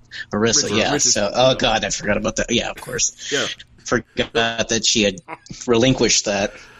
No job done. So, go out on top.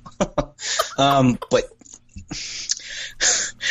I think she's done well for what's happened. It's been some interesting matchups for sure. I think what's really helped her is just her constant interactions with Tam over the year, over this this reign, and it's just, I think it's helped elevate Julia, but also the white belt for the most part, and honestly, she's gotten a lot better since she's arrived over a year ago.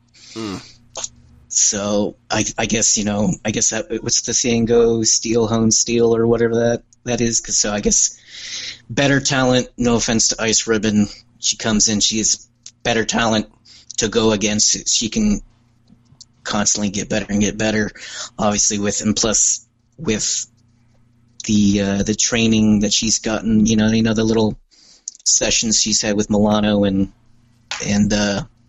was that Nakanishi that did with them, or was that Queen's Quest? That was probably Queen's Quest, but still, it can't teaching them how to do dives. Nakanishi, no, teaching them how to eat. Apparently, I think that was Queen's Quest. Yeah, that's right, Monster Morning. So, but yeah, she's had I think her run's been pretty good. It just helps that she's got good opponents to make her better and seem better, which she seems to have had, through the latter part of this year with those a lot of those really great matches. This woman is a ruffian. Like, so like she breaks one person's nose. No, but I'm saying, like, I don't say that to say it's a bad thing. So, like, right. I know. Surround her with like a bunch of like good wrestlers, like Zach said, you'll get good results. I was on Reddit the other day. I think I was plugging like the One Nation Radio Awards, and somebody had said something about Julia, like basically not being or like deserving or something like that. And I was like, my co-host James would probably argue vehemently that point there. And it was like, I guess there was way too much Julia on there, but everything I saw from Julia, I like pretty much. I think she has a great look. I think her promos are kind of engaging. She's got like a catchphrase, and she's a ruffian, and I like it. Like, so. Yeah. Like I can't speak for. Well, I can't speak for Julia and Ice Ribbon. I've only saw one match, and it was that Mayuki match where Mayuki murders her like 5 different times that I put in GIF form to watch every so often. Is funny stuff. But yeah, like I really liked that match, and I felt like that match that I saw with her and Ice Ribbon, like it built right in like a way that like a New Japan match builds, like an Okada New Japan match builds. And so for me, like, I thought that she, from seeing that and then she gets ported into Stardom, obviously, just out of nowhere. I liked her match with Hazuki that people thought was some type of disaster. And then, so I don't know. Like, they be doing that thing on Cage Match with Julia too, where they be like, they hate like where her rating is like way lower than it should be. Individual matches or like her actual overall thing on Cage Match? Her overall rating. I don't know. I haven't looked at hers maybe ever individually. So I don't know. I'd have to look. You tell me what her number is. Yeah, I'm gonna look it up. Okay. Like, a lot of this stuff comes down to like, whether or not you've, have known 8.06. Okay, that's fine. That's fine where she is. It'll probably get higher over time if she keeps having these kind of, big matches. But I think the thing for me is just, she's better, in my opinion, she's better at big matches than she is in like, smaller matches in like, let's say like, the compared to the Grand Prix where it's all singles matches and you're gonna have to go, probably like 13 minutes every single night. Like, I feel like she's better at going 17 minutes plus, 17 to 22, 23 minutes. And that's kind of keeps getting shown over and over and over again. Like, I think the only match that I really like of hers is like under 15 minutes in singles matches, like her G1 match with not G1 Grand Prix match with Tam. I think the thing is, people were so Western fans were so upset that Tam, Momo, Jungle, Konami are getting moved to the side for this person, and it didn't matter how good or whatever else. It's like their favorites have to wait even longer. So people took it out on her, and I think right. And I think even with the even domestically, like the domestic fans weren't quick to take to her, and earlier on, you could see her almost on her face, like she's not good at hiding what's on her mind. Like when you see her in matches, if she gets popped in the mouth, you can see her just gets taken right out of match like that, right? You can see it. Like she'll just lose out, like, this motherfucker hit me in my mouth. You can see it. So you see her walk out, you see it on her face when the crowd, when she wasn't, at the time when there were, streamers, and she was getting one streamer, no streamers sometimes. You can see that shit was on her like, fuck, what did I do leaving the ice ribbon? Did I piss people off? And, by the time we got to Cinderella tournament and she ended up winning it when, they put Nasco in there and they beat her with a chain.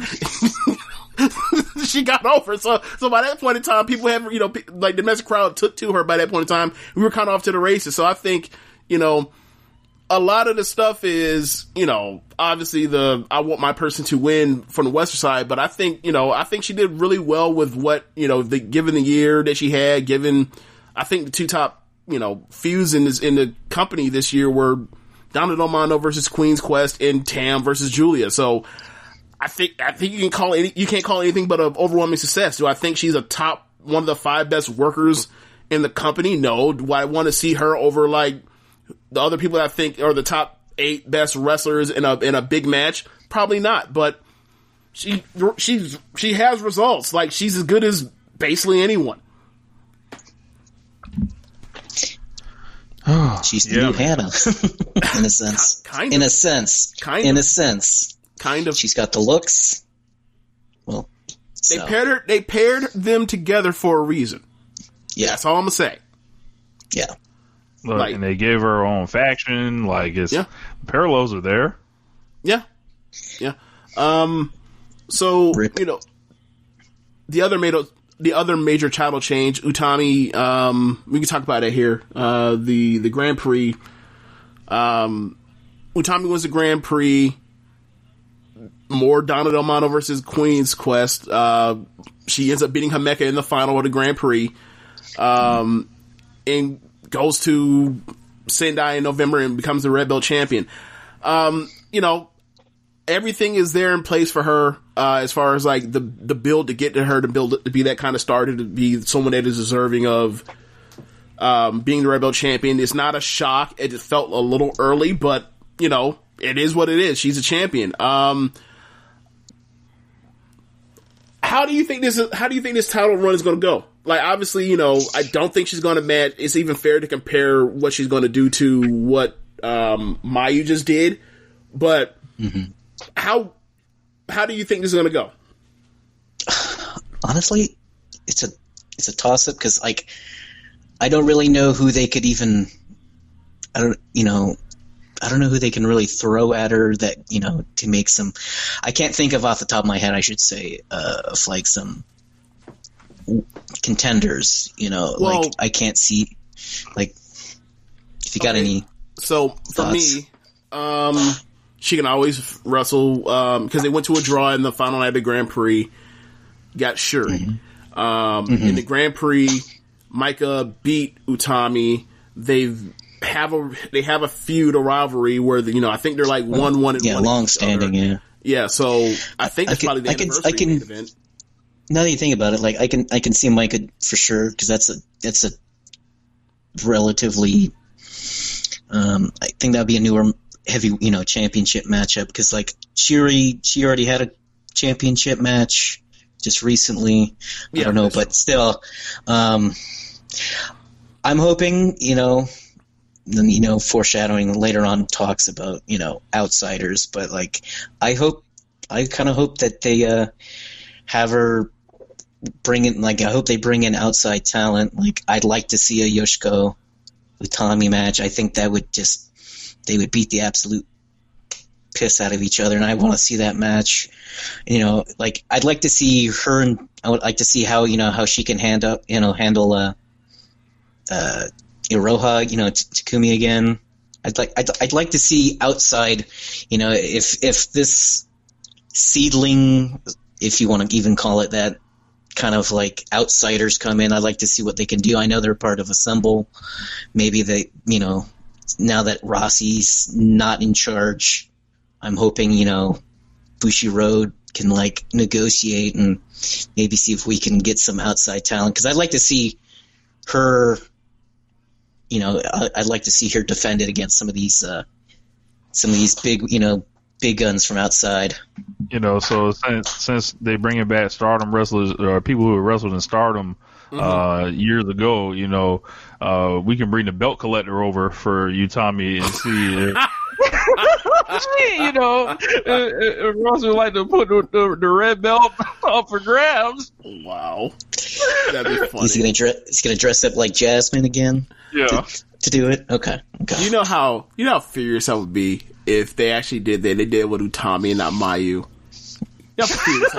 You're gonna bring in Kenny Omega for a title match in Stardom, and it's not gonna be with Mayu. It's going to be with Utami. What? All right, whatever. Well, first things first. He's gonna want to win Angel Yuka first before anything. Oh yeah, probably.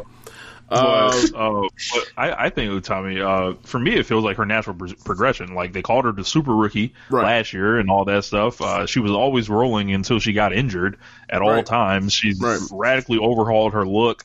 Yeah. I don't see, like when the title change happened, I was kind of surprised it happened, but then it wasn't like a thing where I was like, oh, they made some type of mistake. Right. Because I'm like, well, Mayu's had it all year. Right.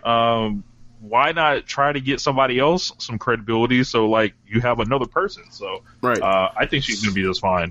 Yeah, I think so too. That's why I'm not even going to compare it to what Mayu does. Like, Mayu's just a better worker, so it's not. I'm not worried about that. Like, you watch her match with Momo on December 20th. It's like, she's gonna be fucking fine. She'll be perfectly fine. She's gonna give you your 4.5, 4.25 star match, just like everybody else does. That's a red or white belt champion. Don't worry about that. To Rich's point, it's the reverse evil. Yeah, exactly. Someone that can actually. I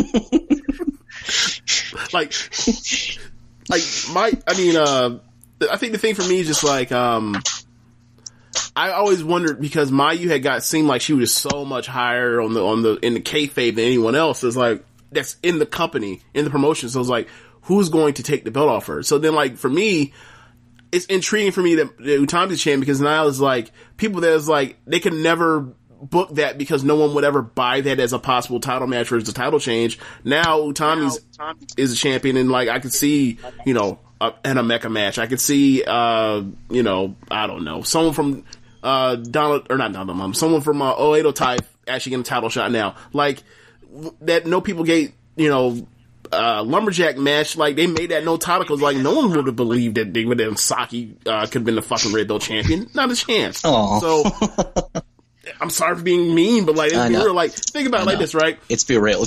Yeah. Right. Remember, like, Natsuko Tora. Yeah. When is Natsuko Tora getting her white belt title shot that she was owed back in March?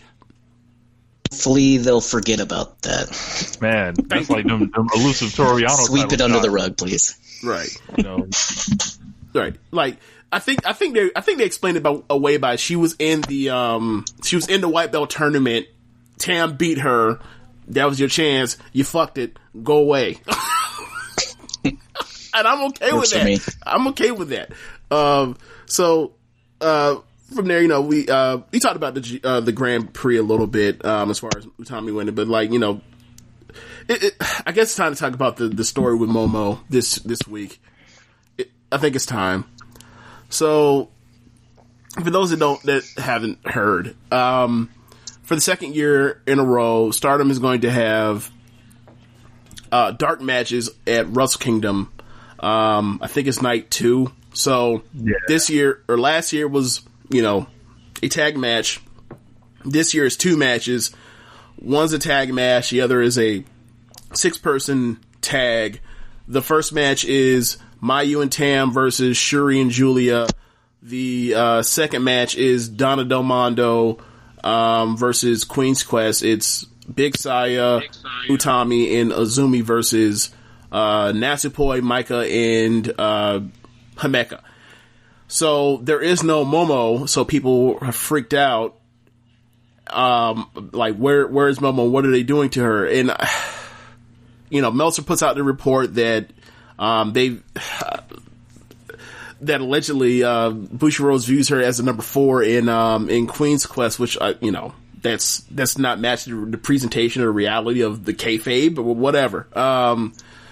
And they just view her as just a very good worker, and that's it. They don't view her as someone with star potential. And we talked about this last year's show. Like, she wasn't mentioned in the top 6 they wanted to push last year. Now it's the top 5. She's not one of those people getting pushed. And it's like, I don't know. Me personally, I wouldn't count her out because she's only 20. But for me, it's like, they don't present her like she's number 4. So I don't know. I don't know how y'all feel about it. Y'all tell me how y'all feel about this, because to me, it's like, I don't know. Go for it, Rich. Go for it. So, like, who's Dave's source on this? If we know it, do we have to assume it's Fumi? We always assume it's Fumi because Fumi talks to Rossi. Yeah. So, yeah. I don't know. Like, there are smarter minds than me that traffic in like the Joshi scene more, that seem to not really want to take Dave at his word. Right. That I'll defer to them on this, right. But it is interesting. 2 years in a row, you get your Bay Tokyo Dome match. I believe I looked on the cage match thing. She had like 41 recommended matches this year, so it's staggering. Right. But like, also at the same time, it wouldn't shock me because like, it's an aesthetic business. It's not saying anything negative about Momo in that aspect, but you can clearly, there's a pattern here, like right. that she doesn't seem to fit, and it wouldn't be the first time that a wrestling company uses a really good wrestler that people love to just be someone on the card to produce those good matches while they push who they really want to push. Wouldn't shock me. Yeah. And hi, Daniel Bryan. I'll give you some Ishii, but yeah, that also fits too. Zach.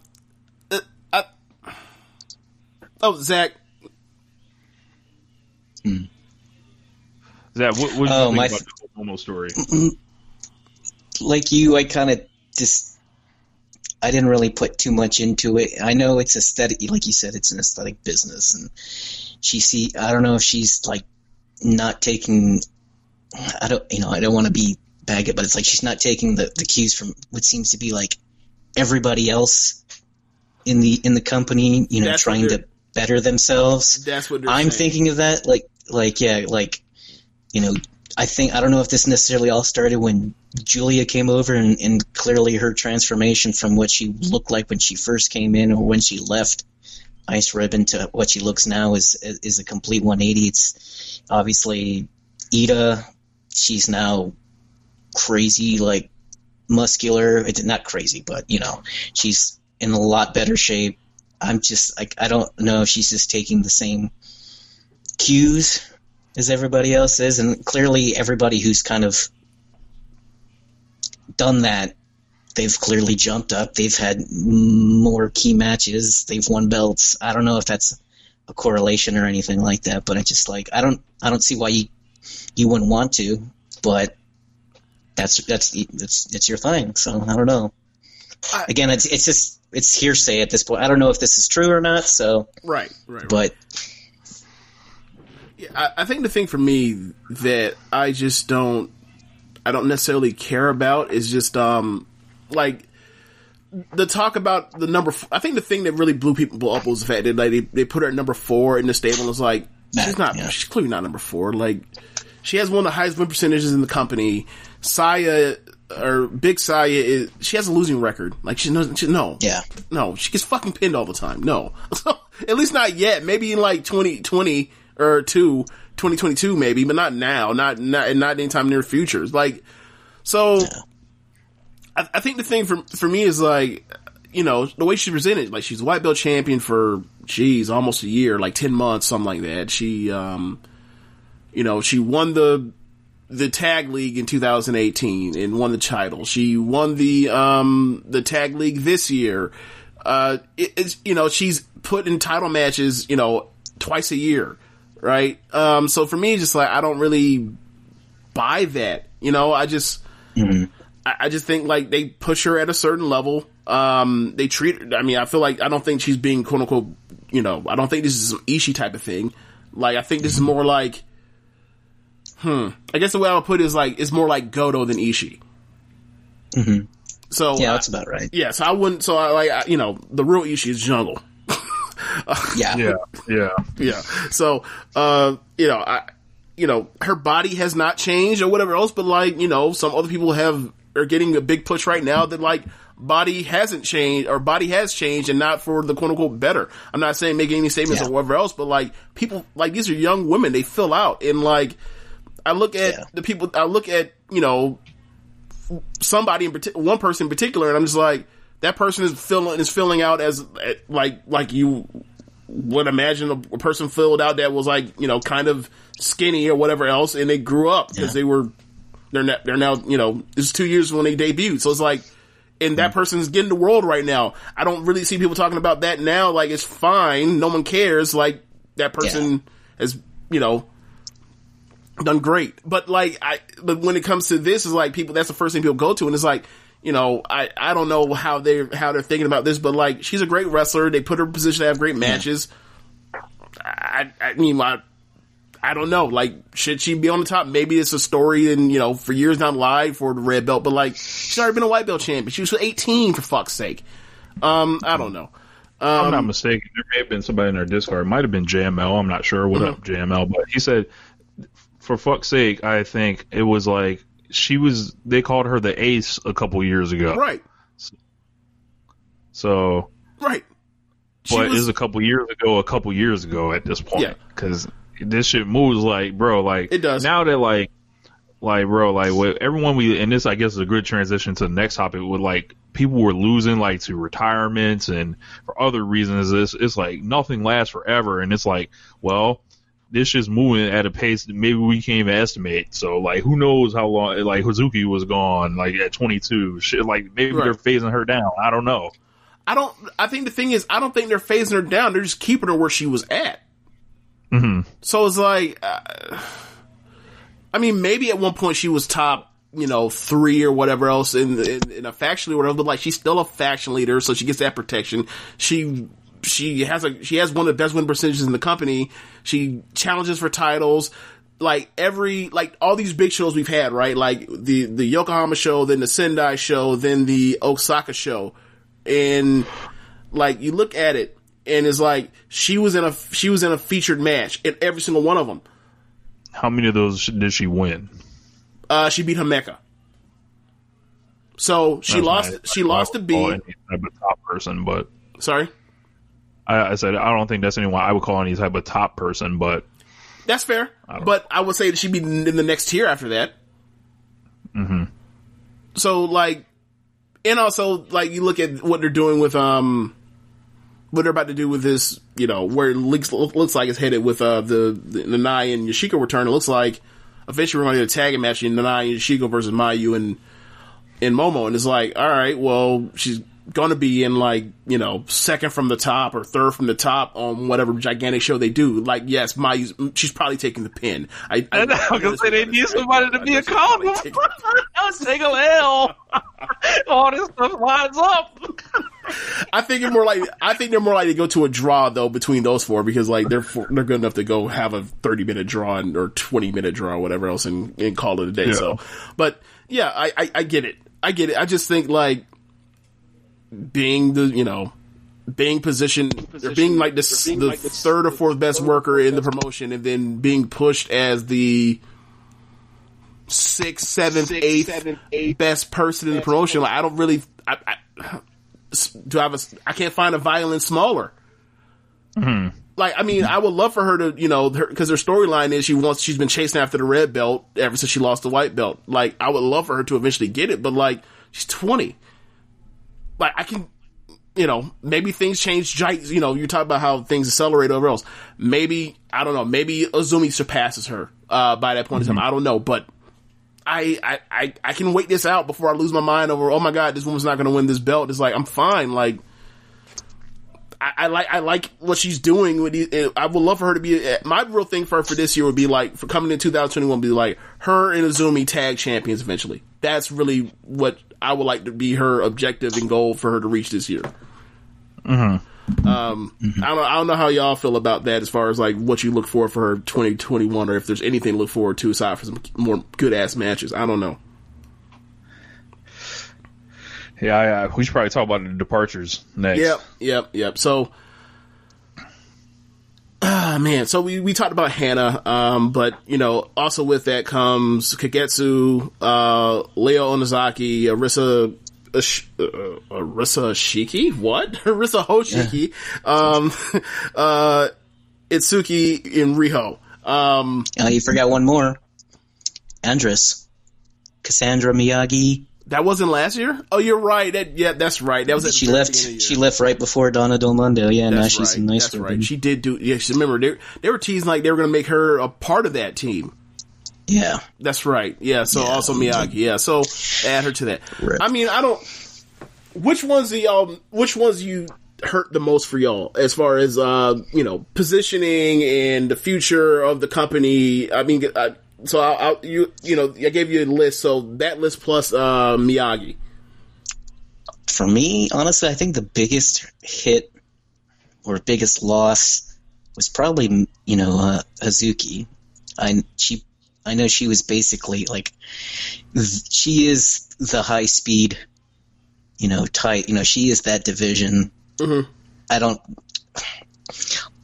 all that talent. She seems more of a a loss than I understand Kagetsu and everything, but she was probably going to retire. She had injuries, stuff like that. But I think the biggest loss, and for the age at 22, she was 22, right, at that time? Yeah, she was 22 at the time. Yeah, I think that's the biggest loss. She could have run that division. She could have, all these incoming ones. They could have a few, I don't know if she had any real influence over like Azumi, because Azumi probably could have learned some more things from her. But I think she's the more real loss out of all that group. I don't know about you, Rich. Oh, I know who he's going to say. Go ahead, Rich. Oh yeah, of course, Azuki. Oh, yeah. One of the people that was one of the top four, and one of the people that Arisa Hoshiki. All those title defenses, she never gets to really put anything over. But I do think they replaced her well. That's also the thing. But the thing was, it wasn't meant to be a replacement. It just happened. Yeah, it was supposed to be a stacking, and it just turned to be a replacement. Yeah, well, and this is the case where sometimes maybe there would have eventually been an odd person out, but there's not an odd person out except like someone that's no longer wrestling now. So I think it all kind of fell into place the way it should be. But for me, for sure, Arisa, electric white belt reign, she was raw. Like, how many defenses? 11, 12? I think it was 11. I think it stopped at 11. Yeah, so I miss Arisa. I hope she comes back eventually somewhere. She's got her music career, so don't count on that, man. Yeah. I don't know. I kind of made my, it's hard. Like for me, it's a concussion thing or whatever with Arisa. So it's like, do what's best for your health. Like for me, I probably would lean more to it. For me, it would be those two, both of them. I probably lean more towards Suzuki. I just tend to like her matches more in her style, and I think that she would have made a great white belt champion eventually, but I given now what the stakes are in Stardom, I don't know if she even, a year ago, I think she reaches that. I don't think about in that term now, I don't think she gets there. I think she probably tops out at being like some, a high-speed god, and you have, Natsupoi and Azumi and Starlight Kid chasing after them for a while until, they go up the card as they age. Or more talking about Starlight Kid and Azumi.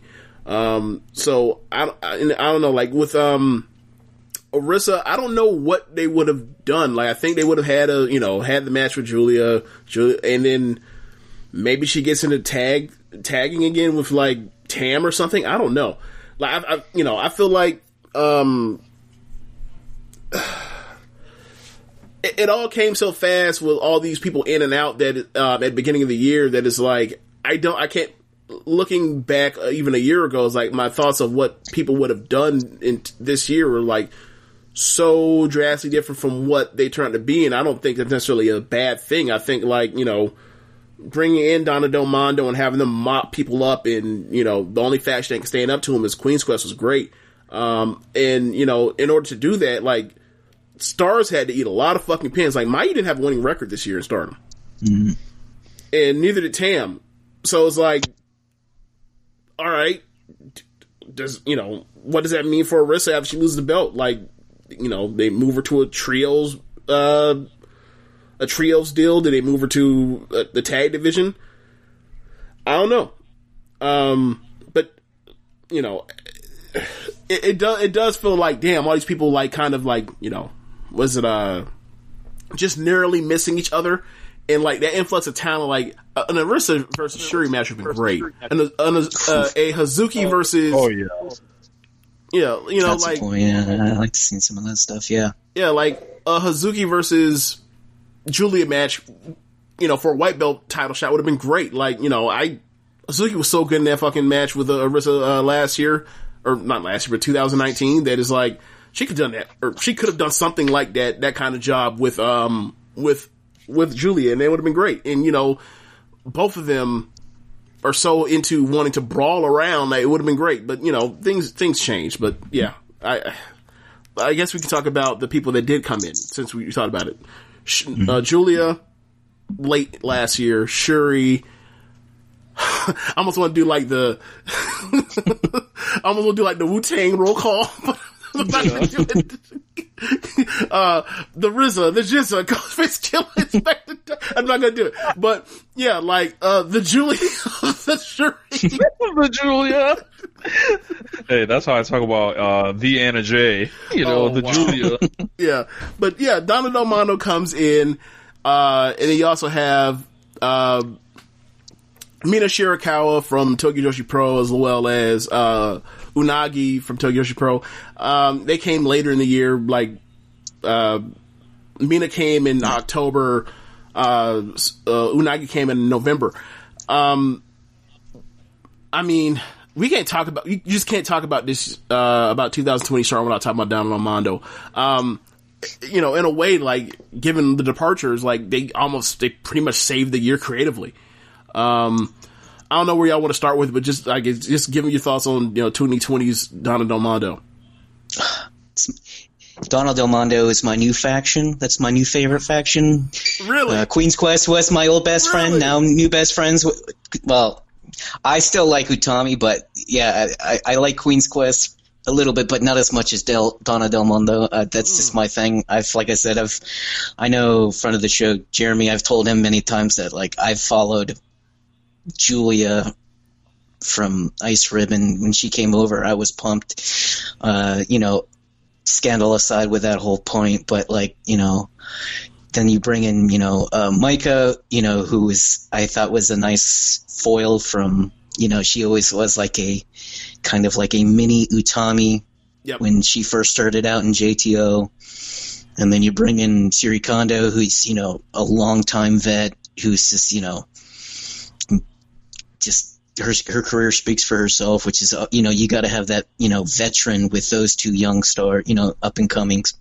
And then you bring in, for me, I followed, I liked Himeka from Actress Girls.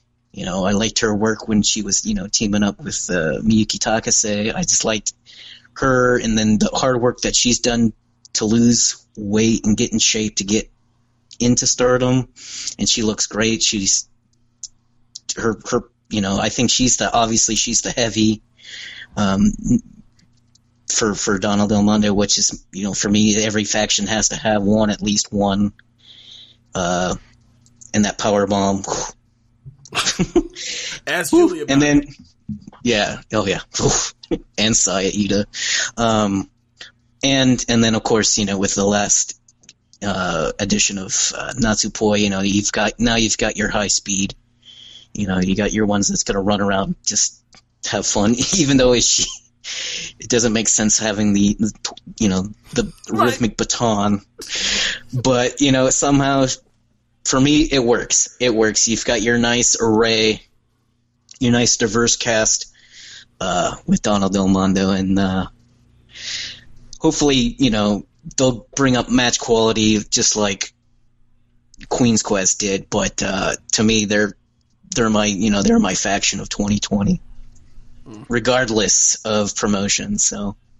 No LIJ, huh? This has been a rough year for them. No. This has been a tough year. Tough year for them. Regardless, my favorite promotion. Here it is. Just let it go. Just let me have it. Okay. All right, Rich. What were your thoughts on Donna Del Mondo's 2020? I love Donna Del Mondo. I love Shuri. Shuri walked right into the shoes that Arisa Hoshiki departed for me. I like to see some, good sounding off with the feet, and it don't really get much better. I enjoy Julia a great deal. As I mentioned earlier, I enjoy, her rap ambitions. Oh my God. Right? yeah, exactly. And who's the one that's been rolling around with Tam? That's Mina, right? Yeah. Yeah, she's kind of good too. Okay. Yeah, I think for me, they carried the year creatively as far as just being this invading faction that all they did was win. It was like, thank God they didn't do the Vince strategy of bring them in and lose and then go from there. See where it goes. Yeah. But yeah, they came in and they just beat the piss out of everybody for forever. And then eventually they end up getting to the, later, the middle of the year and later on, the Queen's Quest stepping up to them and then having all these matches. And like, I think the thing for me, I guess because we're all kind of running into the top success and thing, we're all running this all together. It's just like, so much of the year was that, like, their tag matches in Tag League, like, the fact that Tag League final ends up being, Julia and Micah versus Azumi and Momo. The G1, the Grand Prix final is Himeka versus Utami. And then Utami that last night had to, her last match was actually versus Shuri. So like she had to go through two members of Donna Del Mondo to get to the, in that one night to get there. It's like that carries so much of the year is like their rivalry. And then you throw in, recently to get to, the December 20th show, all the tag prelude matches where it's like, it's, Shuri and Julia versus Momo and Utami, and then like the last Cork Hall, they did a flip up where it's like Momo and Shuri are tagging together versus Julia and Utami, the champions, and it's like the whole year was just them in different variations, in different ways and forms, in different spots, high spots, just them going at it for brand supremacy, for faction supremacy. So, period gang. Yeah. Let's see what else we got to go through on here. So yeah, I mean, I guess now it's time to get to it. Nanai and Yoshiko, at the end of the year-end climax, show up. Yoshiko says she wants a singles match with Mayu, because Mayu has now, since she's been gone, has now been called the Stardom icon. She won the 2019 MVP, So now they're saying she's, now from there people are calling her the icon of Joshi.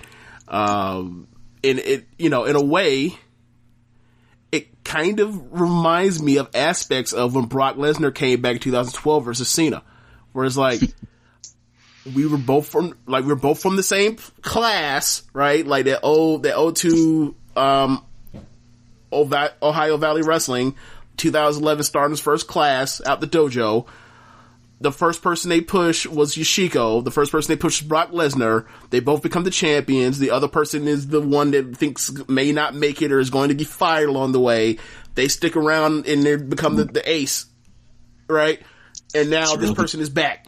It's interesting. And she says she wants a match. They shoot a bunch of different angles. They shoot a little Saya versus Yoshiko match. It's like, look, I don't give a damn how much weight, how much muscle you got, Saya. She will beat your ass. So, yeah. So you got that match. They teased a attack Julia. Match. Julia stood up and then, of course, did her thing, which I still think, like last year, Sari should have won. This year, Yoshiko should have won. She should have won, but we know it's a... You really think she should have won over Mayu? No, well, Sari, yes, absolutely. No. But 2020. But 2020, yeah. I think Yoshiko should have beat Julia, because Julia won it. No, but the other person that was in it was Mayu.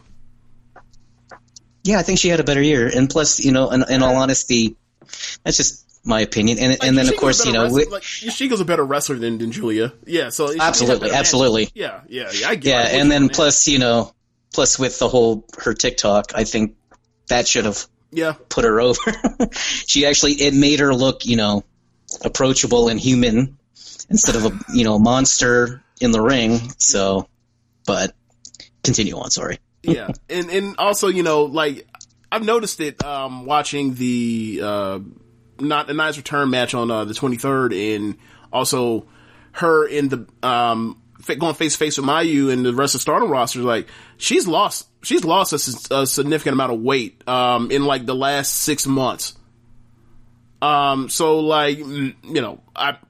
This may have been planned for a lot longer than people imagine. Just people talk about the Assemble thing. Is like she's lost a shit ton of weight. I don't know if you lose that amount of weight and just from the time Assemble gets off the ground in like the fall. So, but yeah, just they did all that stuff, and it's weird. It's like these people that were like basically banished and then almost like, I don't want to say Benoit.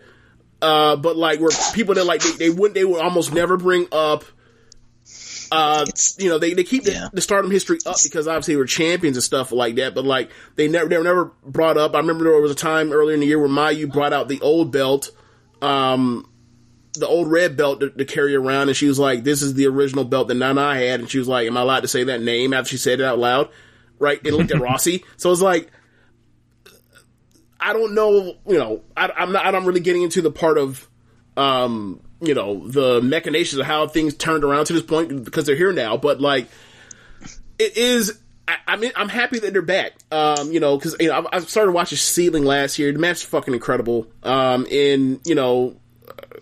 the thing that happened, I'm not excusing what Yoshiko did and also Nanai, but like, it was, Yoshiko's 21. But anyway, moving forward to the programs and what does it entail? Like, what would you want to see out of those two, back in Stardom? And do you think that just is the end? Do you think there's a possible gateway for Arisa Nakajima to come in? It's wishful thinking. I'd like that. I'd like them to, like how you guys like to say, open the gate. I hope this is the opening of the gate, so to speak, with, like with what Assemble has done. But, I'm not, I'd like to, I think my main thing out of this, I just want to see is I want to see Yoshiko and Mayu. That's my end goal out of this for this whole thing right now. But the end goal, I want, like you guys said, open the gate. I want collaboration. I want cooperation, and be it Assemble or something else. So, yeah. I don't really, know too much about, Yoshiko as far as like how good of a wrestler she is, but I did see Nanae Takahashi last year, and she's kind of a Satomorian type of figure, like even more physically imposing than Mako is. But with that, like, I think she has, like, maybe she can be like Walter in there, and whoever gotta fight her. Like, I love to see her versus Lil Saya. You think you big, huh? Like, that'd be a great match. I like to see her against Julia, because it'd be like, hey, you rough and you pretty, but don't none of that work this way,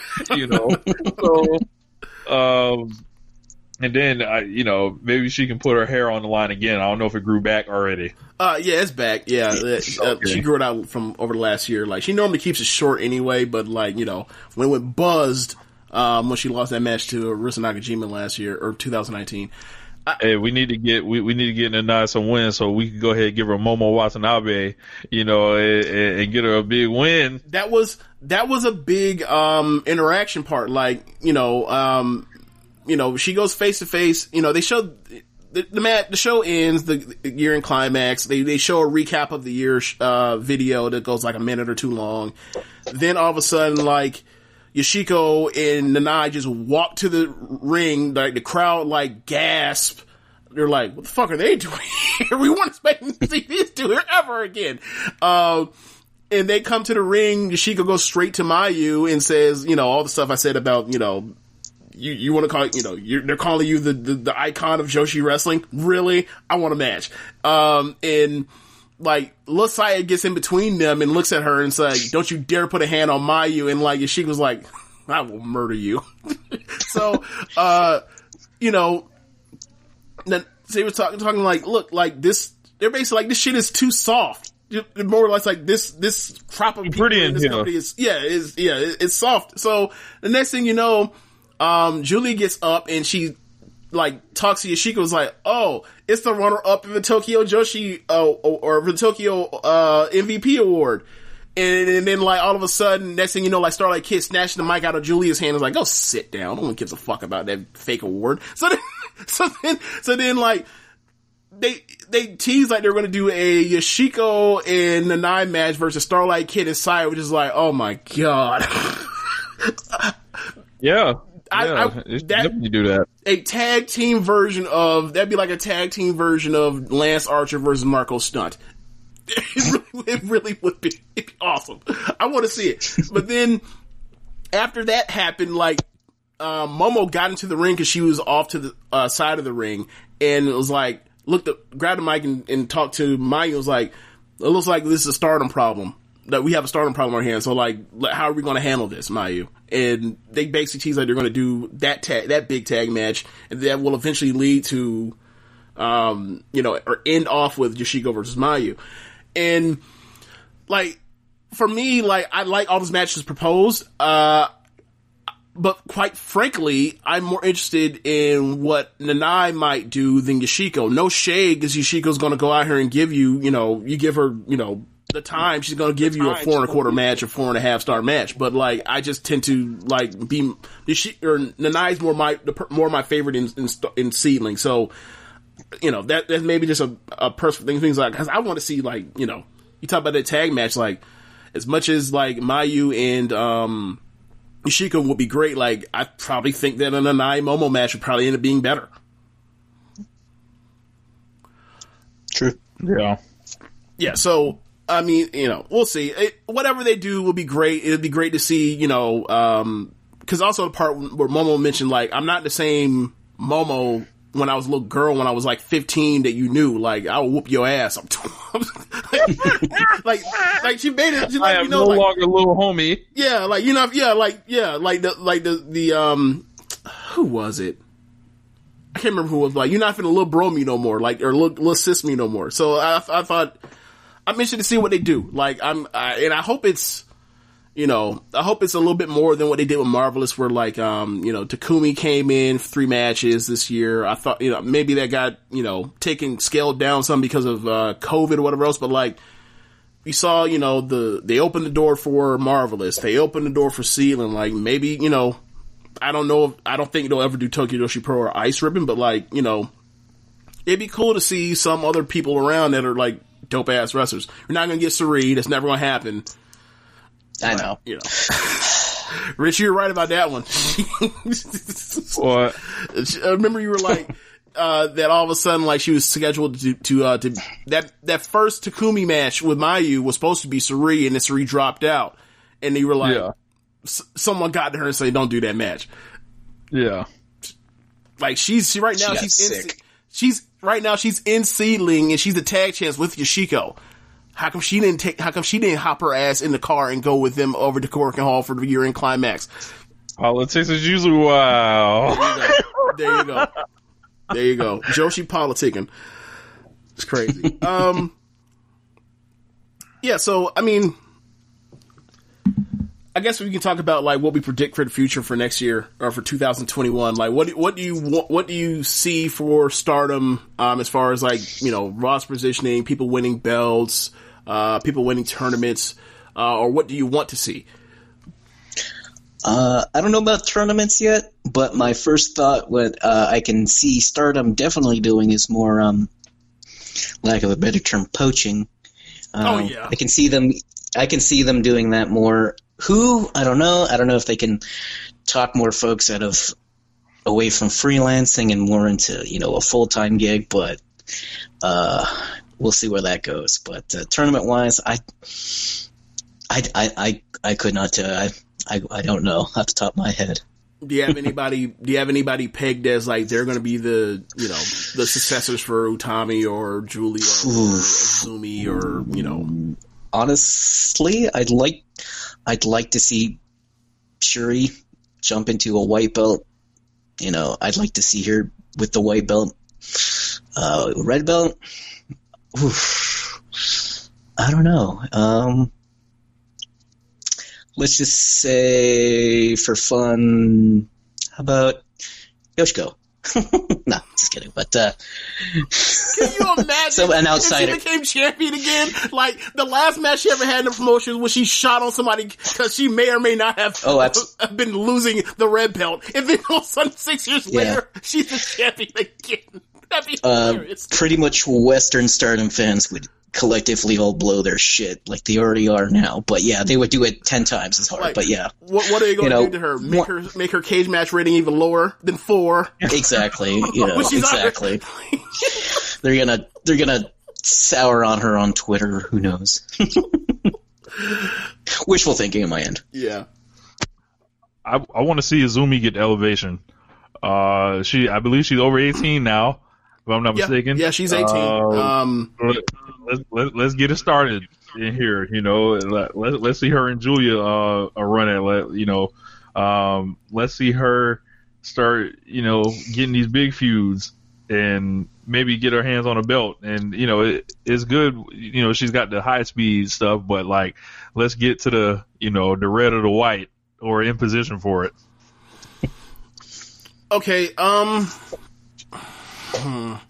think she may get a red or white belt title shot this year. Particularly, I can see it with Utami, just because of the easy story of faction members. But for me, I kind of like where she's at right now, where she is like the god of high speed, because like they're putting her. Baby, we gonna keep you where at, baby. No, for this year only, or for right now, because like she for all the young girls, like for younger girls, like she's the only one with a winning record this year. I think like she had a great winning percentage, like that's a part of being doing the stuff with Utami and Momo. But like she had a winning record. She beat Shuri in the freaking Grand Prix. Clean. I don't want to say clean. They don't do BS finishes like that here, but yeah. they giving her highlight matches on either the gigantic, opportunity to have a great opener or be in a highlight position when there is a proper high speed champion for these bigger shows in the back half of the year. I would like you said, like, just keep doing, I would be like good with saying, keep doing what you're doing, and then to keep an eye towards like 2022 being the year when you start doing it. Maybe even, give her a white belt title shot finally.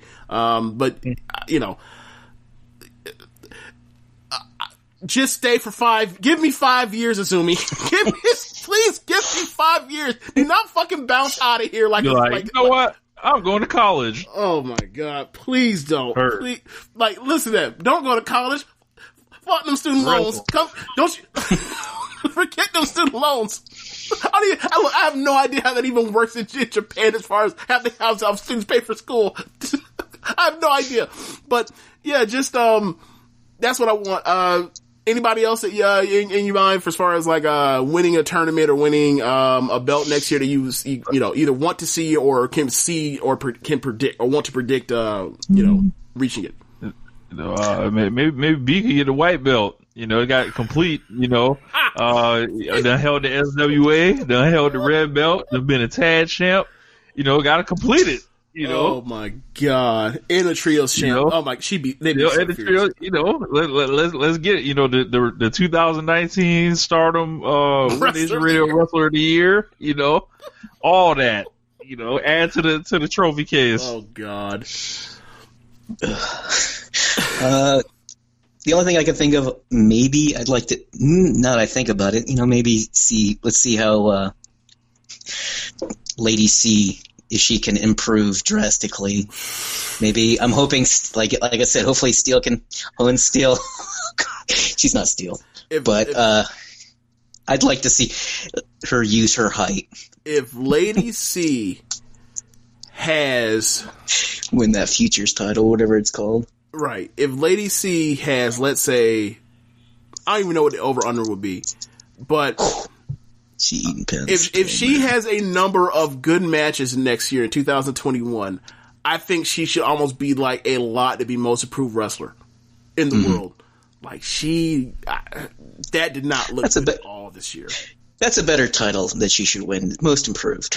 Yeah. So I hope for her sake that she is a most improved wrestler candidate for 2021. Otherwise, it's gonna be real rough trying to get through like that first two matches. But yeah, I think for me, it's just because I like Shuri so damn much. I don't know if this necessarily makes sense, but I did like the fact that they went to that tournament draw in the Grand Prix final. So, or last night the Grand Prix. So I'm gonna mark down Shuri for red belt next to red belt champion. And I think it makes sense because like the next person after that, I imagine it's probably going to be Julia for the red belt after that. And for white belt, fuck it, Tam. I'll keep. She's got to win it eventually. Like, that's the story. She's been going after this thing forever. She now has her own faction. They protect her. She's not taking L's, and she's top 5. Like, I imagine there's going to be some Mayu feud eventually, and then eventually they'll get back to Julia again. And by that time, it'll be time for Julia to come off the belt. I mean, she's been the champion since July, and I can't think of anybody else that would make for a good success for the white belt aside from Tam. Like, nobody's really chasing after it. I don't know. Kamatani? I know you like Kamatani. Huh? Yeah, I guess you could do something with Big Saya too. Yeah, I gotta see Big Saya be better in the ring first. I don't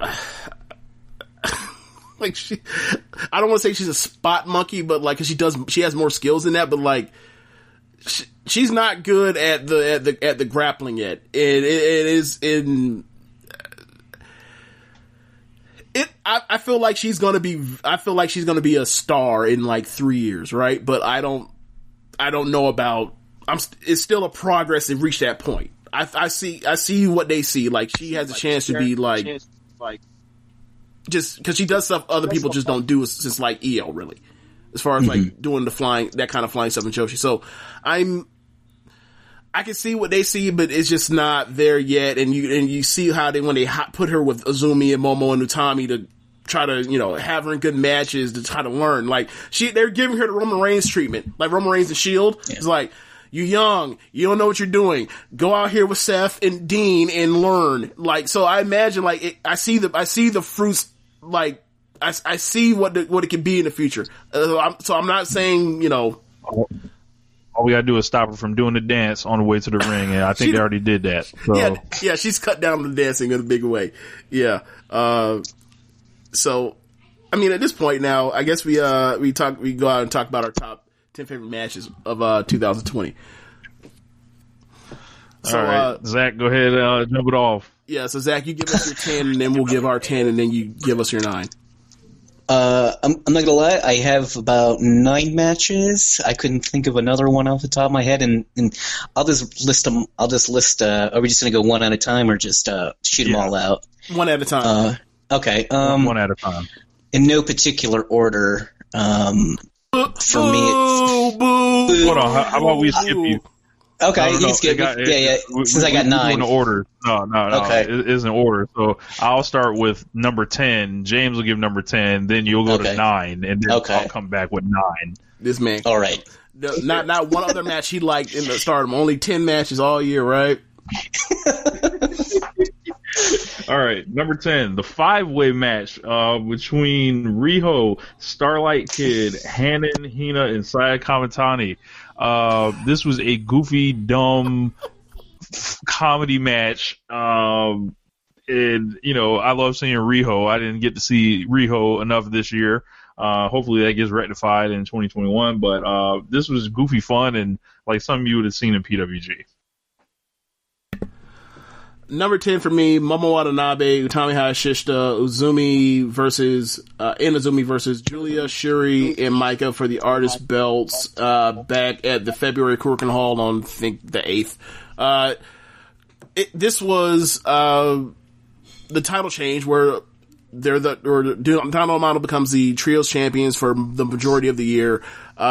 This was also like the first match where I felt like it's obvious to me that like this Donna Del Mono thing is going to work. They come in at the anniversary show. They beat I can't remember who they beat, but they end up getting a title shot. And they were just awesome. No, they beat TCS actually, and then they end up getting this match against the youngins, and they matched off so well where you get Momo versus Shuri and it's like strike battle, and you get obviously the mirror match that is Maika and Utami, and then you get like this cool thing of Azumi versus Julia, where like Azumi with the high speed thing and like Julia trying to like swat at a gnat out the sky. It was very cool. Love the match. So Zach, your number 9. My number 9. So it's technically a Stardom match, but it's the November 20th Assemble show, the match with EZM, Kamitani, and Ida and Kid. And mainly I put it on here for one reason only, the clean Phoenix Splash at the very end on Ida. Woo! Clean. So she didn't hit legs. So, but that for me, it's just, it's from what I remember from that show, it's just a kind of like a futures match. So just a glimpse at the near future. So that was my number 9. Rossi threw out that like. That third match in a Shakiba show out there for a symbol while everybody else is putting out like the bangers. It's like, we're fine. We're not saying that was like the number 8 match because I love on that card of all things. So the opening match for the number 8 match was interesting. So next, I'm going to go with number 9. It'll be Mai Iwatani and Starlight Kid versus Kagetsu and Azumi from January 2nd. This was like each top star and like their young person that they like against each other. Mm-hmm. And we all know that Mayu and Kagetsu were coming fresh off their red belt match. Starlight Kid and Izumi are generational rivals. Comedy in the beginning, funny shit, and then it gets like better at the end. That'll be my number 9. Yeah, a true indie match. A true indie match. We're gonna do goofy stuff for like the first third of this match, and then really wrestle. Number 9 for me, Izumi versus Starlight Kid, high speed belt match. October 3rd in the Yokohama Cinderella opener. Great opener. The best singles match those two have ever had, and a long list of great, 5, 6, 7 minute high speed matches. This thing goes like 11 minutes. They pull out pretty much all the stops. They've had the match against each other that they've been like probably talking about having each other for like the last 5 years, on a big stage, and they carried it off without a hitch. And, if they stick around, 2, 3, 4, 5 more years, like this will probably be theirs.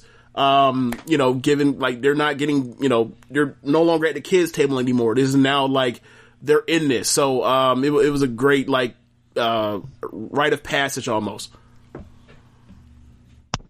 All right. I guess we're on 8.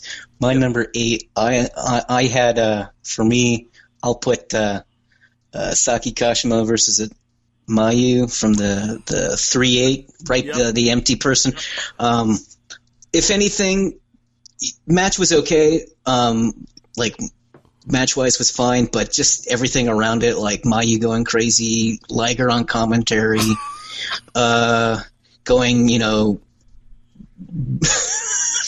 going crazy trying to get the bracelet or the sweatband or the wristband. Right. Right. Mayu doing her the neck bump down the stairs of Korakuen. And it was a lumberjack match, so it's just like just everybody out there just shenanigans, everything like that. So plus that was that was just fresh off the heel turn of Saki, so just different dynamic to her. So she looks a lot better in black than pink. So, but other than that, that was my number 8. So my number 8 will be Utami versus Saya Kamitani, the future Belt of Stardom match.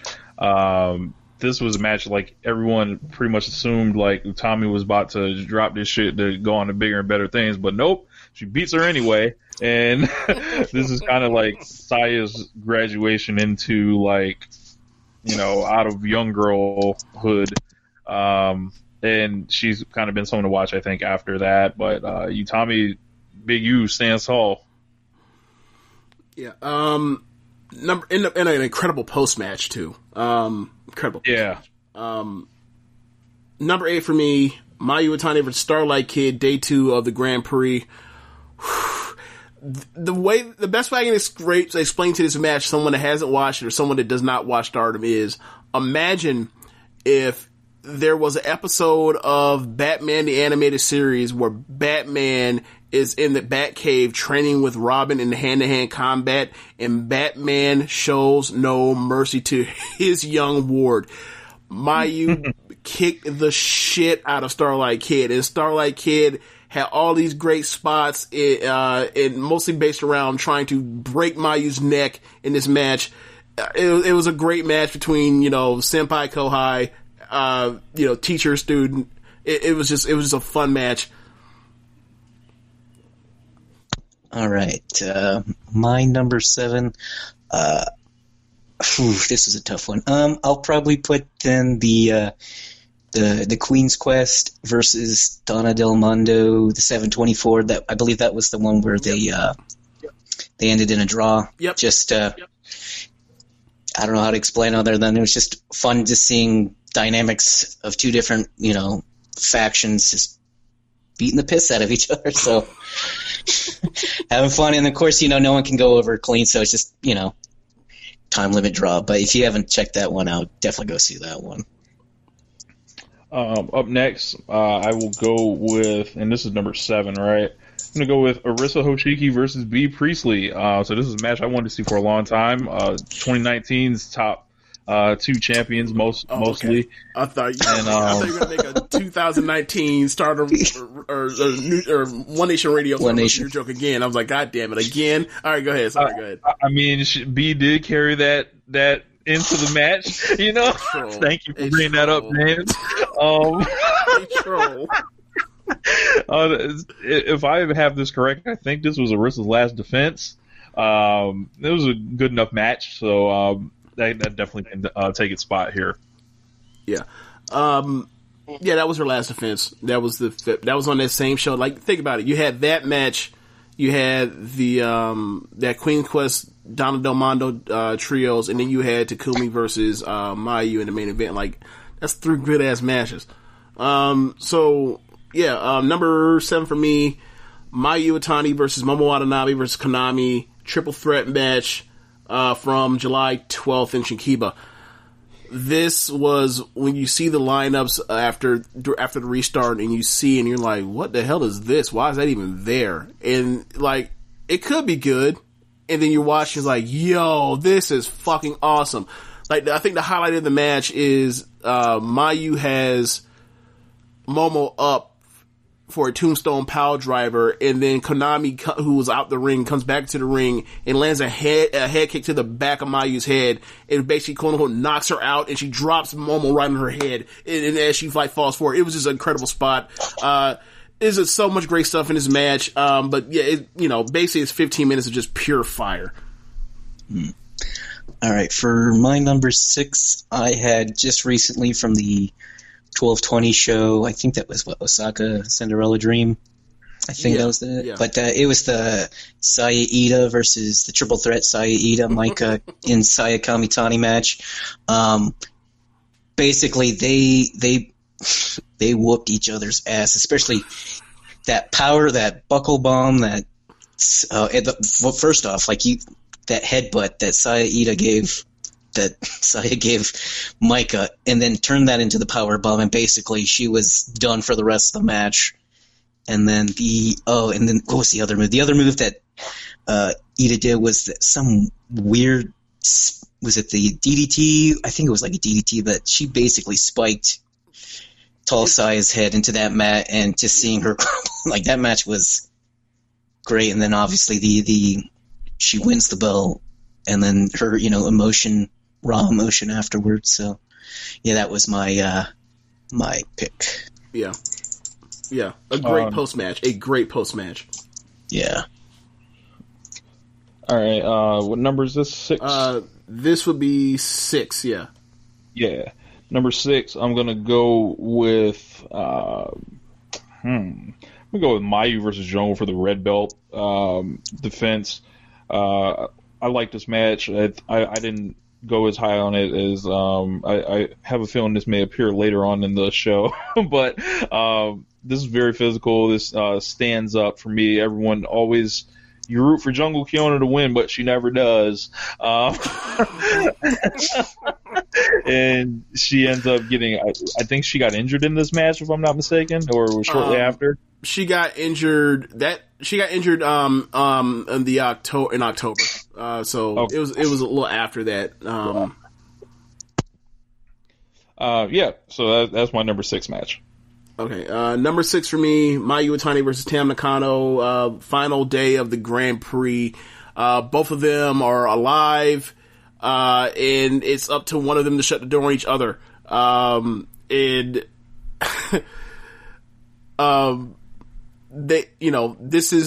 They've had a match before in the Grand Prix the year before, and this match is even better than that one. It was just you watch the last like third of the Grand Prix, and just like, I already think the world of Tam. I already think she's a great wrestler. It's like she may be even improving in singles matches, even though she can't. There's no place for her to showcase it except for the Grand Prix because she's not a champion. And like she went out there with Mayu, and they just a trade off of kicks and knees and suplexes and fire and passion and intensity and fighting spirit. It was and screaming. It was just awesome. It's just awesome. Zach, you're on mute, Zach. Sorry. So this is 5, right? Yeah. So I'm just gonna piggyback off of one of Rich's picks. For sure was the Arisa and B, mainly just because B loses. So nothing more, nothing less. Well, I got another one here for you. If you like B Priestley losing. Yes, please. I've got short and sweet. One. Number 5, Shuri versus B Priestley from the Yokohama Stardom show. Yeah. Great work. Awesome post-match in this as well, but Shuri kicks the shit out of her. And B, after the match, says, "You're not the top dog, I'm the top dog, and fuck you," and all this other stuff. It was pretty hilarious, I might add. So, and a really good match overall. I believe it was for the SWA title. Yes, it was. Yeah.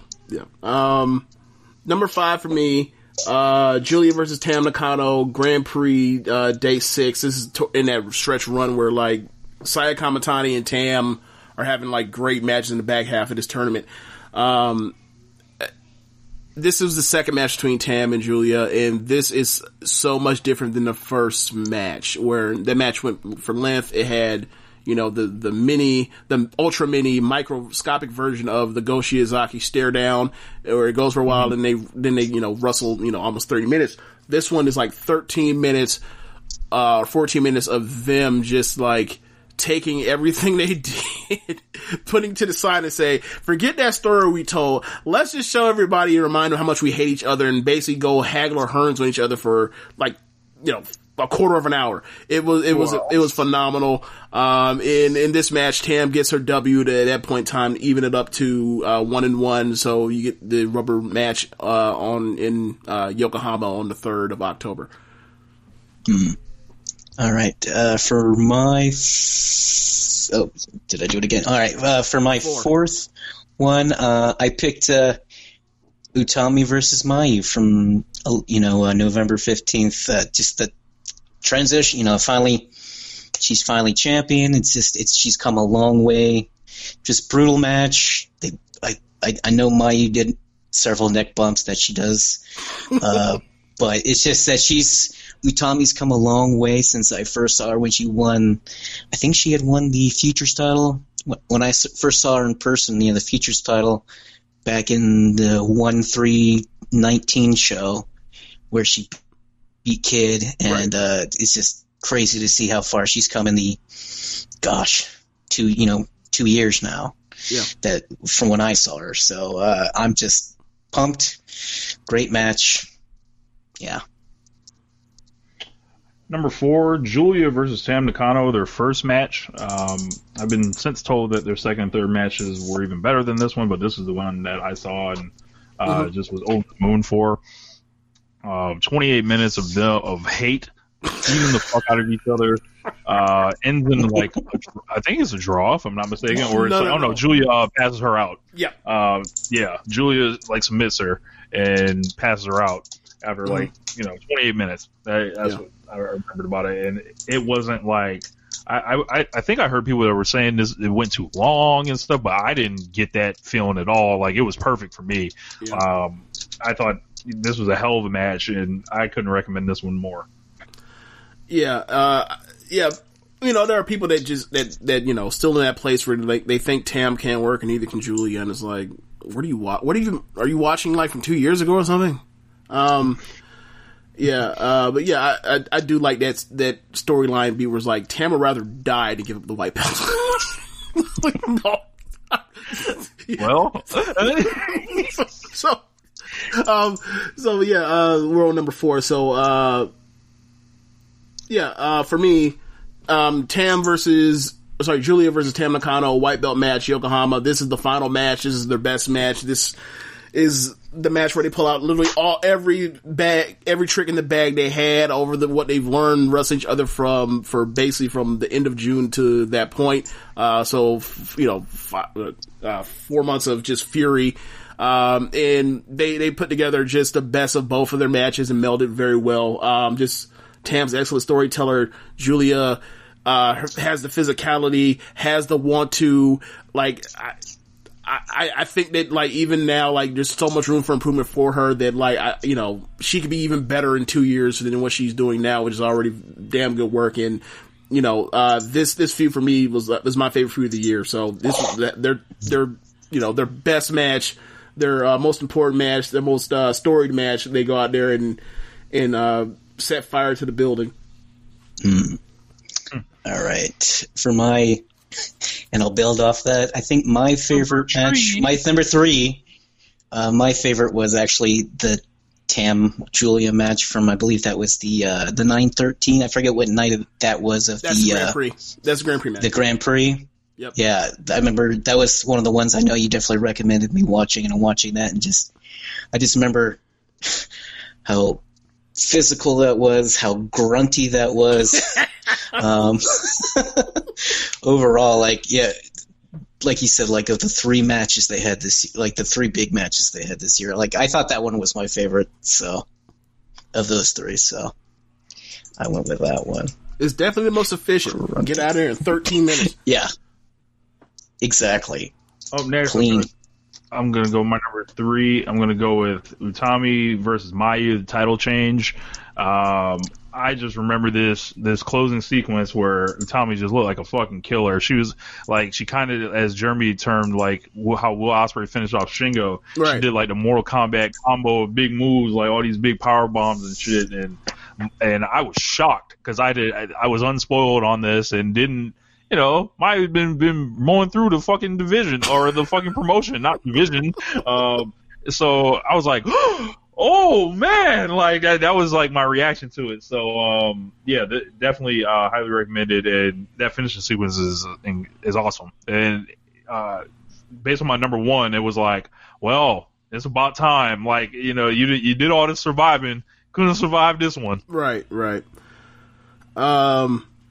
Number 3 for me, Kagetsu and Mayu Iwatani versus Jungle Kyona and Momo Watanabe in Osaka on January 26th. This is Kagetsu's last real match or real big match in Stardom before she retired in February. This match is happening in Osaka, in her hometown, in Oedo-tai country. She's tagging with her career rival in Stardom in Mayu on her way out. She's tagging with, 2 other two former faction leaders anyway, one in Momo, one in Jungle. This is to set up Jungle getting the title shot that ultimately she ends up getting with, Mayu in July that was set for like March or whatever else. It's basically the 4 best workers in the promotion in a tag match on a send-off, and they go fucking ape shit. There's stuff in this match. There's tag team combination stuff in this that, like, I know that Momo and Jungle were once a tag team back in 2015, 16. They pulled that out. Mayu and Jungle pull off. I'm sorry, Mayu and Kagetsu pull off like tandem, like top rope stuff where they're like jumping off each other's shoulders. There's no selling. There's great no sell spots. At the end, you end up getting Kagetsu in the ring with Jungle, and they basically have a rendition of the great matches they've had over the past couple years. And Jungle is just on fire and picks her up and drops her on her neck and sends her home. And at that point in time, it's just like, wow, this is like the best tag match I've seen this year, and like that's crazy because like I've seen. I've seen, Hangman and Kenny Omega on the boat and shit. Like, this is awesome. So, it was a great way to send off Kagetsu out of Stardom, and it was a great way to build a contender by beating a former Red Belt champion, send them home and, demanding a shot against, Mayu. Man, couldn't have said it better myself considering that was my number 2 match. Oh, my bad. No, don't worry about it, man. The J.K. Green versus, you said it, I couldn't send of anything better. It's just, what a way to go. What a way to go out on. So nice and easy. Thanks. You did the heavy lifting, James. My number 2 is going to be Queen's Quest versus Donald Del Mondo from July 24th, 2020. 30-minute draw, 8 women tag, excuse me. Right on, like I would probably say just a level below the 8-man tag I liked in AEW.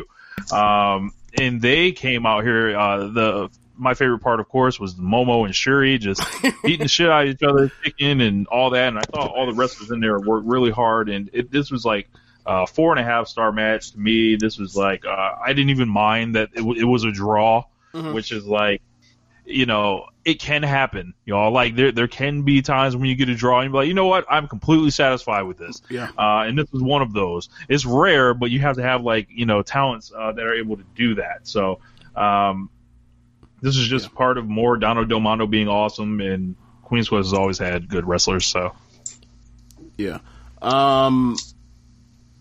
Number 2 for me, Mayu Iwatani versus Takumi Iroha red belt match from October 18th. This is the second match. This is almost like, in my opinion, like the way people are talking about like the Okada matches from January 4th and 5. Like, people are gonna have their preference, but like they're real close. Like, my preference is the first match. But this match, if you just want to show somebody a match for 2 people that they have never seen wrestle before, and you press play, this might be one of the most impressive matches of the year to do that for replay value, because it only goes like 18 minutes, some shit like that. And they beat the living crap out of each other. They do all this great character stuff of, you know, disrespect kicks. I'm not going to back down to you. I'm no selling you, what you're hitting me with.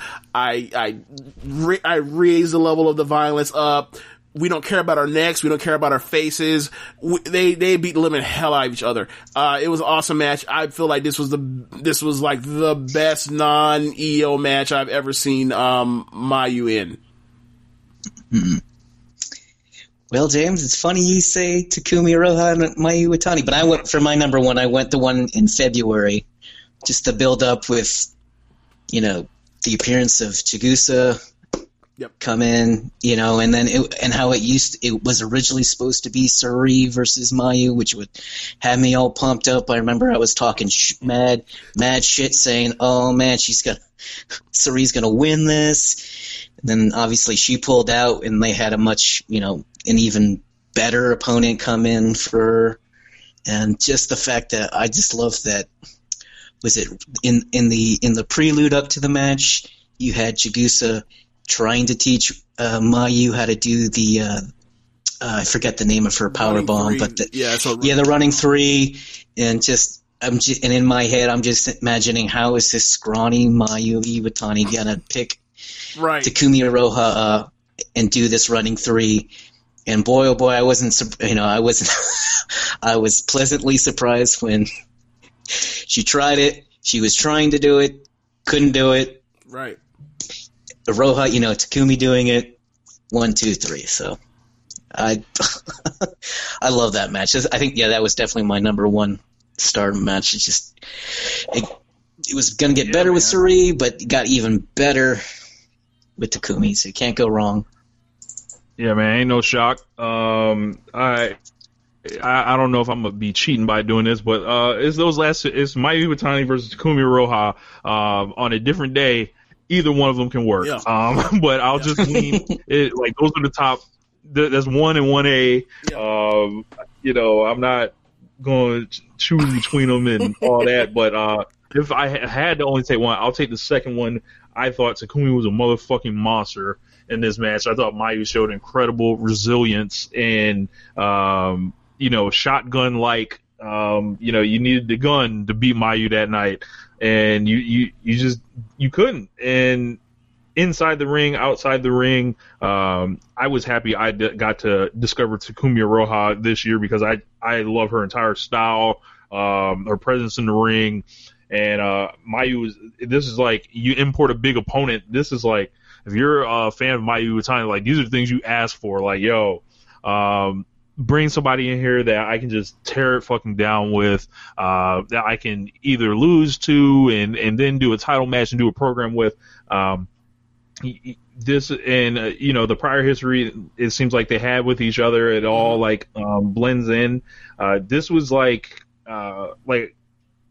if you didn't see this match, and if you guys have made it this far on the show, go out of your way to watch either one of them. Yeah. So one of them's in February, the other one happened just recently, and I think November. It was October or the same day as the G1 final. Right. And don't give me this bullshit about it. I don't want to get Stardom description. It's up on YouTube on Stardom's recap show. Just type in "We Are Stardom" and start scrolling through until you find something from like late November.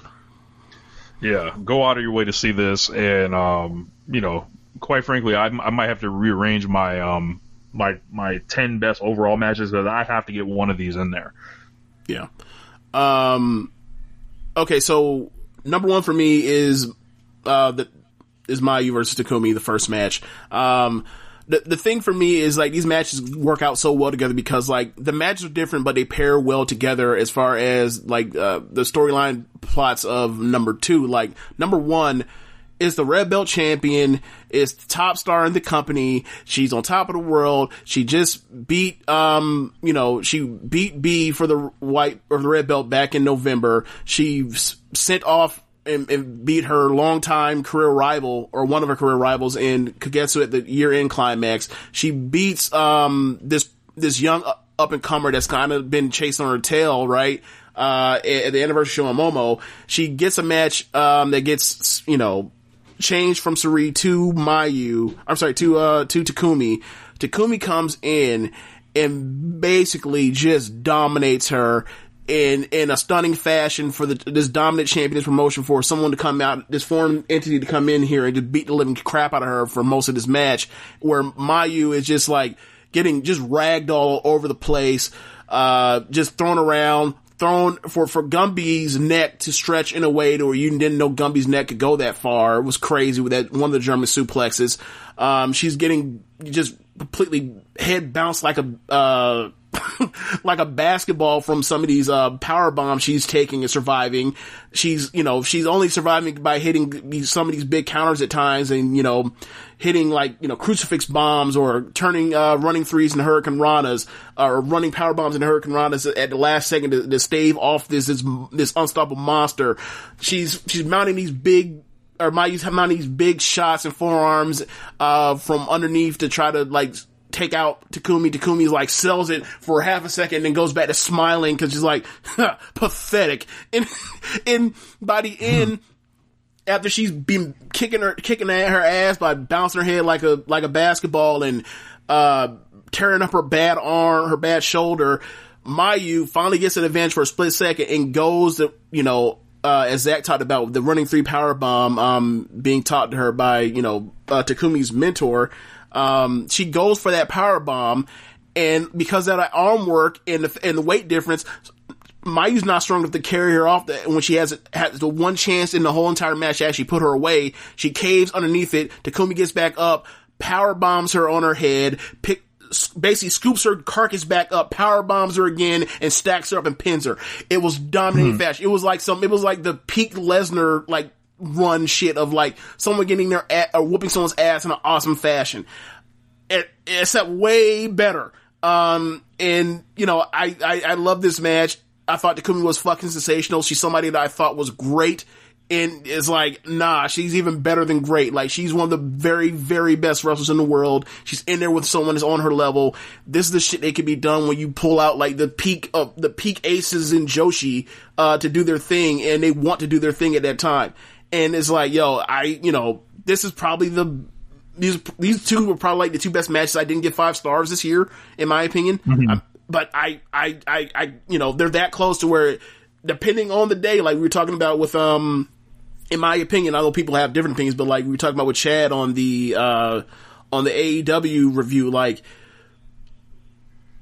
that AEW tag match at Revolution, like that's in the discussion for best tag match I've ever seen. And depending on the day, there's 2 other matches that like, whichever one I saw last, or depending on whatever side of the bed I get on, I'll change my mind on. Between those two, those are the 2 best women's matches I've seen, in the last, or 2 of the 3 best women's matches I've seen in the last, I don't know, 4 years. And depending on whatever side of the bed I get up on, I'll put one or the other. And they're tied together because it's those 2 people in this year going at it. I love their feud. It wasn't really much of a feud. It was an exhibition, but a damn. That's the exhibition. What imagine what it'd be like if if there were stakes. Jesus Christ. So, just kick-ass matches. Kick-ass matches. No doubt, man. Yeah. But, Zach, thanks for doing the show with us. You want to get your plugs in? Sure, like last time. If you want, you can find me I'm on Twitter at Zakkupo, Zakkupo. That's just my name. I talk about weird stuff, as you guys saw last night. So, but and I share stuff. So, but other than that, yeah, that's pretty much it. But yeah, thanks for having me, Giants. All right, definitely. That's the end of the show. Be sure to rate us on whatever app you're using to listen to this with. Tell the folks about the Social Suplex Podcast Network.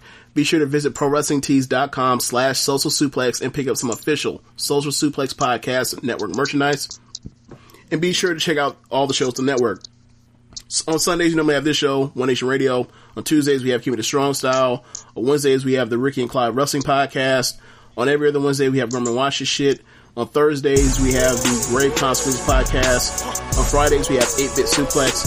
On Saturday, we have All Things Elite. And on Sundays, we have Great Match Generator. Thanks for listening, y'all. Later.